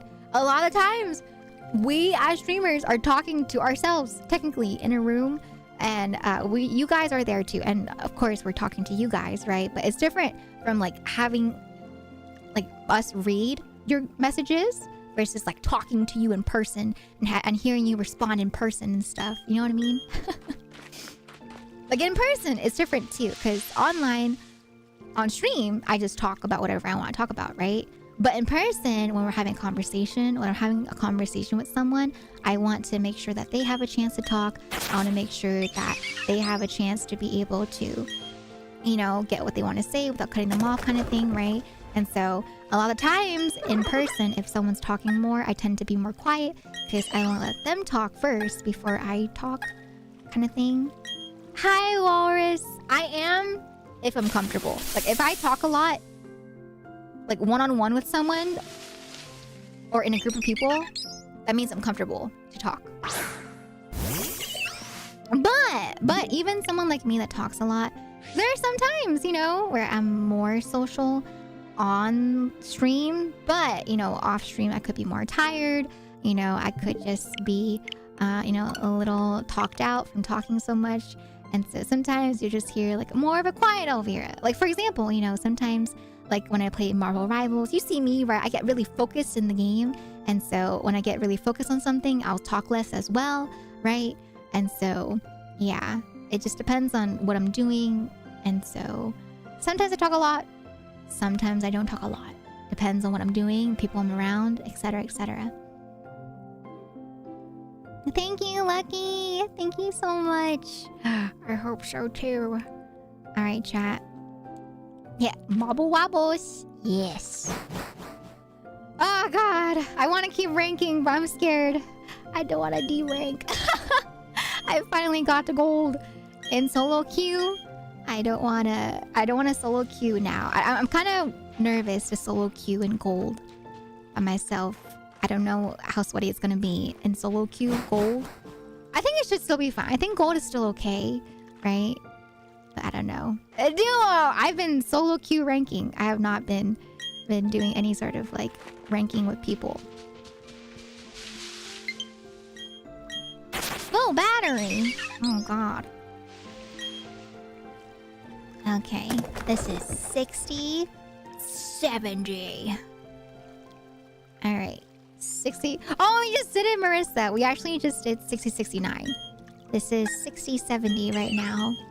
It was not lucky. It was not as lucky 60, 69. Let me be lucky 60, 70? Maybe? Will it be lucky? It is not lucky. Feline! I still need to make it to gold. You got this, Feline. I believe. We should do more Marble Wobbles again soon.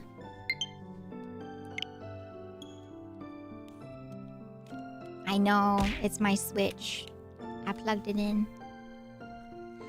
Hi, Doctor. Thank you so much for lurking. Thank you. I hope you enjoy the lurk. Yeah.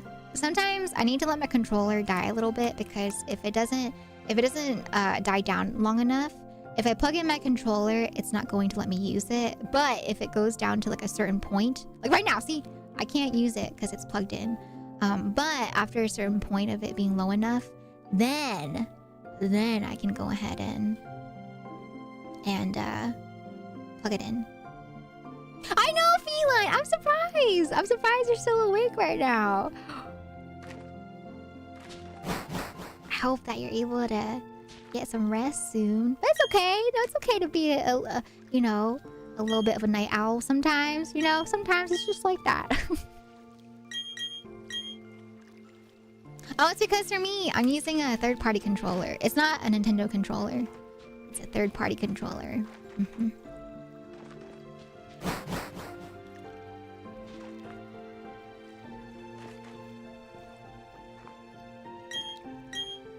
The fan arts for the hunt are great. Oh, I know, right?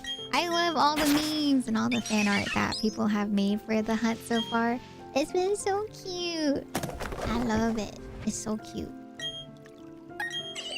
Alright, this is 6071. Okay, okay.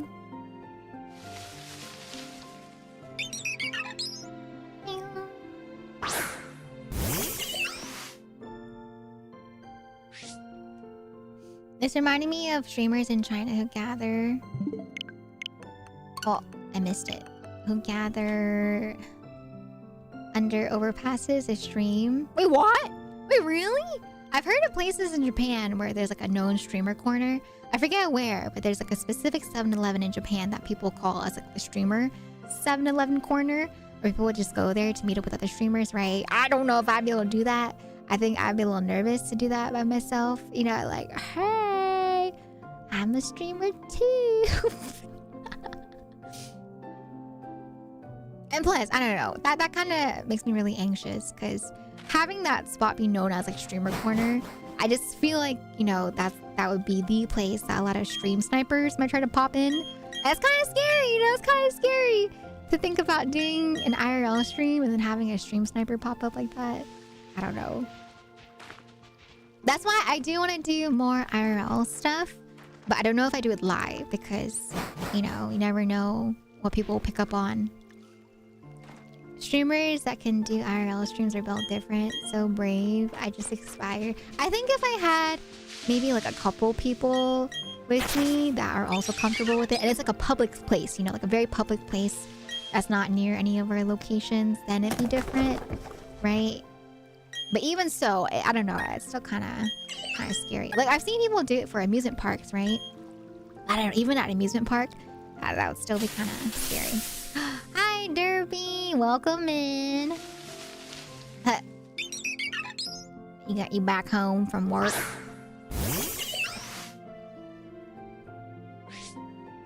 I think it would need to be like you gotta rent a space to do that sort of thing. As a VTuber, I would avoid IRL stuff. You think so? I've seen a lot of VTubers go on things like Disney trips, or they've gone to amusement parks, right?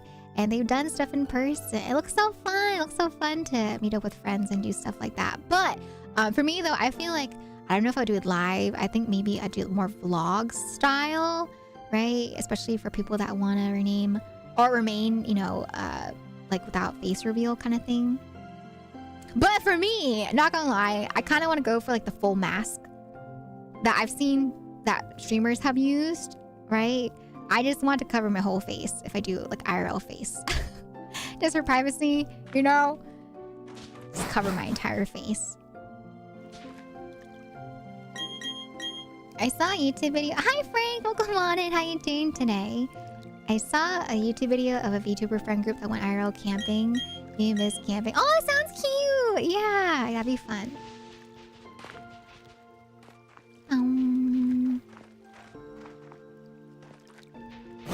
Meet up and stream? No thanks. What do you mean, Derby? It's like, you know, it's like what you know, Nina's talked about, right? Like meeting up and doing like a cooking stream. You know, stuff like that. You and Nina do that, you know. You guys technically do offline collabs. Frank, I hope you enjoy your lurk. Thank you for lurking. But yeah, like off collabs. I think that'd be cool to do off collabs and stuff, right? It sounds like it'd be utter chaos, and I'm here for it. It depends on what we make. Some internet people and meeting up live. What do you mean? You were part of the meetup, Derby. Don't even try to pretend that you weren't part of the meetup, okay? You were there at the Texas meetup. All right, you were part of the internet people that met up together.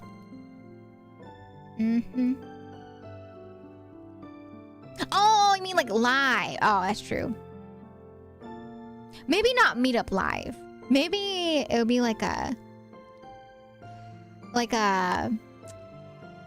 I've seen some streamers, what they'll do is that they'll have an offline collab, right? So they're not doing any sort of like IRL stream, but they're doing like a stream, you know, with their models. Sorry, Sorry, Derpy, sorry. I missed the last part. I missed the live part.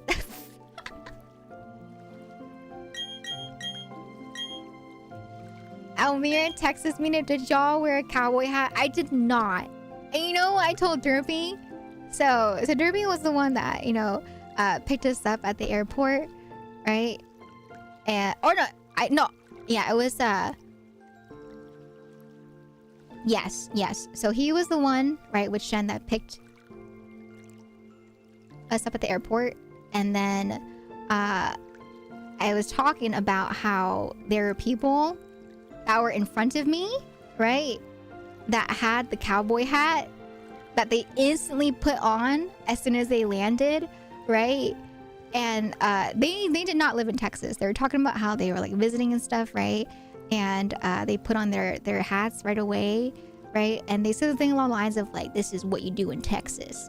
And so I told Derpy about it, and Derpy was just like, oh my God. He was just like, they're not locals.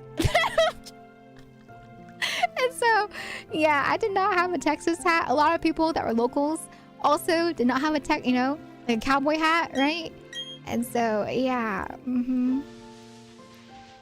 Texans will point and laugh without a doubt if you get off the plane with the cowboy hat. Yeah, the whole family that was in front of me, they just all put on a hat.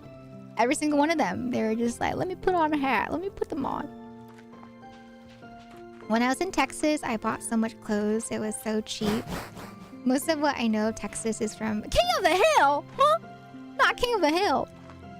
A lot of stuff that I knew from Texas was from my dad. Because there was a point where my dad was in Texas for a while. And he loves country music. And he loves the food there, right? And so I learned a lot from my dad. And then Brovir went to Texas too for a bit with his friends. And so a lot of stuff that I knew about Texas, before, I had met, friends. For example, like Derpy, right? And Nina and Trilly from Texas, like way back when, was from Dadveer and Brovir, right? Makes me wonder what people do when they come to visit my city. Need to visit Texas one day. Hi, Pixel! Closest I've been is Oklahoma and Arizona. What? Brovir too normie even for... What does that mean, too normie? What? Huh? My friend from online that I met IRL lives in Texas. Oh! I went and camped with some people in RV and lightning struck. Oh! That sounds terrifying. But that sounds kind of cool though, to travel in an RV.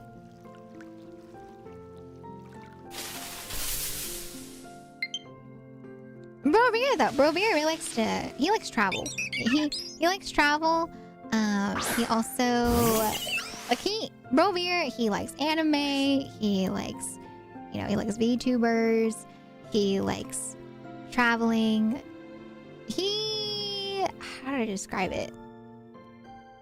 I wouldn't call him a normie, but he's also just like other people that like anime or VTubers that can also just be, a regular person in society that enjoys traveling.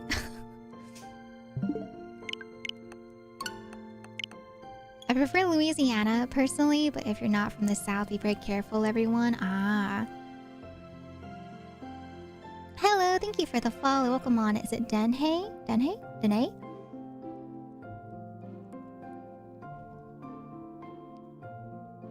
I went to visit her in Texas back in 2019 or 2018. I don't remember, but it was like I was flying to meet up my partner. Oh, flying to meet up with a partner in Cali.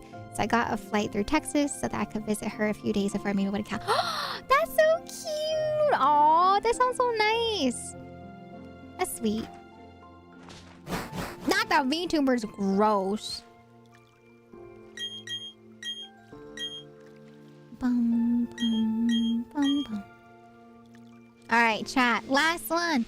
Last one for the Piplup, okay? You guys ready?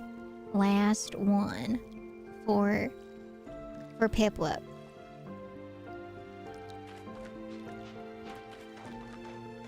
This is the one. Do you believe, chat? Do you believe this is the one right here, right now? Right here, right now.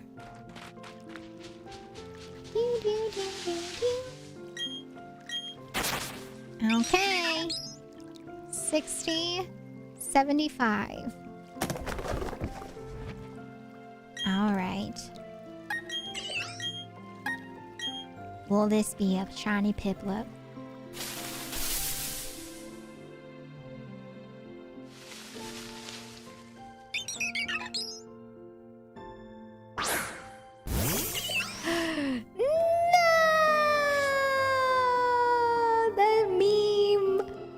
Was correct. Man.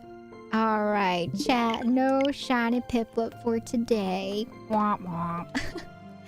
But it's okay. That's alright. Today is not the day, but does not mean that it will not come someday.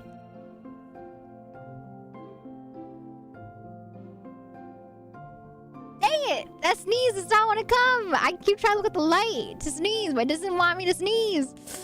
No sneeze, no sneeze. Dang it. Okay, alright. But go ahead and give me your predictions, okay, chat? Alright. So the summary is going to be no way. Alright, chat. I'm sorry for the believers. Okay. Alright, chat. So that'll be it for Piplup, but it is not the end of stream for today, okay? I'm still gonna be streaming. A certain somebody is gonna be going live soon here. So what I'm gonna do is I'm gonna go get some food. I'm gonna get some food, you know, for my dinner. And then we're gonna come back and we're going to play some of the forest. We're gonna continue with the forest gameplay that we've been doing since the subathon, since we're not done with the forest yet. So I hope you guys are excited. But yeah, is there somebody, you know, is there, you know, Raccoon's going to be going live soon. So yeah, I'll see you in a bit. I'm gonna go ahead and get my food just so that I'm not hungry while we play. Okay? But yes, I will be right back, chat. Alright, but yeah, that's it for Pokemon today. If you're here just for Pokemon, then that's okay too. But if you want to stick around, then please feel free to do so. But yes, I am going to get ready for the forest. Let me turn this. Let me check over the counter for now. But yes, I shall be right back, okay, chat? I am starving. So, for now, let me change the category to the forest. But yeah, for now, for at least for the YouTube side, I'll be calling it here for the YouTube side. So if you guys want to check out the forest gameplay, this is just going to be like a little something that Nina and I play after my mainstream category of the day, right? So if you want to hop on into the Twitch side just to see some like chaotic fun for our you know, low gameplay, then please feel free to do so. But can we get some goodbyes in chat, please, for those watching on the YouTube side, for those that are watching the Pokemon segment? Bye, YouTube! Once again, I'm still gonna be streaming live on Twitch. It's just that I won't be doing the forest gameplay on Twitch. That's gonna, or on Twitter. I mean, on YouTube. That's gonna be the only thing that'll be different. But yeah, I'll see you guys again tomorrow for those watching on YouTube for the Wednesday stream. Okay, so I'll see you guys again on YouTube tomorrow. But yeah, if you want to hang out, you can feel free to hang out on Twitch for some chill forest gameplay. All right. But yeah, I'll see you guys in the next one, YouTube. Bye, YouTube. Bye. And as always, feel free to, you know, comment down below what your favorite part was for today. If you have a favorite anime, if you know, have met your friends offline, you know, all that jazz. But yes, I'll see you guys again tomorrow on the YouTube side. Bye. Thank you for stopping by today, YouTube.